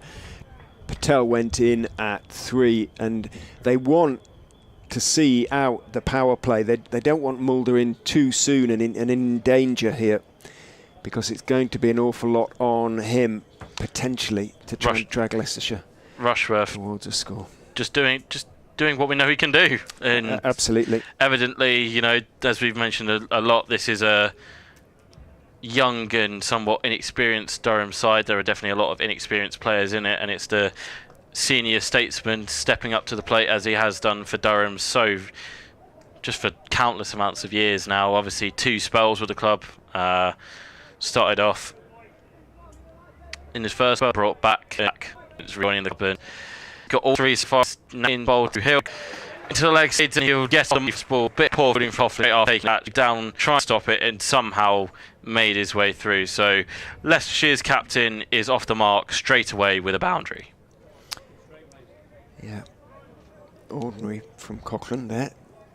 Went down in stages rather to his right, didn't he? But Rushworth, normally you'd think in terms of him coming off to 5 overs, but I think he's got to bowl 7 or 8 here really and try and pick up 1 or 2 more wickets. Similar to Chris Wright, Rushworth is in, and Hill plays this out to cover point for no run. That'll just be something. It's a boundary off the first ball straight after a wicket. It's just an irk. So like you want to build pressure off the back of a wicket. It's just a slight release, isn't it? Yeah. Obviously, Durham will be very happy with where they've got Leicestershire, but just as a nitpicky thing, would have loved to have kept Hill scoreless so far. As Rushworth is in, back of a length, rising up off the pitch, and Hill moves out of the way of it. Another successful over for Durham, getting another wicket. Chris Rushworth has all 3. Leicestershire 39 for 3. We will keep reminding you, 198 to win the game, another 159 needed. Rate isn't really an issue. Overs aren't really an issue. Rate required 3.9, but wickets most definitely an issue. Well, there is going to be a change, and it is going to be the half centurion. Yeah. Who's going to have a bowl? McAlinden. Stanley. Tall, full of himself. And I mean, but he's absolutely buzzing at them. I've got that tree having seen Rushworth up 3. Really no pressure at all. If he could pick up 2. Goodness me. Durham, Leicestershire. McAlinden from the pavilion end bowls 2. Starts badly with a foolish delivery. The legs that Patel clips out towards mid wicket. Travaskis has a lot of work to get to the ball, but they didn't take to particularly quickly there. Patel and Hill. Probably was only ever 2 in it. And Patel moves into double figures onto 10, 41 for 3. McAlinden went wicketless on Sunday, 0 for 38 off his 5, so we'll be looking to round off his one-day campaign with at least 1 wicket in the game today. Yeah, just 3 overall in the campaign so far. Bowls again full, in fact 2 full. It's a full toss, and again Patel doesn't try and overhit it. He clips it out towards deep mid wicket and requires Travaskis to put in another sprint across the boundary or down the boundary from in front of the Uptonsteel family stand towards deep mid wicket in front of the meet, and picks up another couple. Moves on to 12. McAlinden, like a lot of young bowlers coming to this ground for the first time, he's probably getting used to it. There's a slight upslope from this side, and just got to find his length. Yeah, it just sometimes takes a little bit of time to adjust. In goes McAlinden, bowls outside off stump. Sort of he leaps into the crease rather, and when you've been running up a slope rather than down it, you're kind of thinking about that a little bit rather than necessarily sort of rhythm and flow. That was a better length, but it was outside off stump, and Patel let it go through. Of course, Durham have got a decent stock of fast bowlers now coming through. Matty Potts, new contract through for another 2 years. Bryden Cast has just signed a new 3-year extension this morning. As McAlinden is in again outside of stump again. Patel steps forward but lifts his bat over the line of the ball. How much you're going to see of Potts, how much Durham will see of Potts over the next year or two, you know, I question really. I don't think it'll be an awful lot, unfortunately. Now, when you look at the fast bowlers they've produced who've gone on to play for England, they just kind of disappear, don't they? Harmison, Wood, you know, all they do then is play for England and rest, essentially. Yeah, but they'll be happy they're Onions, producing cricketers for England. In goes McAlinden bowls. That's straighter on off stump, and forward went Patel in defence, pushing it out of the offside, and there's no run. Well, hopefully that's appreciated. You sometimes feel it isn't by the ECB, especially I would imagine that a lot of Durham fans will feel the way they've been treated in recent years. Exactly, and you know, I think injuries and absences for internationals have hindered this campaign for them. You know, Bryden Cast has not played, I don't think, a single game. McAlinden is in outside off stump, dabbed down because it's short by Patel off the back foot down towards third man, who comes in to meet the ball. Patel takes his single, and that is the end of the power play. 10 overs, 44 for 3 Leicestershire. So this is one of those games you feel it's going to go the distance. Durham were 36 for 2 at the end of the power play. They then had an awful period when they went to 54 for 7. So, as I predicted, and well, it wasn't a difficult prediction, was it? Rushworth staying on. Has to try and pick up wickets while the ball is hard and reasonably hard and shiny. He's in now and bowls, and Patel just prods this forward for no run. Like I say, Cast hasn't played, I don't think, a single game in his campaign for them. Matty Potts has been told, you know, he was called up for the One-Day Cup and now he's with the Test squad, so he's not around. Mark Wood is working his way back from yet another surgery. Stokes, obviously being Test captain, means he's not around. So, while yes, some of it has been just very poor performances from Durham on their part, international call-ups have played their part in this campaign, as Rushworth is in and again just prodded back up the track by Patel.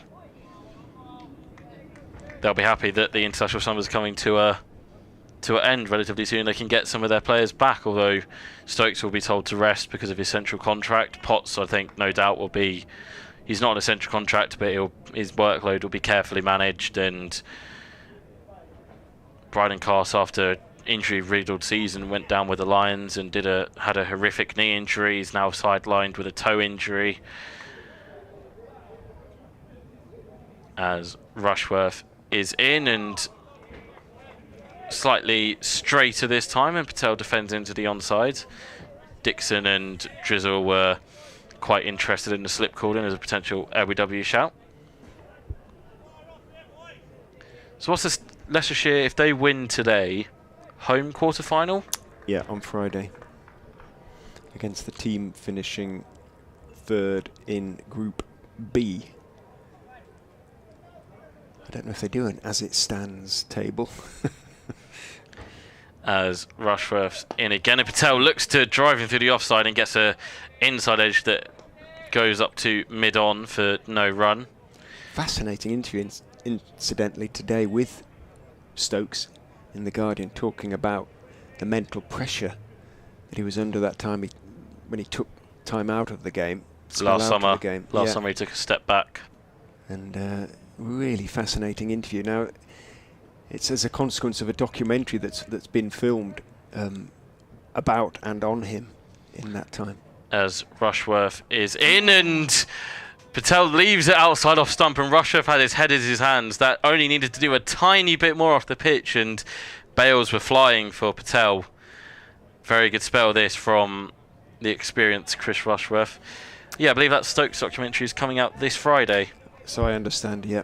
And it's Sam Mendes, who's, you know, a really top filmmaker. He's done Bond films. Absolutely, and he's directed in the theatre as well, so it should be fascinating. I'm not sure what it's on. as Rushworth's in again, and Patel plays this on the up but into the covers for no run. I believe that's a maiden over from Chris Rushworth. It is. Score remains 44 for 3, 198 needed. I believe it's on Amazon Prime Video. Okay, oh well. I'll have to wait. I think Jake Humphrey's TV production crew, Whisper TV, are also behind that documentary. I think, you know, after what Ben Stokes has done in the last 2 years, it's been nothing short of remarkable. Last 2 to 3 years and everything that he's sort of gone through. It's great that, obviously it's not great that he's had to go through those times, but great that he's opened up and spoken about it and doesn't feel trapped in it. He feels comfortable enough to come and talk about it. It might help everyone else be a little bit more open with their experience. Yeah, the news feed. This is interesting. Got Lewis only top edge to the wicket keeper, and Leicestershire needing 198 to win are 44 for 4. As I said, this is getting very interesting now. Durham, as you say, picking up that 4th wicket. McAlinden is 4th in the tournament. Hill gone for 4. It's a game of 4s at the minute. It didn't seem to be a very challenging delivery for Lewis Hill, but he tried to play a late-ish cut shot and I think a under edge from toe of the bat, and McAlinden knew straight away. McIntosh went up straight away, and that's the end of the Foxes skipper. And we did say it earlier on comms. Some of the Leicestershire fans around the ground were saying this is far from done. It is very much far from done. Durham needing 6 wickets for victory. Now, it's the key man. It's the key partnership. Vian Mulder comes out during Rishi. Just about got in. He's on 13. As I say, been key man as far as the Fox are concerned, and he must. One day I'm going to come to the wicket, nice and peachy, and relax a little bit. You're going to graph and try. He's going to have to wait another day. Yeah, it may never come. So Vian Mulder, one of the literally does his stretches. He does his 44. They need another 154. 4 and over. All he needs to do really just play himself. He knows that. And I would definitely keep Rushworth on now, because if Mulder goes early, as Linden is in, bowls to him, good delivery as well. He comes down a little bit late on it, and Patel, who'd gone halfway down the wicket as the ball squirted towards mid-wicket, has to scramble back into his ground, but does successfully. But Durham very much on their toes at the moment. Coughlin came chasing in from mid-on there, picked it up and hurled the ball at the non-striker's end. Missed the stumps, but Patel had to be alert to make sure he was back in his ground had he hit them. McAlinden is in and bowling a bouncer. Mulder just leans to one side, drops his hands, walks away towards short leg. You did say it when McAlinden came on to bowl. You'd said if he can, he's seen Rushworth pick up three at the other end. If he can pick up 1 or maybe 2, then it leaves it very interesting. He's picked up the 1. If he can get another 1 now, Durham will feel they're in the driving seat. Turns. Runs in, bounds, bowls outside off stump, and allowed to go through by Vian Mulder. Durham enjoying this.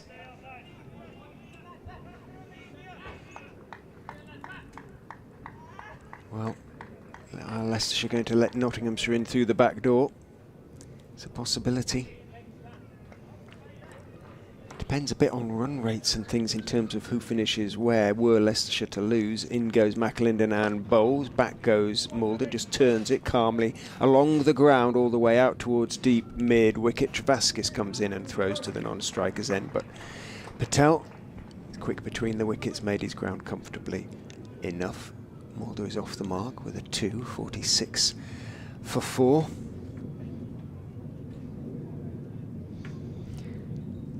Leicestershire fans have either gone quiet or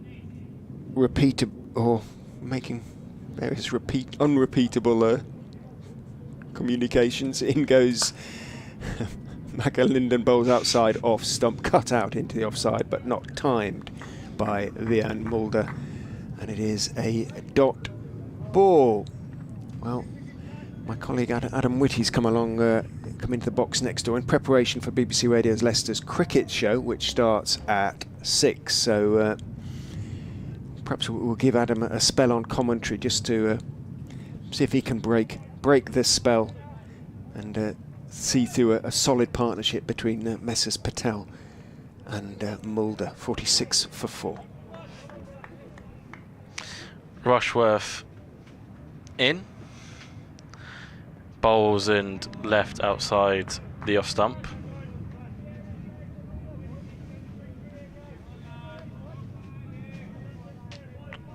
.46 for 4.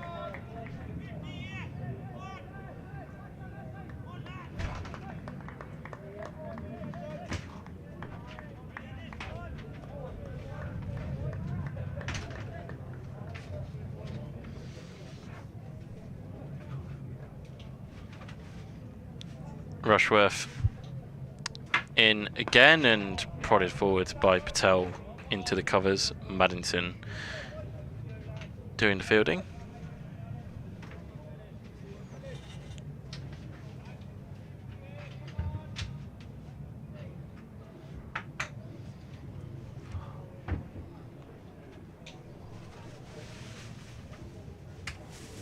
Hello, Rob. Afternoon. Not the ideal start for Leicestershire. Not the ideal start. Hello, everybody. Adam Whitty here, just filling in for Richard Ray for a short period. Rushworth's in again and left outside the off stump by Patel. Yeah, I'm here. We've got the Radio Leicester Cricket Show later.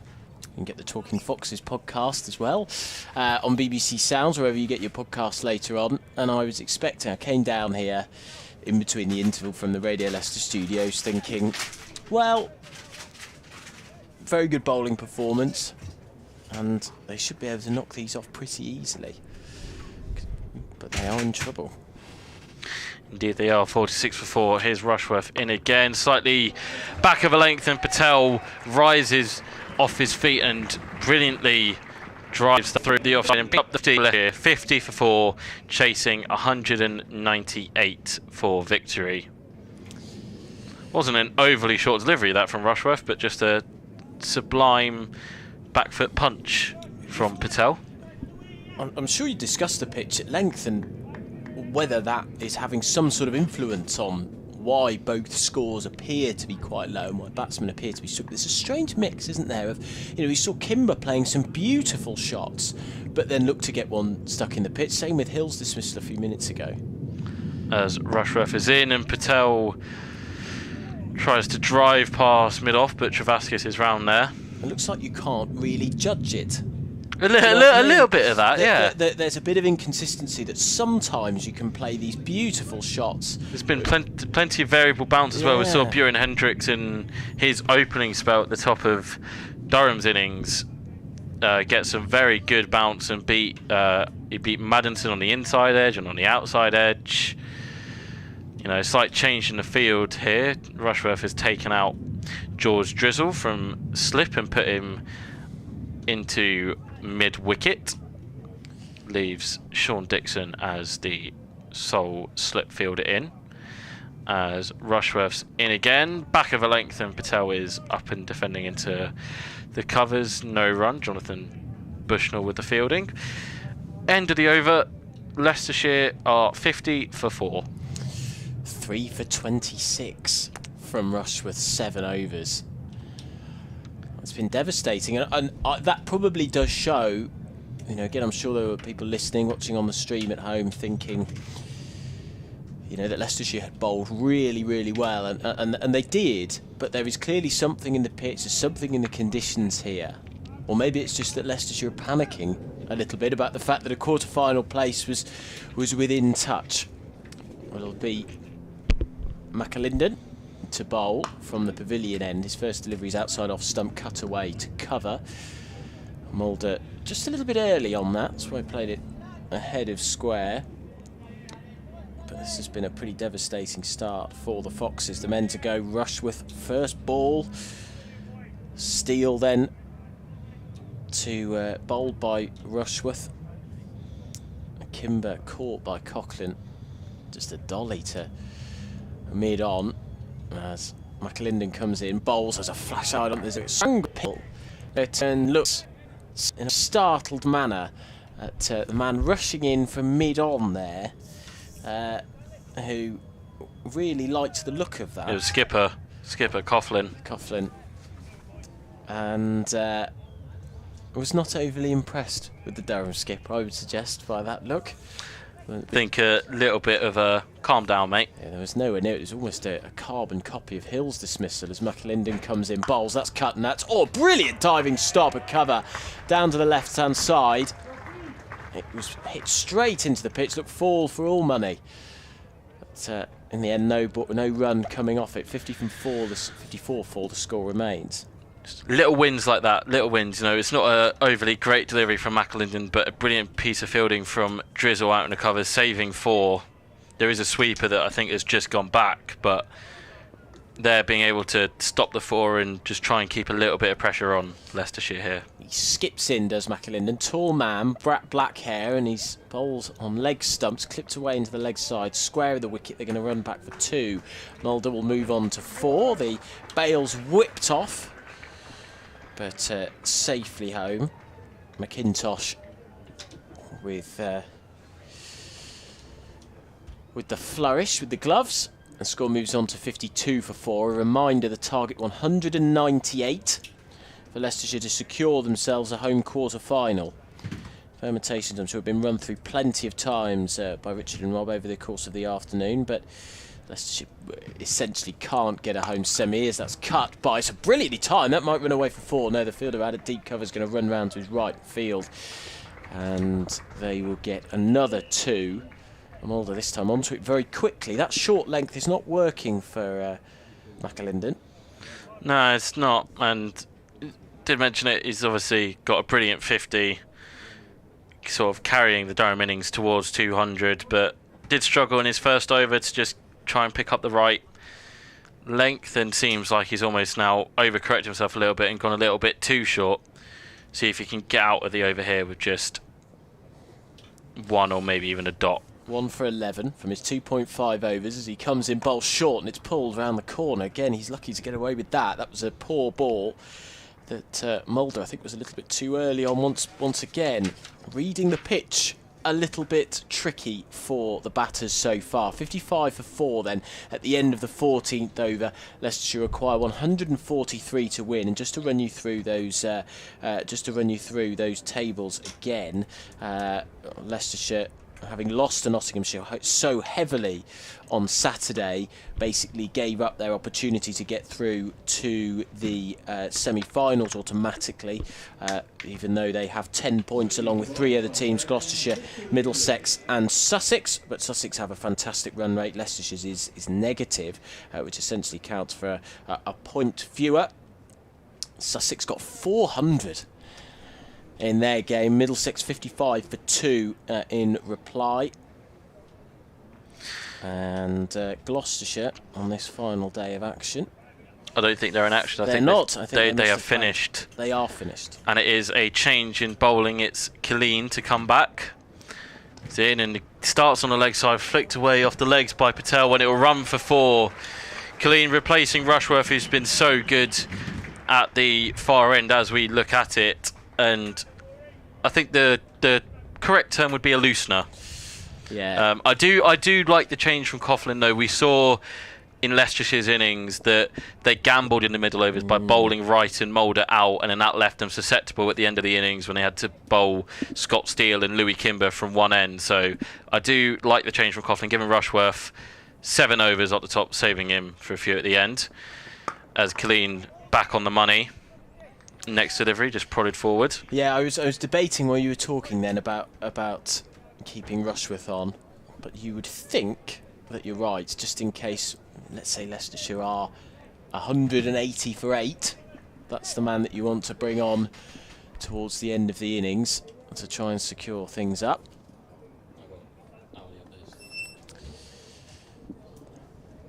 So it'll be Killeen to run in. He bowls. It's driven nicely, fielded though, on as he stands back up at the end of his delivery stride.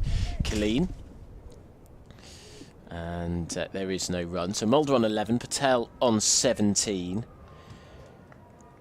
So a win for Leicestershire would get them a home quarter-final. They'd come second because the top two in the pool are playing. I suppose they could get a home semi-final if that game's a tie, couldn't they? Colleen bowls, and it's driven again down the ground to mid-off. There is no run.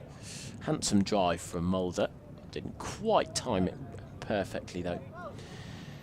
Yeah, a tie or a rain shower would be beneficial for Leicestershire, but I don't think either of those things are going to happen. It's a lovely day here in Ayleston, in the centre of Leicester. Sun beating down on us. A few white clouds in the sky, but all white as Colleen runs in, bowls, and that's nicely guided behind square by Mulder. Just waited, allow that to come on to him. Down behind square it went, past sort of backward point position, and there's still a first slip in for Mulder, and he stays in place. Dixon for Rishi Patel, who is 17 not out. Colleen runs in and bowls. The final ball of his 5th over is played back to mid-on, and there is no run. That's the end of the over. 60 for 4 is the score to win. 138, and with 35 overs remaining. And we've got an interesting match, Richard Ray, haven't we? We were sort of building up towards the cricket show. I thought, 197 would be relatively easy to chase off. I don't know whether there are some demons in this pitch, perhaps. There's a little bit there, but just about enough. Am I sounding a little bit faint there? But is it just me? Because I'm on different headphones. No, you sound all right sound to okay? me. Yeah.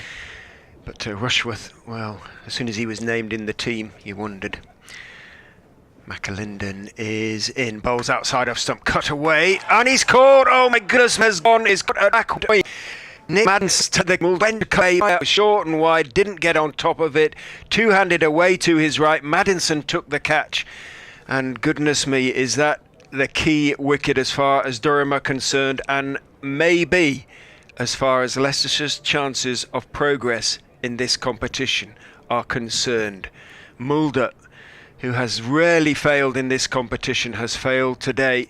He's gone for 12, and Leicestershire are 60 for 5. Yeah, that was a bit of a wayward shot. He struggled with that cut in the past few overs. McAlinden has tried that a few times, and I thought a little bit naively, so I'm bowling outside off stump, short of a length, and try and get Mulder to cut it, but he wasn't timing it time after time after time.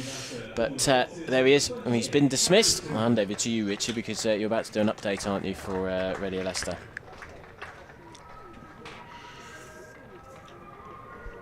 Update coming for BBC Radio. We do not have good news for them.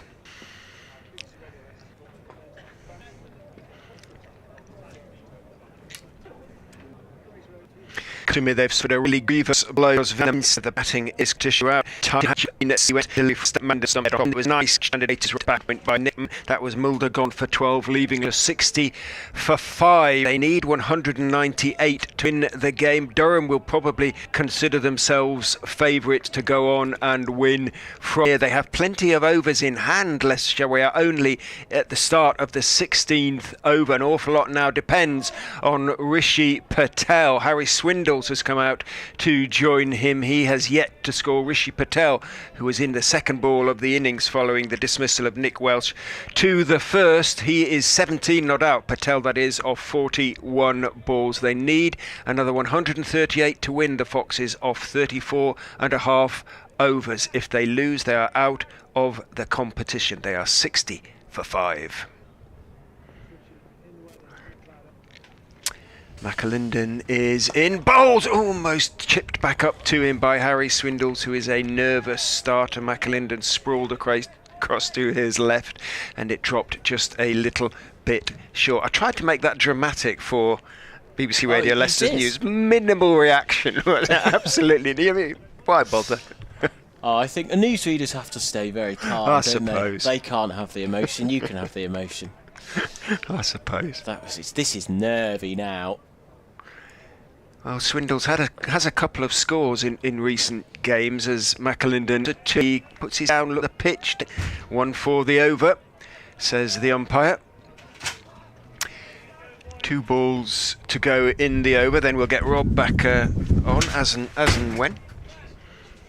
Get the Durham perspective, or a Durham perspective, because they must be absolutely cock-a-hoop at the moment, especially with that dismissal of Vian Mulder. McAlinden turns, runs away from us, bowls 2, swindles, that's very close to leg before wicket. It's not only very close, it is leg before wicket, deep in the crease. It was a full delivery, didn't get forward at all, missed the ball, absolutely plumb in front, 2 in and over, and Leicestershire suddenly are 60 for 6. And you really feel, I mean, the positive is that Leicestershire bat deep. They have Aaron Lilly to come, but that is pretty much it after that. Well, that is it after that, isn't it? Ed Barnes can hold a bat, but goodness me, that was out as soon as it was bowled. It hit Swindles right on the pad. We are in a relatively good position, good angle here, and it looked plump. And this is desperate now for Leicestershire. It looked as though, having bowled their way to a low, or bowled Durham out for a low total, that they were going to be coasting into a quarter-final in the One-Day Cup. But this looks like it may all fall apart for them, which, considering the heartbreak of the T20 and how they went out in that competition, which for Durham fans, they were deducted 2 points despite having got enough points to get through to the quarter-finals for their behaviour. And they may fall just short again. It'll be the second year in a row they will be 1 game short, 1 win short of getting through to the quarter-finals when they really should have done. Well, Aaron Lilly, he's had his bad days for Leicestershire since coming to the club. Can he have a really good one? Can he really make a positive contribution, drag Leicestershire somewhere up to touching distance of this target of 198? Is it a case of cometh the hour, cometh the man? Leicestershire can only hope so. You can, with some justification, that Lilly owes Leicestershire a performance or 2. Now would be the perfect time for him to do just that. He's got Rishi Patel, who's in at the other end, just about on 17 of 41. He went some way with Vian Mulder towards dragging Leicestershire towards the Nottingham ball a few days ago. Got out, having mustn't do that this time. McAlinden, who's having the match's young life, is in. Bottilee, who steps across, stumps almost all 3 of time through. Applause for Stanley McAlinden, who has taken 3 for 12 from 4 overs to go with his maiden half century, and he has put Durham on course for their second victory in the competition this season. Yeah, you fear that was the decisive over, along with Rushworth's 3 for 26. This has been a horror start for Leicestershire. I'll swap it back over with you, Richard, in just a moment.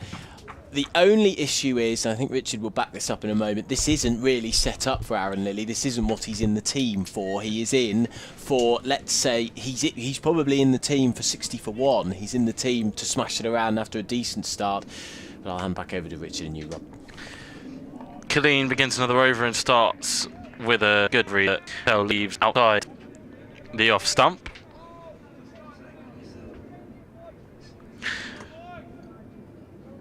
In Durham's innings, it was looking very much doom and gloom, and Chris Rushworth and Stanley McAlinden are providing plenty of fight in this, their final game of the One Day Cup.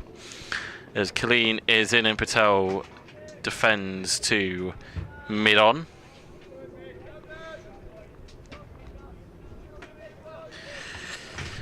Got Rich back alongside me. Who saw this coming? Most Leicestershire supporters, possibly, on their record in recent years, but not like this. Killeen's in and Patel with a forward defence back up to Coughlin for no run. Liam Gibbs, only we could snatch defeats from the jaws of qualification like this. Brunty, size, brackets part 763. Foxy Phil, this is embarrassing. It's been very good bowling, but there have been some suspect shots as Killeen's in again and Patel gets right in it again, just prodding up the track. The Mulder dismissal to me was one that really stands out as just, why are you playing at that? It kind of was out there to hit, but I take your point in the circumstances of the game, and Mulder is kind of almost beyond criticism for his performances in the competition. You know, he's won us several games, so to speak, but you know, nobody will be more disappointed than he. Cleans in and sort of squirted away into the offside by Patel for no run.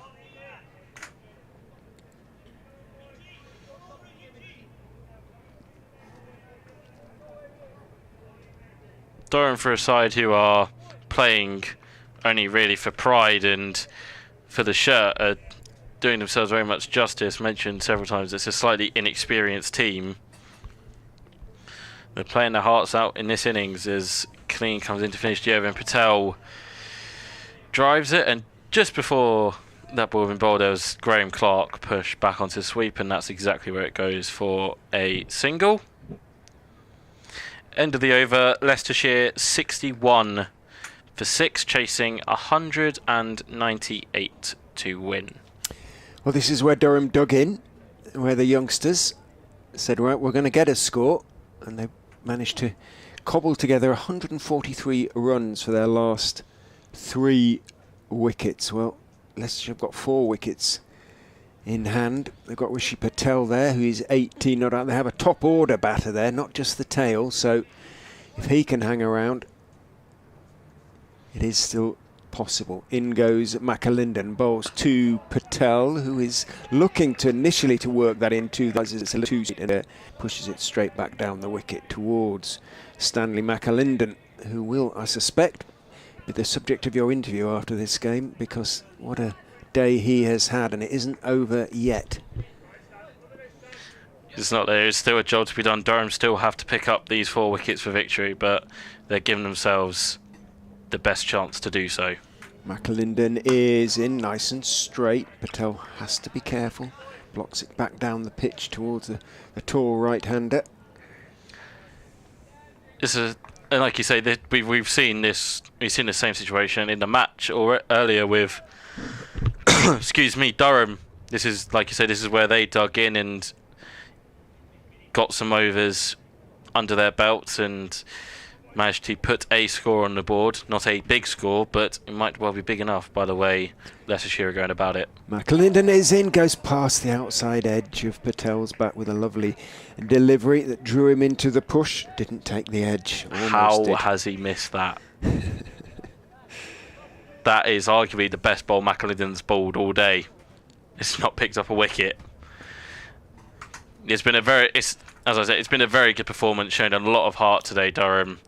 We've spoken about it, you know, injuries, absentees, international call-ups, and campaign has been a disaster, but they're going out with their heads held high. In he goes, outside off stump, looking to drive, but just having to check the shot is Rishi Patel, and there is no run as it's fielded in the covers. Dot ball. 61 for 6. Consistency is key, and this is just what Durham have got to do now. You know, you find 4, 5 balls, 6 balls, line in length. Don't give any freebies away. Don't give Leicestershire a chance to reduce any sort of pressure. Keep it building, and then eventually you'll get rewarded. You hope. McAlinden is in. That one comes back in a little bit to Rishi Patel from slightly short of a length. Patel on the back foot pushes it firmly out towards Paul Coughlin, Durham's skipper, who is, I suspect, rather enjoying himself out there at the moment. He's definitely the happier of the 2 captains at this moment in time, but Leicestershire will also take heart from the fact that they've seen Durham do the same thing. Durham 54 for 7. Being able to post 197 on the board, so the blueprint is there. McAlinden is in, nice and straight, again drifting towards middle and pushed by Patel off the back foot wistily, but only as far as Coughlin at mid-on. End of the over. Patel has 18. Lilly, who's faced just a single ball, has yet to get off the mark. Stanley James C. McAlinden. I don't know what the C stands for, it just says Steve. C, born on April 28th, 2004. So he's 18, a Cumbrian from Carlisle, like Paul Nixon, Leicestershire's head coach. Also from born in Carlisle, played 2 first-class games, and this is his 7th list game and enjoy himself. He's again in Lily's pride. I've not interviewed McAfee. I've like been around it while he's interviewing. He's a very tall lad. So yeah, no, it's way too early to talk about any interviews or anything like that. There is still a job to be done here on both sides. Leicestershire, as I mentioned, they've been set the blueprint.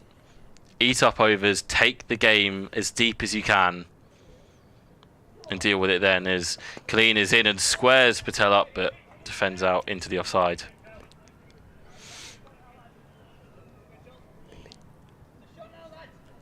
Lily at this Lily, sorry.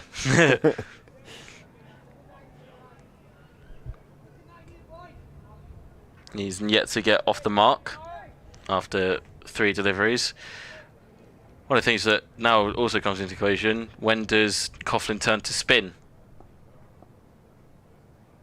As Colleen is in and Lily drives to cover, and Graham Clark is down smartly to his right to stop a potential run. He's obviously, Coughlin's got Liam Travaskis, left arm spinner. Nick Maddison can bowl some part-time left arm spin, but I highly doubt he'll be telling to him he'll want to keep this amongst his frontline bowlers. George Drissel is also an option, as Colleen is in again, and Lily drives uppishly and just past George Drissel. He's in there at short extra cover. It's just to his right, and Lily's away off the mark. It moves the score to 65 for 6. Was not convincing in any way, shape or form, but Leicestershire won't mind that. Finally, a bit of pressure release. Drizzle is still looking around. He's got his head in his hands thinking, I should have gone for this. It's a potential chance for Durham. If they could have got Lily there, it would have been absolutely huge, but game moves on. But hitting it in the air, why? Why are you taking that risk? Bit of a conflab now. Chris Rushworth and Coughlin with some maybe field suggestions for young Colleen.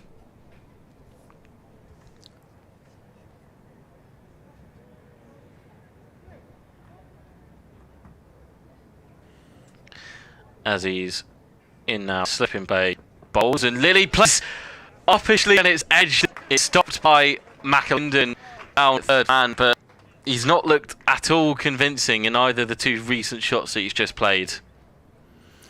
No. This one, I think he tried to go back to almost, and just nowhere near the middle of the bat. It's such a difficult shot, forcing away off the back foot, slightly short of a length delivery that's straight like that, and it's fraught with danger, and when you drop your hands. Patel on strike to finish the over, and it's a play and a miss. Slight inward movement off the pitch, and Patel had to play it. And again, Colleen is very unlucky not to send some top of off stump flying. Pitch is definitely doing something for Durham. 66 for 6 at the end of the 19th over, and it does look like I mentioned when Coughlin will turn to spin, and namely Liam Travaskis. That time is now. Cut. I'm not sure it's the right time, frankly. That cut Patel in half, that last ball. Missed the stumps by a whisker. It really did. And I'm a bit surprised he's taken McAlinden off. 5 overs, 3 for 12, and another wicket or 2 now. And well, anyway, Paul Coughlin, I'm sure, knows his job better than I do, but I'm really surprised. Perhaps Travaskis will get turned straight away. But I feel like it might be a similar thing to Rushworth in that they don't want to bowl. They've seen Leicestershire take the gamble with their frontline seamers in the middle overs to try and get the innings finished, and it didn't work. So maybe Coughlin's looking at that and going, well, if Travaskis can give us 3 or 4 overs here and not go for too many, then we put ourselves even further ahead from our perspective. But as you say, it's so well, it's not quite running. Travaskis is in bowl. Obviously, when whoever comes back on at this end with the seam will be that much older, and It may be that Lily Patel will be much better set. In goes Travaskis. Bowls, thick inside edge from Lily as he pokes forward at that one. Runs out towards square leg. Single is taken as Rushworth runs on to the ball. Lily on to 67 for 6. 131 needed from 30. Travaskis is in, Patel is forward. That does turn just a fraction, but it's a pretty slow turn, and Patel, who was pushing forward, can play it off the pitch. Travaskis bowling in sunglasses. The sun has now disappeared for a while. Is in and bowls, tosses it up. Patel is still trying to play it off the front foot and has to wait for it. Steers it out towards backward point, and there is no run. Leicester a long way behind on Duckworth Lewis. Were we to get a shower, there are a few dark clouds around. In goes Travaskis onto leg stump, really there. Poor delivery, and Patel can just turn it out towards backward square and take a single. Travaskis took 2 for 50 against Warwickshire on Sunday, so he now has 21 wickets in the One Day Cup. And overall, yes, 10 this season. As he goes in and bowls, Lily swings and misses. A horrible shot. He rehearses a straighter shot, but he was trying to swing that over long gone, and it didn't miss off stump by very much at all. He gets away with it. He stays on 68 for 6 off 20. Leicestershire. Why on earth is he trying to play a slog sweep? Because at 68 for 6. As you say, it's not missed off stump by much, and it's a ranted shot, to be perfectly honest. Got absolutely nowhere near it, and if that had clattered into off stump, he would have looked like a right numpty. And it's a double change. Paul Coughlin signed to take off both McAlinden and Mitchell Killeen, and it's George Drissel in at the far end as we look at it. He'll be bowling some off breaks. It may be I've seen from Lily, who will make his game won't work around his translogs. I get to if you want to put press on, but what the circumstances game. And you get out, frankly, at this point, he's not sure. And back by Innings will intel this down toward square. Could pass the leaps for Leicester, so if they lose this game to the competition, that could be that. So at least really try to change the game.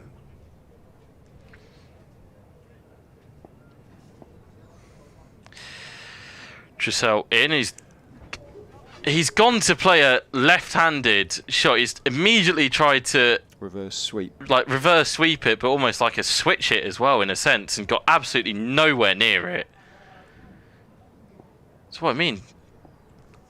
Doesn't look comfortable. Plays a forward defence to that shot, but just not showing any match awareness here at all. 69 for 6. You've got another 139 to win. You try and switch it, says Drissel's, and again he's gone for it again. It's lofted. He gets away with it. It's by no means convincing. He'll get 4 as it runs away down to what would be third man, but it was a top edge. It could have gone anywhere, and it's just not convincing. No. He moves on to 10, and it's 73 for 6.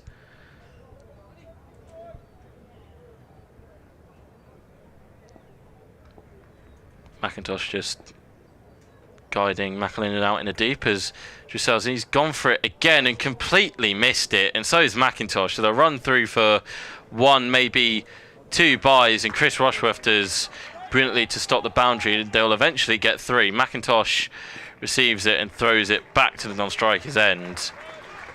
But no signal, was there? Did he signal runs?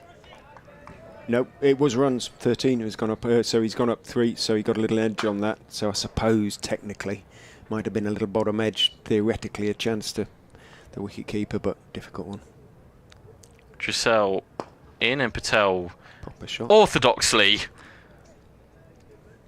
just checks it down to long off for a single to end a eventful over. Score has moved on for Leicestershire, 77 for 6. A lot of comments on the stream. Lily, what are you doing? Playing like it's only 3 down. Well, he could have been out 4 times in going to 13 off 13. Perhaps now he'll settle down and start playing responsibly, but he's not at the moment. They've added 17, these two, of which Lily has scored 13, but don't quite know how. Edges, top-edged, reverse sweeps. He's been fortunate in the extreme. Travaskis, 2 from his first over, will continue from the pavilion end to bowl to Rishi Patel with a slip, full toss that is clipped away down towards short fine leg. Lily calls for the single and it's achieved comfortably enough. Tried to sweep it away and it was the right shot. Got a bit of a bottom edge to it and it went straight, more or less bounced straight to Rushworth on the edge of the circle. That's short fine. Patel on to 22. Travaskis to Lily, who drives in the air for a good few feet but just wide of cover. Should pick up a couple as Clark has to run around from long off to deep extra cover. Does so. Lily takes 2, moves on to 15, 80 for 6, 118 needed by the Foxes.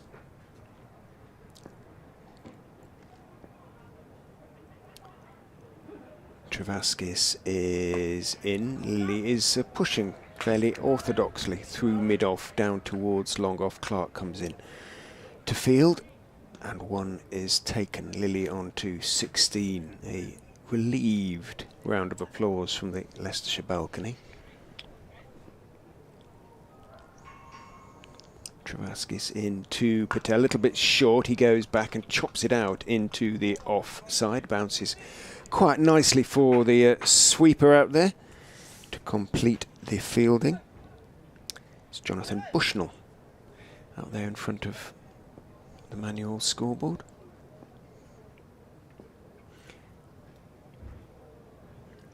Travaskis is in. Lily hits high up into the air. He has cleared long on and that is 6.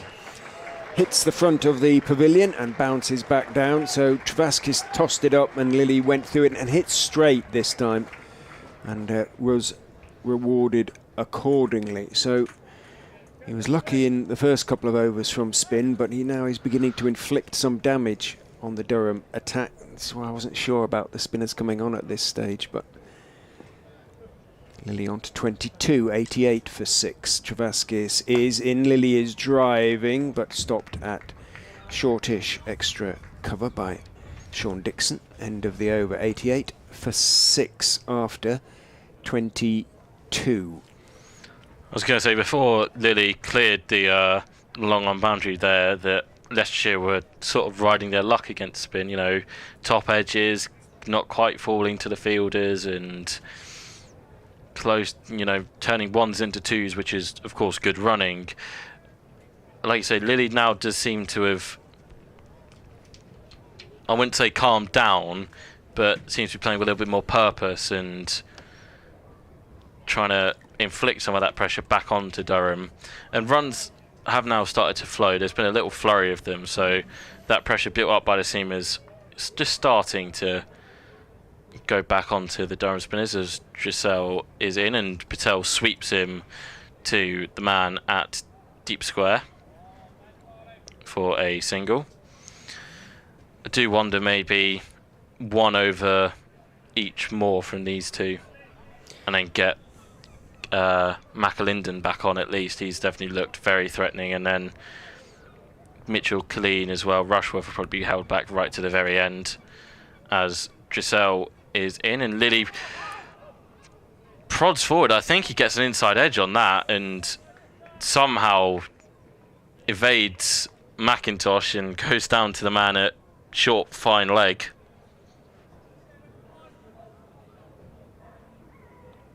Still something there for the spinners.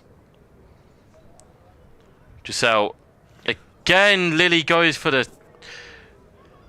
reverse sweep / switch hit and gets nowhere near it. Previous delivery actually bounced and turned, beat him on the inside. It came off the gloves of McIntosh. There's he's getting loads from the pitch. Drissel there. Maybe a few more overs then, we'll have to see. Slight change in the field, I think. Colleen is going to a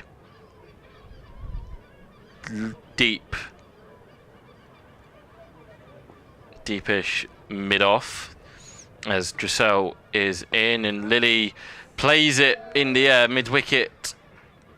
Was interested for a second, but in the end harmlessly towards Travaskis, who's down guarding cow corner. 30 these two have put on now. Drissel in, and Patel goes back to it, and they'll take a quick single. The throw from Coughlin is a good one, but Patel had just about made his ground by the time Drissel had brought it in. 91 for 6, the score.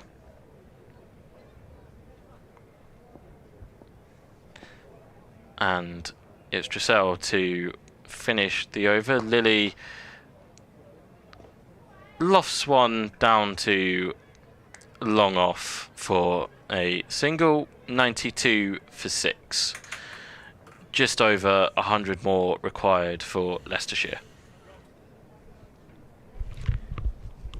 So they're almost halfway towards the target. My goodness me. They're making such heavy weather of it. Not so much Patel as Lily, who's lived astonishingly dangerously. 25 to Patel from 63 balls, 24 to Lily from 21. Can he hang around and really make a difference? See his side over the line. Travaskis is in to him. He swings and misses. There's an attempted stumping. Oh, McIntosh automatically, as so many keepers seem to do these days, takes off the bails, but Lily had left his back foot firmly anchored, but it was a horribly agricultural hoik at Travaskis. Missed. Steps to the wicket again and bowls. This time it's too short, and Lily can go back and just work it out through the vacant square leg area down towards deep backward square and take one. Very click glove work from McIntosh there. He's just having either a word with McIntosh or a word with a square leg umpire to maybe keep an eye out. There's troubles on the stream, I fear, as in goes Travaskis and forward goes Patel. Keeps running out of bandwidth. The old circle of doom.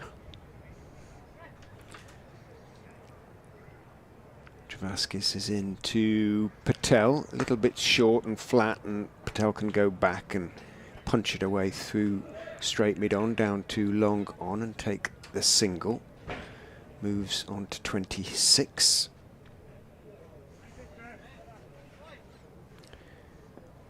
So it's his best score of the competition, actually. Rishi Patel now, as Travaskis is in to Lily, tossed up, driven in the air through straight mid off, and Travaskis reaching across to his left, couldn't quite get there. Only just wide of the bowler, takes one. He's hit more in the air than along the ground, I think, Aaron Lilly, but he's still there on 26 now. Travaskis is in to Patel, who is forward, turning his wrists on the defensive shot, pushing it out towards Coughlin, coming in from mid on. End of the 24th over, 95 for 6 after 24 overs. Well, Durham were, as we know, struggling. They were 7 wickets down for 70 or so. So in those terms, I suppose Leicestershire could still be said to be ahead of the game, but I don't think it will feel like that out there. Durham were embarking on their 3 very, very useful partnerships. As Drissel is in, and Lily goes back to this one and flicks it to deep square for a single.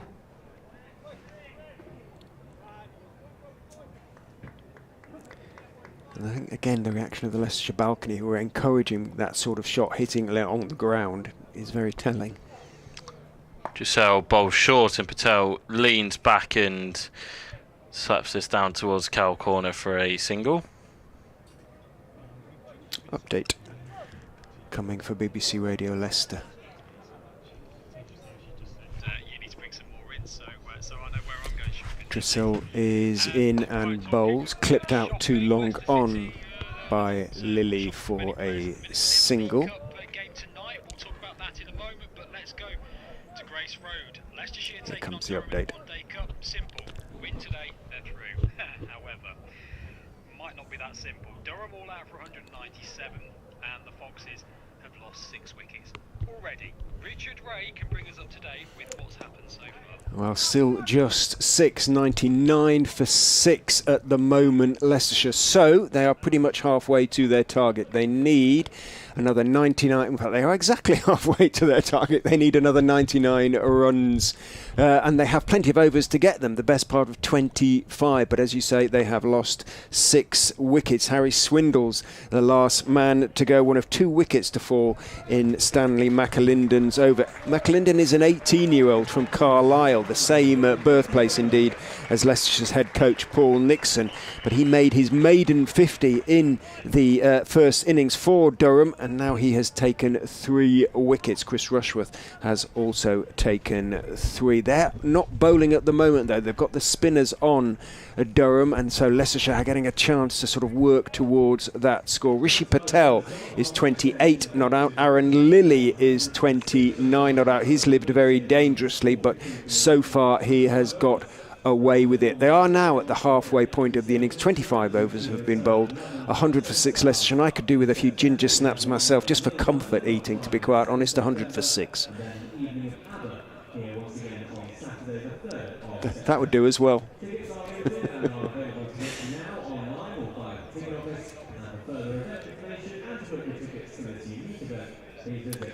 100 for 6 off 25. Well, Travaskis is going to continue. 3 overs for 16. He's been close on a couple of occasions. We're just hearing some Leicester City news in our headphones at the moment, if anybody wants to switch that off, but we'll keep going in the meantime. We'll do our best.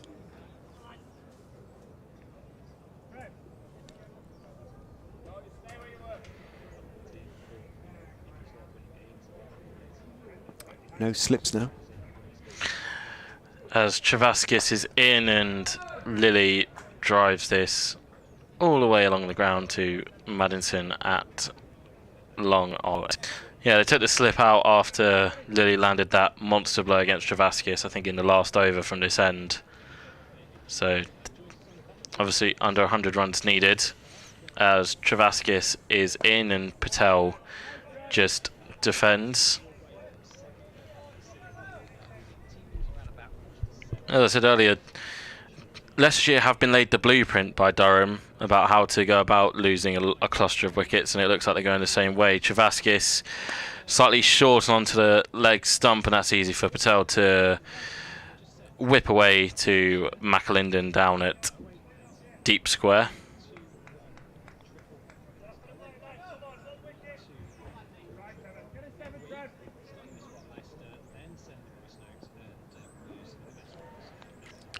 Travaskis is in, floated up, and Lilly waits for it and drives it between the covers and gets 4 for it. Tossed up above the eye line by Travaskis, and Lilly waited for it to drop, drilled it through the covers. There's a man at short, at straightest mid-on and an extra cover who now moves to where that's gone and beat the sweepers out in the deep as well.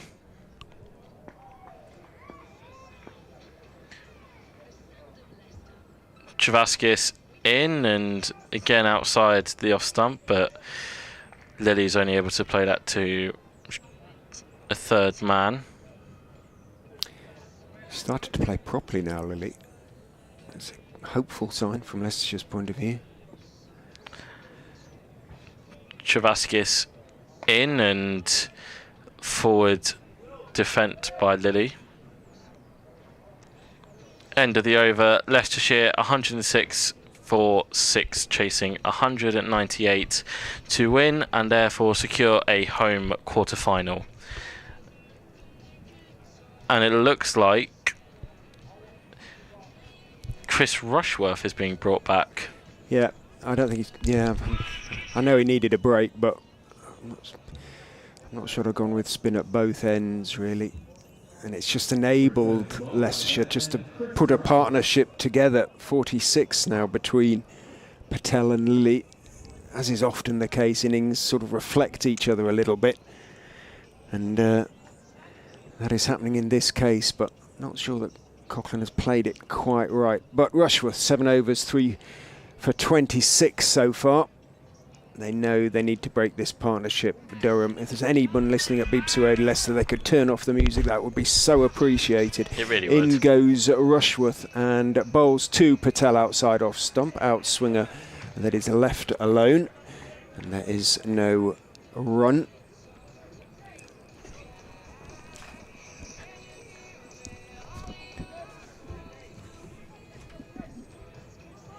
.106 for 6. Brought the slip in. Dixon is at slip for Rushworth. We have fairly solid grey cloud over with some sort of dark cloud over on the other side of the electronic scoreboard. Rushworth is in, punched away off the back foot by Rishi Patel. Lovely shot, really classy shot from Rishi Patel. Proper pitch, punched away through side off the. Mentioned it's such a hard shot to get right, but he got that one right. 110 for 6. 88 now needed. It will go down quickly now. It's into double figures. Can these two stay together? That is the 50 partnership between Rishi Patel and Aaron Lilly. Lilly, the majority of the runs. He's lived dangerously, but he's beginning to play properly now. In goes Rushworth, bowls, and it's driven straight back to him by Patel, who just looks levelly back at Rushworth, who gives him evils as he stares back down the pitch, holds the ball as though to hurl the ball at the stumps, but Patel's back-footed, gone nowhere, and he wasn't going to retreat. Tense at the Uptonsteel County ground. Can Leicestershire get across the line? It'll be tense elsewhere at Welbeck and places like that as they wait the result here. Rushworth is in and bowls. Patel is driving, but he's steering it straight out towards wide mid-off, where Clark is the fielder, another Cumbrian. 7-8 here is the call from. It sounded a distinctly northeast accent. 110 for 6. 88 needed. 4 runs. And over, less than, in fact. The run rate at the moment is 4.1. The rate required is 3.8. I believe knots of. Rushworth is in, bowls a full toss and clipped away, very low. Full toss, clipped away through the leg side by Rishi Patel, out to deep mid-wicket. 1 is taken. Sorry, Knots Rob. indeed have beaten Surrey by 8 wickets at Welbeck. So they are awaiting the result of this game. And I suspect urging on Chris Rushworth and the Durham bowlers. They need Leicestershire to lose, but if Leicestershire do lose, I think that means that knots go through. Not quite sure. Rushworth is in. Patel is clipping him off his legs again. Full delivery out towards deep mid-wicket. It's Bushnell out there. Fields throws on the bounce to wicketkeeper McIntosh, and 1 is taken. End of the over. 112 for 6. Rishi Patel keeps the strike. He moves on to 34. 27 overs have been bowled. 23 remain. 86 needed.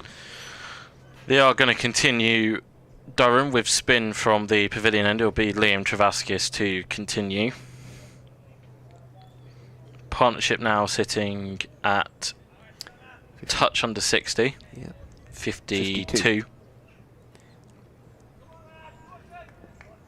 Dixon's moved into a straight mid-off as Travaskis is in, and Lilly lofts it. Clark over 6. Veteran to see under him, Lilly would have gone, but just climbs over his outstretched arms and goes for 6. Lilly now moves on to 41. Travaskis in again, and Lilly forward defends this one. You mentioned he started playing sensibly again. Yeah. Definitely not backing down from the fight. As Travaskis in again, and Lily goes again and only just gets it over Sean Dixon at straightish mid-off.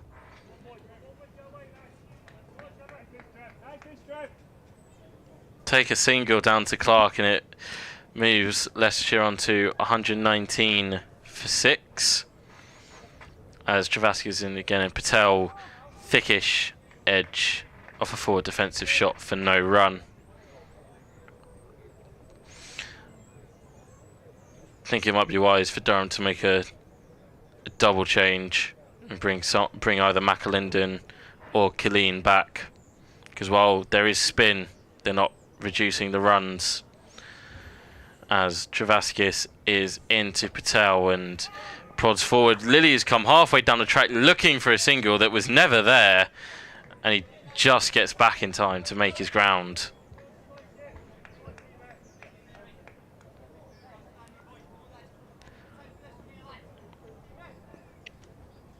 Maddinson moves to a long on as Travaskis is in, and Patel looks to play this off the back foot.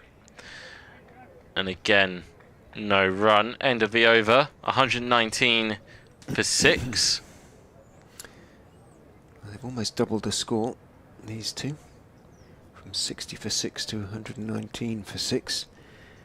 Shows how quickly the game can swing, and that was why I sort of questioned, really, the decision of Coughlin to take off both seamers, 2 spinners. Change. Is Rushworth going to keep going? From Nick Maddinson. Maddinson. So he just had the one over Rushworth. This is a very brave call. Left arm spin? What is He's it? a part-timer. Right. So I'm not entirely sure what the thought process is here from... Well, McAlinden's got 5 overs left, hasn't he? He has And indeed. he's got 3 for Killeen's nothing. Killeen's got 3. 3. Rushworth's got 2. Travaskis has 5. I don't quite get this move. In he goes, and bowls, and it's short, and it's pulled for 4. Well, awful delivery. A rank long hop down the leg side. Aaron Lilly said thank you very much, swung it away to the backward square boundary, and it is a head scratcher from Coughlin.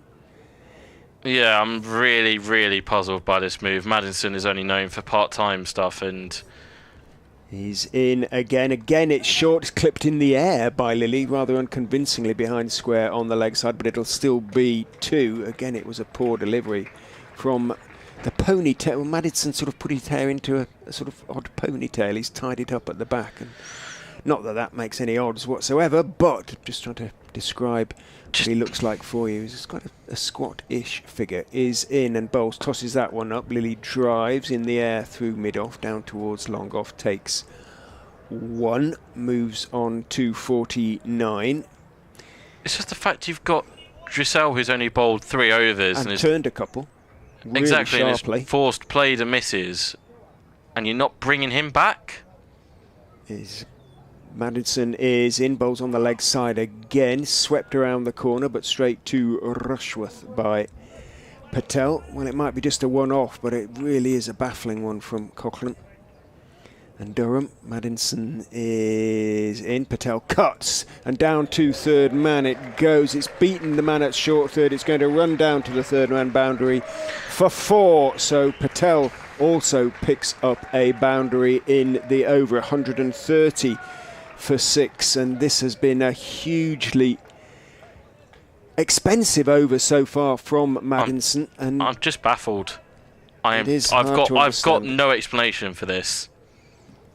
I've got absolutely nothing. Don't understand this move whatsoever. If Durham do end up losing this game, this will be the point where we look back on it and go, why was he brought on?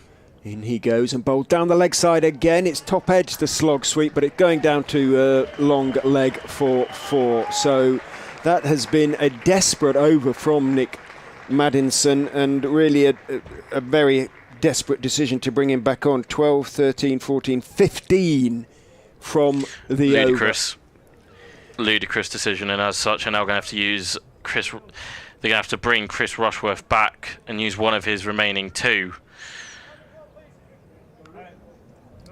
There's been some slightly surprising decisions in this game, but that is arguably the most surprising of them all. It was, yeah, you said it. Well, you said it was brave, but there's a difference between brave and, let's face it, stupid. That was definitely the latter. And that, I'm afraid, veers towards that rather than the former, the latter rather than former. Rushworth. 64 now needed by Leicestershire off 21 overs. They only need 3 and over. Durham now need a breakthrough.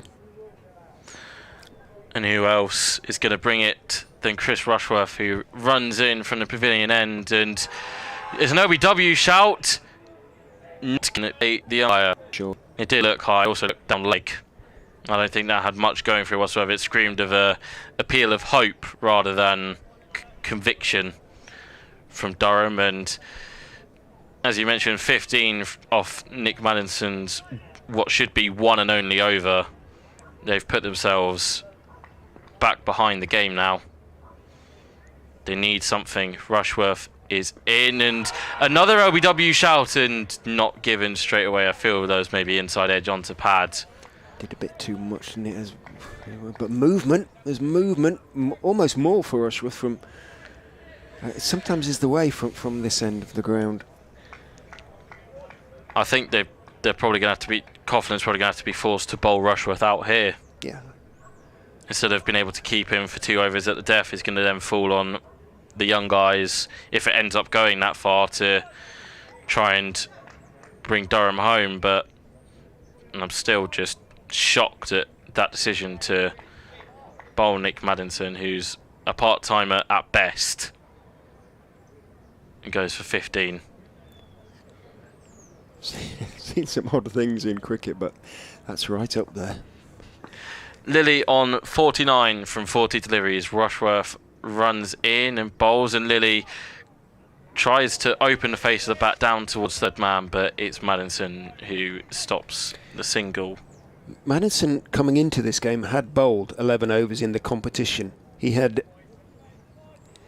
gone for 75 runs in those 11 overs and had not taken a wicket. So there was no rhyme or reason to that decision. Can't have been something that Coughlan had seen, that he thought, Maddison's my man here. You have George Drissel there. Bowling pretty nicely and getting a lot of turn. Anyway. Ludicrous. Thank you. Rushworth in, McIntosh standing up, and Lilly just prods to Sean Dixon. Leicestershire appreciative. It's gone quite dark here now. The sky has filled in. No hint of rain, and there is light behind the dark out there to the southwest, but it might take a while to drift over. I don't think they'll have the floodlights switched on. It's not too bad. As Rushworth charges in again from the pavilion end, and Lilly plays this to backward point for no run. Within a run of his first half century of the competition, where he's lived incredibly dangerously from the start, Aaron Lilly. But perhaps it's his day. He's getting the luck that he and Leicestershire need.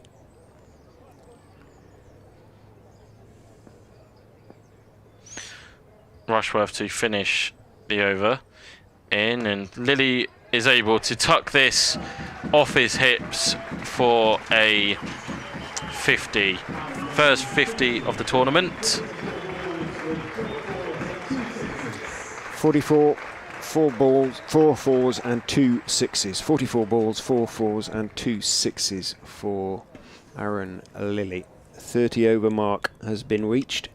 135 for 6. Leicestershire need another 63 from the final 20. If these two stay together, they will get them. But, and it is a big but, what will Paul Coughlan do next? I think the Maddinson experiment has been short but horribly expensive. And he's now going to go back to Is it Drissel? Oh, Travaskis is going to swap ends. Okay, he's taking his sunglasses off. He is the senior spinner, I suppose, but for me, Drissel turned it more. Perhaps Travaskis and Cochrane think it's something to do with the ends. He's spinning, so he's a ball from the bet end. 129 coming by Lee as far through that, like a man who knows he's made a mistake in bringing Madinson on. He meant it. As Travaskis is in, Lilly is looking to paddle sweep, doesn't get anything on it, taken neatly by McIntosh, and he flicks off the bails, but A, Lilly had gone nowhere, and B, as it's down the leg side, it will be signalled wide, and is. 136 for 6. Travaskis is in, and tosses it right up. Lilly drives, but doesn't try and loft it for once, hits it along the ground out towards long on. Rob has an update to do for BBC Radio Newcastle, which he's going to explain to them in detail why Nick Madinson bowled that solitary over. Good luck with that. 137 for 6. Lilly 51. Patel 42 is on strike. Full toss again from Travaskis, just stroked by Patel, who has played superbly, frankly, in going to that 43 now, of 83 balls. A hugely responsible innings. Travaskis is in. Lilly drives along the ground, out towards deep extra cover. Should be 4. No, it's good stop out there on the extra cover boundary. Lilly has to settle for 2 and does. He moves on to 53. Adam Whitty is back alongside me. 140 for 6. Hello. It is rather more promising than 60 for 6 as Travaskis waits for Lilly to settle, steps to the crease and bowls, tosses it up. Lilly again is driving along the ground. He's playing a very different game now to the one he was playing previously. Picks up a single as it's fielded at wide long off by Madinson. Perhaps, Adam, you can tell us why Madinson bowled that over, why a part-time left armour who's gone for 70 odd off his only 11 overs so far in the competition, as Patel stretches forward and blocks that, should come on in those circumstances. Well, the only thing I can think of is you look at somebody like, I remember back on Test matches, sometimes Michael Vaughan would bring himself on, wouldn't he?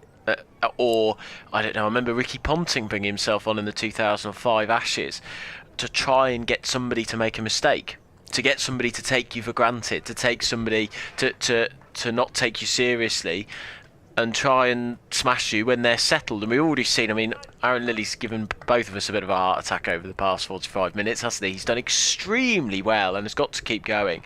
But that's the only thing I can think of. As it will be Rushworth, 3 for 33 so far to run in from the pavilion end. He bowls a length delivery, which doesn't bounce particularly high, but Lilly was onto it. He glances it away onto the leg side and we'll move on to 55. Very strange innings, Lilly. I don't really know how to feel about it because there were some really rash, quite messy shots, but the way he has batted, the counter-attacking manner in which he has played, has sort of turned the innings on its head. The Durham hands are on hips. The heads have dropped a little bit. But Rushworth may be the key man. He's up to the wicket. He bowls, and Patel with not the most convincing of late cuts, but he's in well enough to time it. He did dangle the bat somewhat, but he glances it away down towards third man for a single, and he moves on to 44. He's faced 85 deliveries for it. 2 very different approaches from this partnership. My word, has this been an important partnership. Of what, 83 now? Patel has been brilliant, frankly. As Rushworth comes in, he's up to the wicket. He bowls. Oh, and it's just played in the air. It was a leading edge and just came a little bit into the air, but Rushworth was too far away from it. That has been Lilly's innings in a nutshell, really, hasn't it? There have been some scary moments. 55 to win, though, for Leicestershire and get a home quarter-final in this competition. Looks like it might be against Yorkshire, but remains to be confirmed. If Rushworth comes away from us now. He's up to the wicket, he bowls, and Lilly glances it away square on the leg side. It'll be a single. The issue has been and continues to be, these two guys are well set, but that's it really, isn't it? Well, Barnes has got a first class 50. Yeah, he got 80 odd at Somerset last year in the BWT, but you know, he struggled a little bit, well, for cricket so far this season, and consequently he's not really had a chance to sort of get in at the crease at all. He'll be sitting nervously. Horrible feeling. Rushworth it is, kicks up his heels on his way into us now. He bowls it short and it's clothed, but safe to mid-wicket. He was too late on that, Patel. It's a good bouncer from Rushworth. He doesn't bowl many of them, but when he does, he takes them by surprise, and they get through at 2. That's what you can hear the rather warm applause for in the background. 146 for 6, the score. 52 needed to win off 18 overs. The required run rate just 2.9. That's not going to be the issue. It's as though Lilly's sort of glanced at the scoreboard and seen that, hasn't he? Oh, I only need to push it around. Yeah. Rushworth bowls, and that's a lovely straight drive, but straight out Rushworth, who underarm throws it back at the stumps. It's the end of the 32nd over. 146 for 6 is the score. Patel is on 46 from 87. Very circumspect, watchful innings for the man who came in at number 3. And then the man who came in at number 8, Aaron One Lilly. ball had gone. So yes, of course, yeah. Pretty much an opener. Pretty much was. And then Aaron Lilly, 56 off 51, much more aggressive. But as you say, Richard, I think he may be part of his tactics. I wonder whether we'll speak to him on the cricket show later. Part of his tactics was to sort of counter-attack, get them to a position where run rate wasn't an issue, and they could just nudge and nurdle their way to the final 50 runs or so. Travaskis is in to the Lancaster, and he just waits for it and clips it sensibly, calmly, deliberately through mid-on down towards long on, and take one. Update coming for BBC Radio Leicester in a moment. Travaskis is in. Patel is pushing out into the offside. No runs to be taken there. Dot ball.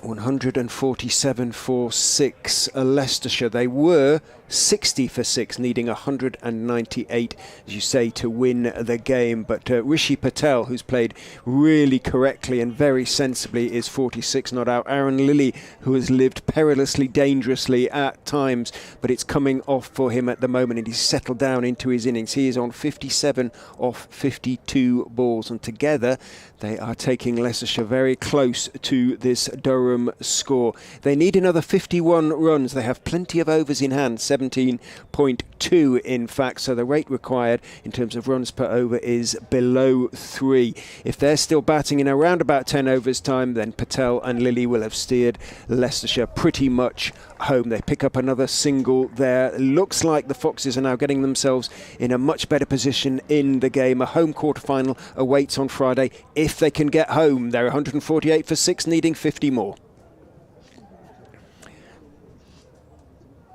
In goes Travaskis and bowls. Lilly steers him out into the offside with a foolish delivery, only as far as Coughlin at extra cover. Coughlin, I have to say, coming in for a certain amount of stick from Durham supporters on the stream, understandably so. 148 for 6 after 33. Adam departs, and Rob is back alongside. Patel and Lilly chat in mid-pitch. Their partnership is now worth 88.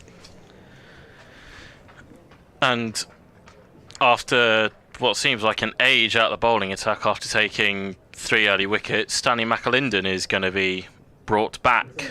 But I fear it's going to be too little too late unless he can remove these two in very quick succession. In that case, Durham are right back in it. But the way these two have played since arguably the spinners have been brought on, and then obviously that horror over from Nick Maddington, suggests that they look to be coasting. Patel on 47 as McAlinden starts his 6th over, and it's just a check back up the track to him for no run. Well, he's been a hero today, Stanley McAlinden, he's being asked to be a hero one more time by Durham. Remember, he scored his maiden half-century for the county. He's taken 3 wickets for the first time. Previous best was just 1 for 46, so... Big strides made as he strides into the crease and gets a forward defensive out Patel that he's able to push to Drizel at cover, and moves to 48, 149 for 6, requiring another 49 for victory. And of course, as you mentioned there, Rich, victory confirms the home quarter-final for the Foxes. Still not sure against whom that might be, but they still need 49 runs, so no chickens being counted. McClendon in, and Lilly plays that off the back foot straight to Maddinson at backward point. To come, we talked about Ed Barnes, Bjorn Hendricks, and Chris Wright. Hendricks and Wright, absolutely no mugs with the bat, but it's asking an awful lot of them. It really is very much down to these two to get Leicestershire very, very close. McClendon in, and Lilly just extends the forward defensive out to cover. No run. So he's very tall. It's quite hard to tell looking down from here. He looks to be about 6'3", something around that sort of level, maybe 6'4". I'd say 6'4", 6'5". A slim young man, of course. Elastic bandage on his right elbow. He's in again now, past the umpire, leaps in, bowls, and it's a Yorker LBW shout! Not given, and he falls to his knees in disbelief about how has that not been given. He switched up, went for the fullish Yorker and forced a miss out of Lilly. I'm just not sure. Ooh, to your back foot as well, but it might just have been slipping down, but goodness me, that was close. Goodness me. It just begs the question though, why has he been left out the attack for so long? We can come back in, and he's only allowed 1 off the over so far. Could have had a wicket there. Yeah, he's been on the money from his very first ball. Why has he been left out the attack for so long as he comes in to finish the over and again goes full and straight, and Lilly's able to dig it out. Very good return for McAlinden. Just a single from it, 149 for 6. Outstanding over. A lot of people on the stream wondering why that is not out. Very, very hard to understand, I've got to say.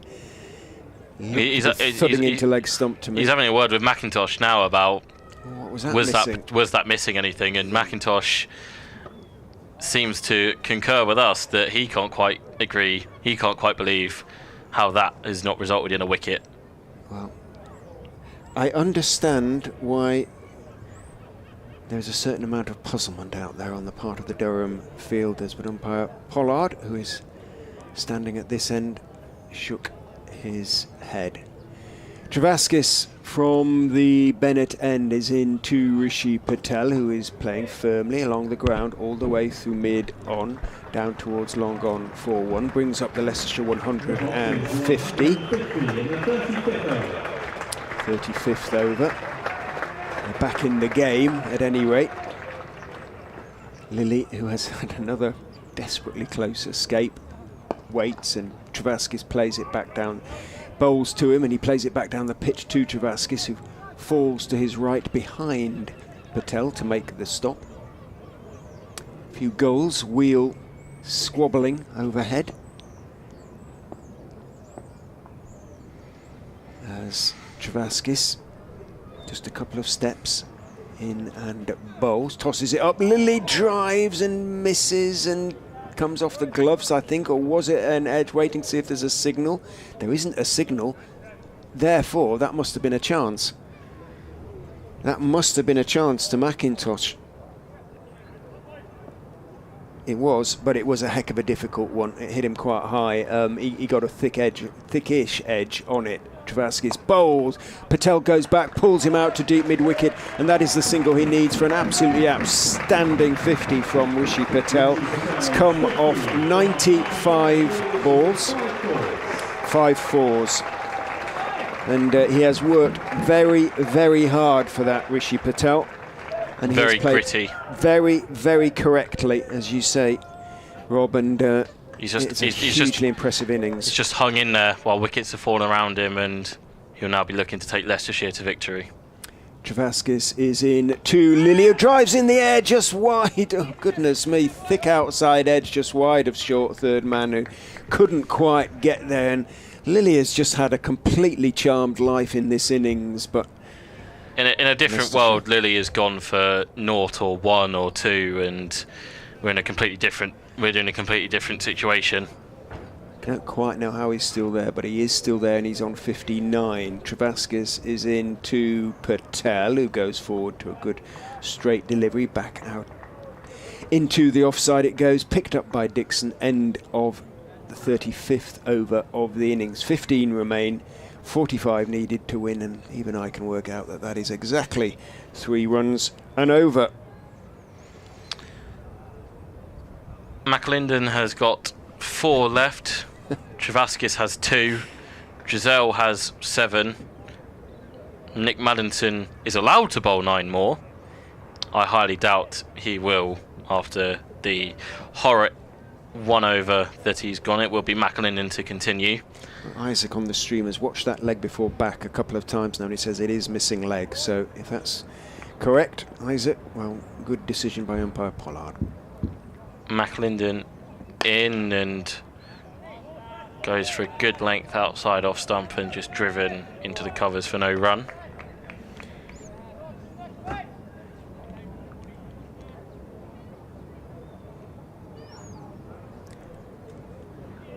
Charlie Collins, who's watching, he says, welcome to my good friend Joe Aylott, watching in Johannesburg. He's a huge Mulder fan and hopes he will stay at Leicester next season. So does everybody at Leicester, Charlie and Joe.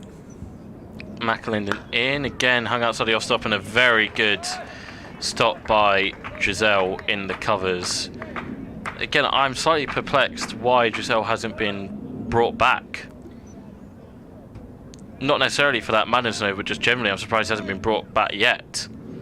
You know, Durham are in desperate need of these two to go, and he has looked very threatening from the Bennett end.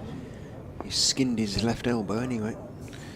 McAlinden in again, back of a length, and Lilly is able to go back on his crease and swivel it round to mid-wicket and move himself onto 60. He always looks a bit nervous against real pace. That wasn't really pacey, but it was a slightly surprised short ball, and he tensed up badly there, but then he readjusted and just blocked it out into the onside and took his single, so fair play. Durham looking for something out of nothing here. McAlinden in again, and Patel drives outside the off stump but straight to backward point for no run. I'm going to say, at this point, dot balls don't... I mean, obviously dot balls count for something, but in the greater picture for Durham, it's not what they need. They need one of these two out. Preferably both will go in very quick succession to really open up the game, but it's not looked likely thus far, as McAlinden is in again. Short ball, and it's pulled magnificently in front of square by Patel for 4 runs and moves Leicestershire onto 158 for 6. Not quite sure why McAlinden had gone for the short ball again, and Patel, having just reached 50, was never going to miss out on that. Saw it early, picked it up and dismissed it in front of square for 4. He got a good reaction from Lilly when he bowled the short ball, but Patel is a different player and a much better player. McAlinden in again and goes full and straight. It's chipped up and it's taken by the skipper, Paul Coughlin. I said Durham needed a wicket or two, and there's the first of them. Patel, the ball after pulling McAlinden brilliantly in front of square, has chipped one up to the skipper for the day, Paul Coughlin, at mid-on, and Patel has to go for a brilliantly made 54. Leicestershire 158 for 7, and that's the opening Durham now have at one end. Well, partnership was worth 98, and the way Patel sank to his knees in disbelief at what he'd done there in mid-pitch. He's open end up, and it's now down to Aaron Lilly. Still 40 short, Leicestershire. It looked like these two were going to take them over the line, but Rishi Patel's really magnificent effort comes to an end. 99, in fact 100 balls he faced, and he hit 5 fours, but he hasn't quite got Leicestershire home. 40 runs still needed. Ed Barnes, Yorkshireman, and Aaron Lilly, Lancastrian, come together. Lilly chuntering away to Barnes, telling him what to do, but another wicket for McAlinden. Looking, he could get his 5 to go with his maiden 50. If Durham don't win this, well, McAlinden, He can't have done much it more. Wasn't, yeah, can say, well, it wasn't my fault, Skip, don't look at me. End of the over, the 36th, 40 needed, 14 remain.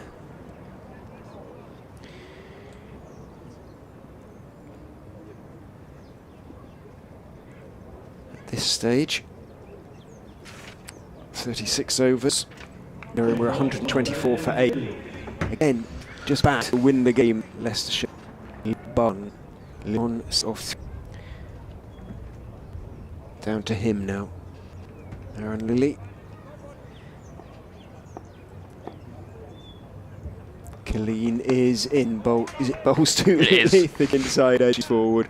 Travasky's off at the Bennett end. Yeah, I think that's the right decision, really. Killeen, 7 overs, none for 27. It was a mixed spell early from him, mixed spells from him early, but he settled into his line and length, and he's now bowling down the slope from the Bennett end. Needs to get straight into it. Runs in and bowls to Lilly, who steps across and wafts at one. He's caught behind. Lilly's given it away. He has caught behind, he wafts at one, and Leicestershire have lost 2 wickets on the same score. 158 for 6 now becomes 158 for 8. And is this slipping away? Is qualification slipping away from the Foxes? They need just 40 to win, but they now have only 2 wickets with which to get them. 1 wicket brings 2. Durham needed 2 wickets. McAlinden provided the first, and Killeen provides the second for Durham, who I've said needed those 2 set batters gone to get them back in front, and they have done just that. Some questions will no doubt be asked and have been asked of why McAlinden and Killeen have been left out of the attack for so long, but they've done what the skippers asked them. When they've come back in, they've taken wickets, and they have 2 brand new batters at the crease and 40 runs to play with. Big Bjorn Hendricks, who has been a hero with the bat for Leicestershire already once this season when he batted best part of 25 overs into Sanazad save opening championship fixture against Worcestershire. Coming in last man then. He can hit a good ball, but he's got overs here. They just need to try and keep out the seamers. Runs will come. But an awfully big ask. That said, the Durham youngsters managed it. George Killeen, George Drissel, and of all Stanley McAlinden with his 50. Can play with that. They're more experienced. They play with a similar application, and Hendricks faces Killeen, just works it neatly off his legs. Should cop, but they'll set. He turns for the second. The throw comes. Vasquez Barnes has to get the hurry up. He was dawdling a little bit, but did the throw to the non-shakers, and probably the wrong choice from Travasquez. And Hendricks picks up a couple. He moves on 2-2 off his first ball. 160 for 8, 38 needed by Leicestershire. In goes Colleen bowls. Hendricks is solidly forward in that correct left-hander's style. Pushing the ball back down the pitch towards Mitchell Colleen. Takes it in his follow-through.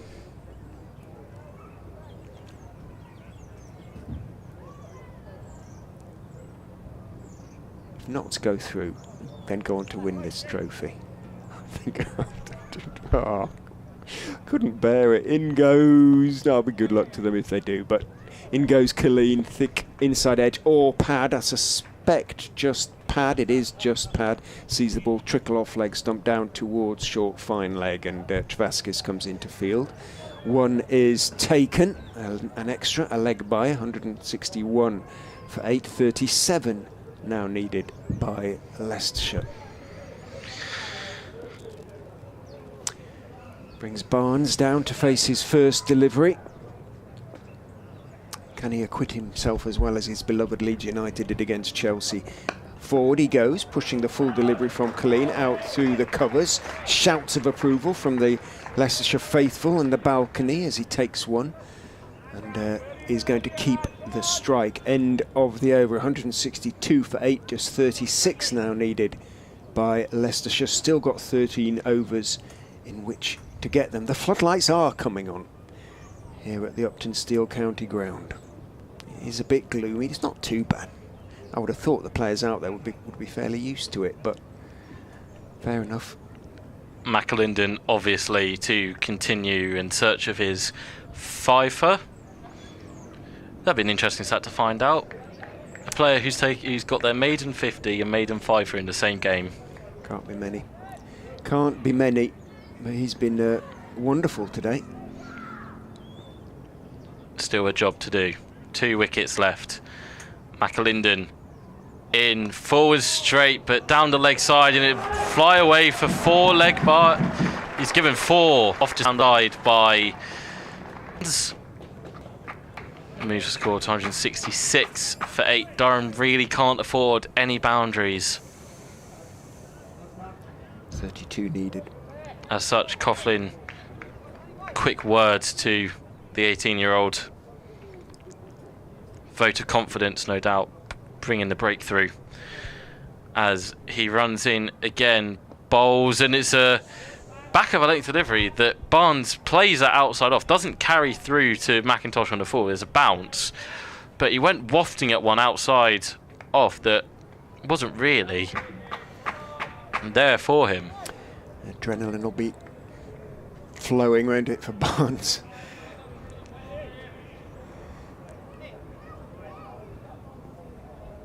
As McAlinden turns. He's in, bowls back of a length, slightly shorter, and it's pulled out to Graham Clark at deep square for a single. In fact, they took on the bounce. It won't discourage McAlinden from bowling another 1 or 2, I wouldn't have thought. See if he comes around the wicket to Bjorn Hendricks. I think he will.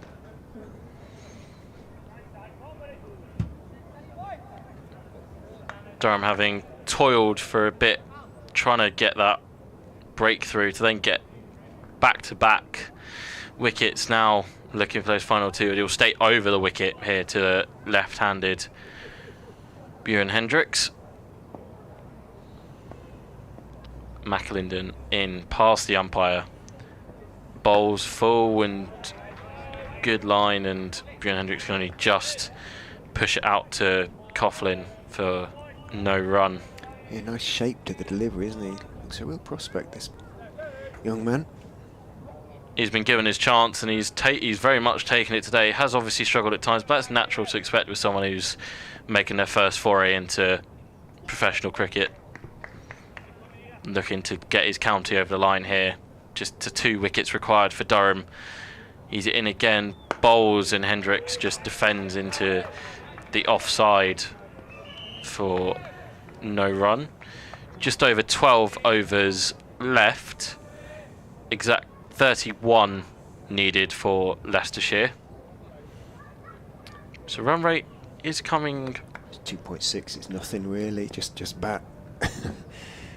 Just exactly that, but 2 balls and the innings is over. Yeah. McAlinden looking to provide the first outside off, and Hendricks drives, but harmlessly to Dixon at short cover. End of the over, 167 for 8. Leicestershire require 31. Durham require 2 wickets. Counties elsewhere hanging on this result.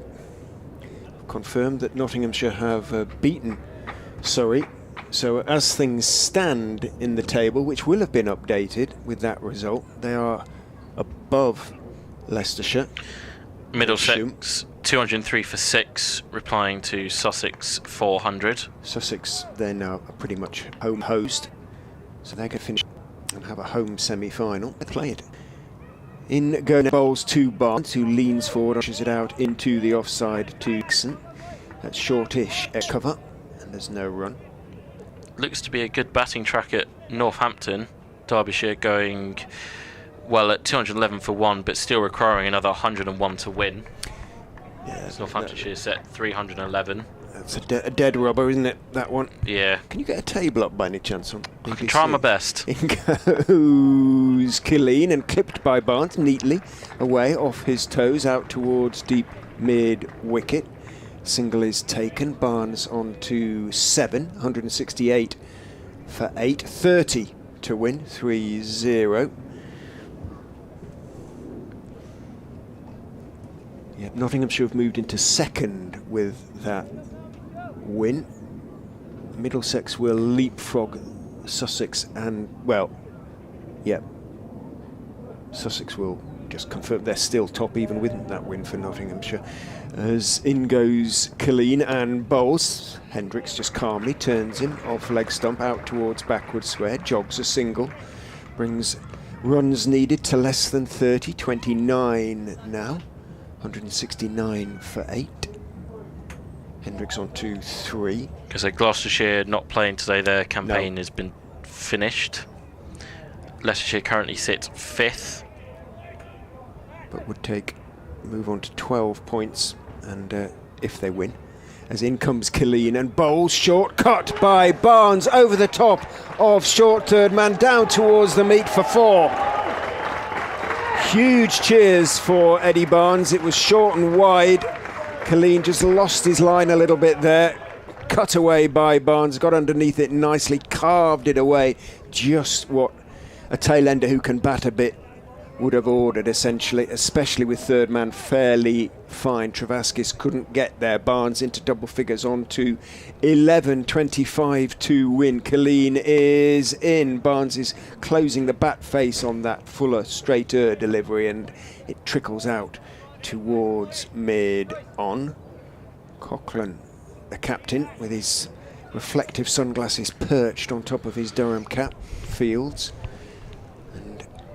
There is no run. Middlesex have just lost their 7th wicket. Yeah, so Sussex. Barnes has 11, Hendricks 3, just right to come once these two are parted. It will be McAlinden to continue. McIntosh had signalled towards the Durham bench about potentially a helmet being brought out, but Coughlin's already made one questionable bowling choice today. I don't think he needs to risk a second. McAlinden's going very well from this end. He might want to stand up to McAlinden, though. It may be that one or two of them are stepping out of the ground, but it'd be brave, man, if he does. It'd be very brave as he sets off in past the umpire. Bowls and a play and a miss outside. The off stuff from the outside edge. Yeah, McAlinden I don't think is a bowler that you can stand up to. He's mid-80s, 85, 86. You are a very brave wicketkeeper if you dare stand up to that.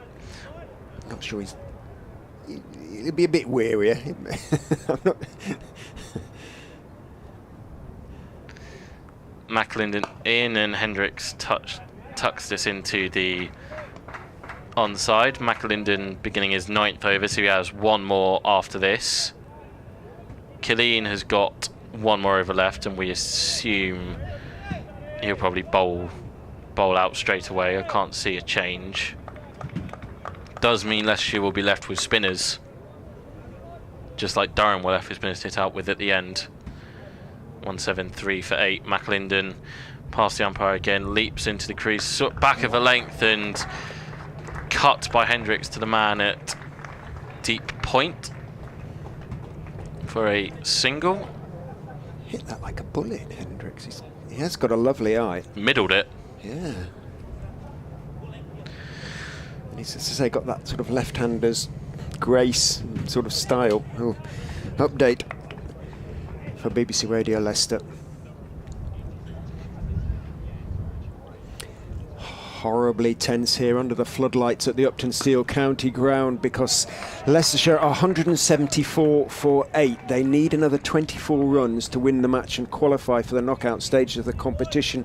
They have just 2 wickets left. They did lose 2 wickets when the score was 158 first. Rishi Patel, who batted quite beautifully in going to 54 off 100 balls before spooning up a catch to mid-on off the bowling of Stanley McAlinden, and then Aaron Lee, who'd batted in rather different style but enjoyed a lot of fortune in hitting 60, was caught behind wafting at a delivery from Mitchell Colleen. 158 for 8 at that stage. But Eddie Barnes, the young Yorkshireman, has batted stoutly. He's 11 not out off 11 balls, and Buren Hendricks is 4 not out off 10. They have plenty of overs to get these 24 runs that they need. They have 10 overs and 1 ball, but they have, as I say, just 2 more wickets. The season comes down to these deliveries essentially for Leicestershire. If they win, they will have a home quarter-final on Friday. If they lose, they are out. It's 174 for 8. McAlinden is in. Barnes chops him off stump, but only as far as backward point. End of the over. Welcome to listeners on BBC Radio 5 Sports Extra to the Uptonsteel County Ground, where it is incredibly tense. BBC Radio's Leicester and BBC Radio Newcastle on ball-by-ball commentary. Richard Ray and Rob Rush, your commentators. Leicestershire 174 for 8, needing 198 to win the game. 197 was Durham's score, that after being 54 for 7 at one stage, but their youngsters and the tail dragged them to some sort of score. Stanley McAlinden made a maiden 50, and McAlinden is performing heroics with the ball as well. He has picked up 4 wickets. He's an 18-year-old from Carlisle in Cumbria, and he is having the match of his young life. He is giving Durham a chance here. Leicestershire can't quite believe they've got themselves in this position, but they have, and their season rests here really, because if they win, obviously they quarter final on Friday. Again, finishes 3rd in Group B, yet to be clear. Otherwise, it is just remaining games of the County Championship play out, and they are bottom of League 2. George Driscoll back into it to start the over. 3rd power play now in effect, so an extra man can go back out onto the boundary as Driscoll starts with 2 dots, both just prods into the field by Buren Hendricks. Floodlights are on here at the Uptonsteel County Ground. It is heavy grey cloud. Driscoll in, and Hendricks goes back to it, and there's a mix-up there. There's a mix-up between the two, and unfortunately for them, Durham's subfielder can't quite make out who it is, but he wasn't quite quick enough to pick up the ball and throw it in. If it was a clean pick up and throw, all money was on there being a run out. But Leicestershire gets away with the one, 175 for 8. I think it's Doneathy. Been some questionable decisions by Durham's acting skipper Paul Coughlin in this, noticeably his decision to bring on the part-time left-arm spinner, the Australian international, Nick Maddinson. It is a batter, not a bowler. Driscoll and Barnes just side for Maddinson smacked for 15, bowled a series of horrible long hops, and he went for 15 in his single over. Won both Chris Rushworth, who's taken 3 wickets. As Barnes again just defends to Driscoll. And McAlinden, who's now taken 4. had plenty of overs left. It was an extraordinary decision, and it was a very expensive one. Barnes again just sets off for a single that Hendricks had no interest in, and there was no run taken. End of the over. Leicestershire 175 for 8, requiring 23 more runs for victory. That bellow of no from Hendricks would have stopped a charge of wildebeest on the veldt, wouldn't it? If they have wildebeest on the South African veldt. I don't know. What a shout it was from Big Buren.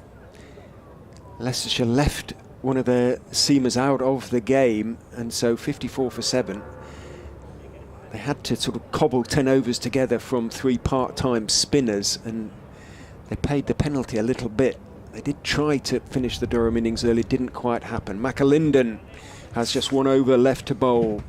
He has 4 for 24, runs in from the pavilion end at Uptonsteel countdown. Ball 2, Hendricks tries to paddle the short down the leg side, doesn't get anything on it. It's signalled by umpire Paul Pollard. Leicestershire need 22 from 8.5 overs. He's furious with himself there, McAlinden. He hasn't bowled many bad balls, but that was one, wasn't it? Maybe slight inexperience on his part, only 18 years of age, but not the ball you want to be bowling to a left-hander. Runs away from us, kicking up his heels, runs in and bowls Fuller to Buren Hendricks, who's got everything behind that, pushing it out into the offside. Sean Dixon runs across from extra cover to field. Again, there is no run. I am slightly surprised why he hasn't tried to come around the wicket yet to Hendricks. Maybe he just feels more comfortable going over the wicket, but around the wicket brings in the outside edge, I would think, a little bit more. Slippers come in, looking to push it across the left-hander. McAlinden is in, bowl slightly short. Hendricks cuts him away off the back foot out towards deep extra cover. There is a sweeper out there on the offside boundary. Another Cumbrian, Graham Clark, runs across, makes the stop. Hendricks takes 1, moves on to 6, 177 for 8, 21 now needed by Leicestershire. Nottinghamshire and their supporters will be listening and watching to proceedings here at the Uptonsteel County Ground. They have long since beaten Surrey up at Welbeck and have moved into second place temporarily in the table. In goes McAlinden, bowls down the leg side, that'll be wide as well, and is signalled wide by umpire Pollard, who turns with sort of ominous slowness to the scorers and then holds out his 2 hands. McAlinden understandably a little bit weary. He's done so much for his side in this game, looks a little bit disappointed. He started with 2 wides in his first 4 balls, so only 2 legitimate deliveries in the over so far. 20 to win for Leicestershire. McAlinden is in to Barnes, who steps out looking to drive a delivery outside off stump, then lifts his bat over the line of the ball. They only need 2.4 runs per over. They don't need to take chances, these two. Barnes doesn't do so. 11 off 16 for Barnes. McAlinden walking back to the top of his mark. Doneathy has a word with him. Leicestershire's, beg your pardon, Durham's 12th man, as McAlinden runs in and bowls. Barnes gets a shortish ball. He goes back onto his stumps and works it out through the vacant square leg area, out towards Clark, who comes running in from the ropes out there in front of the family stand, populated by extremely nervous Leicestershire supporters. Barnes on to 12, 19 to win for the Foxes and keep their season alive, essentially. Now bottom of the county championship, as is well known. But they've performed well in this competition. They would be bitterly disappointed if, having lost against Nottinghamshire a couple of days ago, they lose this one and so go out of the competition. Hendricks ready as McAlinden runs in and bowls to him short. He gets up on his toes and just turns his wrists on the defensive shot, pushing it out towards square leg, and there is no run. 19 needed. Hendricks 6, Barnes 12. McAlinden just 1 ball to go. He does look tired now, the teenager, the 18-year-old, but he has been magnificent today, really. He can be very, very proud of his efforts. And Paul Nixon, Leicester's head coach, a man of Carlisle himself, will no doubt shake his hands afterwards. He bowls short and back just wordily. His takes one, and that is the end of McAlinden's bowling. 4 for 29 for him from his 10 overs to go with his maiden 50. No youngster, no oldster could have done any more for his side than McAlinden has done today, and he takes his sweater and his cap and the plaudits of his Durham teammates. But Leicestershire, after 42 overs, are 180 for 8, 18 now needed. He's put the team on his back today, McAlinden, which is a lot to ask of an 18-year-old, and he's performed well up to the task and gets a well-deserved round of applause as he heads back to the boundary. It'll be Dressel to continue. Floats one up, and Hendricks looks for a quick single to Dixon coming round from extra cover, and he does manage to get home. And you do feel like with every passing run, Leicestershire gets more and more secure, but I'm not sure I'd use the word secure. Only two wickets left. All it takes is 2 deliveries and the game is done. Giselle into Barnes, who just prods up the track. Yeah, maybe secure is the wrong word, but they edge closer to that home quarter-final. Giselle in, and Barnes again just prods back to him. 2 maidens for McAlinden in his 10 overs, and 4 for 29 in any format of the game is never to be snubbed at, as darted in by Dressel, and Barnes just turns this into a leg side. But particularly to do it in a 50 over game where you don't have a lot of runs to play with initially is very impressive indeed, as Dressel in again and Barnes again just defends in front of him for no run. I did see in the previous over Liam Travaskis going through some warm-ups down at a deep-ish mid-off as Dressel completes the over, and it's another prod back up the track by Barnes. Leicestershire 181 for 8. Of course, Colleen has only got 1 over left. So too has Rushworth, I think. Rushworth has bowled out. He's bowled out. He's done. Rushworth is done. So I presume it will be Travaskis from the pavilion end. Yeah. Coughlin waits with ball in hand, and Travaskis does come back, hands the umpire his Durham sun hat. Superfluous, I have to say. Sun has been out at various times during today, but it certainly isn't out now. There's a fair bit of light around, but the dark cloud is drifting up north from the southwest, away to the west, up the M1. Travaskis is going to go over the wicket to the left-handed Hendricks, who is driving pleasantly out to mid-off, straight mid-off, out down towards Maddinson. That long on, every single balls, the Leicestershire faithful, of course. Hendricks on to 9. 16 now needed from 6.5 overs. Fielders are coming in.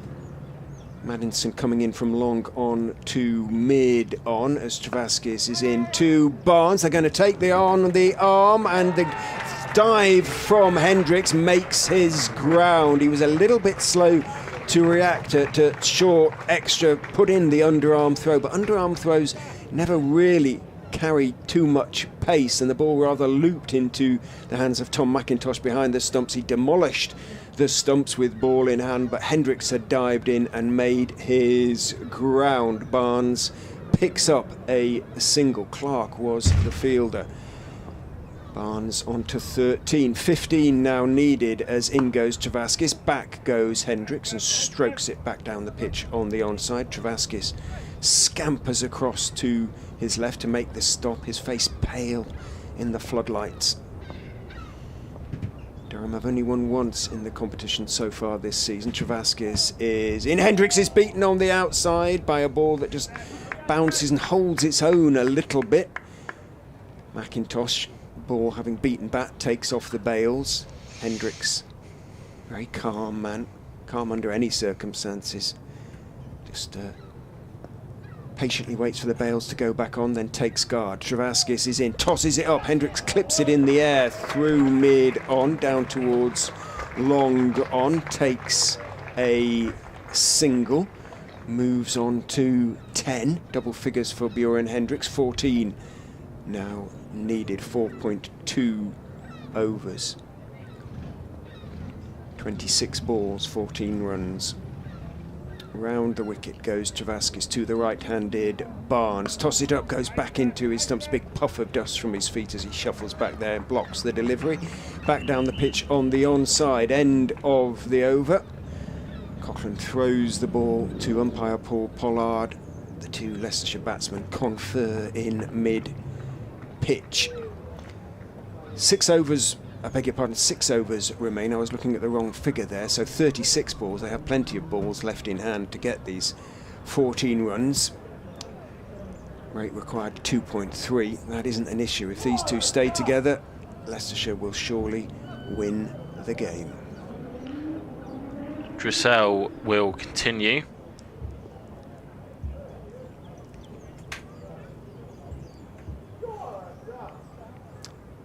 Slight change in the field.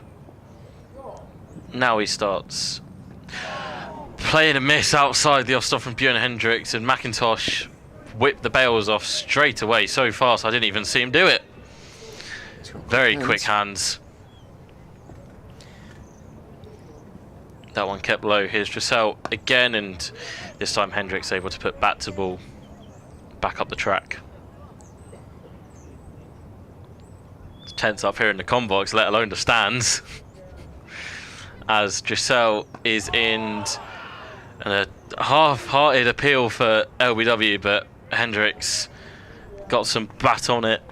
I think it was a bit of an arm ball and it hurried onto him, and he only just came down on it in time. 10 off 25 for Hendricks, 13 off 24 for Barnes as Dressel is in, and Hendricks tugs it down. There's a chance for a catch. No, there's not. It's gone for 6. Heart in mouth moment for a bit. Graham Clark, that's the second one he's had today. There was one earlier from Aaron Lilly down below us, which just narrowly climbed over his head. Hendricks taking him on at long off, excuse me, and just landing it over the rope for 6. Just 8 now required for Leicestershire's. Dressel is in again, and Hendricks plays this to long on for a single. He moves on to 17. You feel like that is the blow that might have secured the home quarter-final for the Foxes.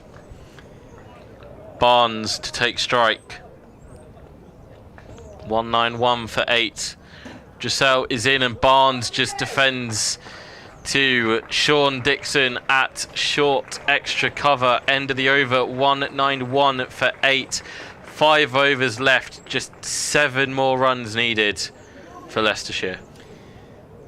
Yeah, there was a sort of sense of relaxation around the ground as that 6 just dropped over Clark's head at long off. He did slice it a little bit. I'm not sure it's exactly where he was looking to put that, Bjorn Hendricks, but he's such a big, strong man. He almost muscled that over Clark in the end. It was more muscle, perhaps, than timing. So, what is Cochrane going to do from here? It's not going to be Travaskis. Looks like it's going to be Killeen. So he's going to go back to seam. Mitchell Killeen, son of Neil, has just 1 over left to bowl. 1 for 36 off his 9 overs so far, and the wicketkeeper Tom McIntosh is going to stand up to the young man who's going to come around the wicket to Bjorn Hendricks. 7 needed by Leicestershire off 5 overs. 2 not so much burst through the tape. Well, they won't care as long as they get over Leicestershire in a qualify for the knockout station first time, I think, 4 or 5 years. Round the wicket comes Killeen. Hendricks just solidly forward, cut back up the pitch, the young right arm seamer. Barnes leans on his bat at the non-striker's end, affecting a nonchalance that I suspect he doesn't really feel out there. Third man, long leg, deep square and extra cover. The fielder's out. Hendricks is forward, driving just short of Colleen, who half stops it with his hands and also his foot. And consequently he turns and limps rather back towards his mark. 191 for 8, 7 to win. Believe that's Durham Directive Cricket. Marcus North down below us. Makes sense. He's come down to see how his youngsters get on. In goes Colleen. Bowls, that stays a bit low, and well played by Hendricks, because he was looking, I suspect, to work that into the leg side and suddenly had to adjust on off stump, and because it just didn't get up at all, and he pokes it back down the pitch towards Mitch Colleen. 3 balls in the over, all dots thus far. 7 to win. Colleen is in short and cut out into the offside. Good stop in the covers. Well, half stop by Dixon diving to his right. Didn't stop the ball cleanly, but it sort of ran a couple of feet behind him, and Hendricks, perhaps Barnes as well, wouldn't have been able to see where it had gone. Dot ball, 4 in a row. Colleen is in on the leg stump, clipped away by Bjorn Hendricks, down towards deep backward square for 4. Poor ball by Mitch Colleen, and Bjorn Hendricks put it away in some style. 3 to win for Leicestershire. Hendricks has 21 from 32 balls, 195 for 8. The Foxes just 3 to win. 1 ball to go in Mitch Colleen's over, and will Cochrane bring the field in? No real change. Colleen is in to Hendricks down the leg side, tries to swing it away. It's a wide. It is a wide. He's going to have to bowl it again. It was a good stop by McIntosh, hopping across to his right. Hendricks tried to swing it away, didn't get anything on it. 2 to win for Leicestershire, and for the Foxes to go through to a quarter-final on Friday. Still not sure who they might be playing in that quarter-final. We'll have a look at the acting table, or the as it stands table in Group B if we possibly can. Colleen is in to Hendricks, who's cutting. Short delivery out down to third man. The scores are level. If Leicestershire don't lose any more wickets, they win the game, but they do need another single just to make sure. A despondent Mitch Colleen takes his cap from the umpire. 197 for 8. And the chants of Leicestershire begin to echo around the Uptonsteel County ground.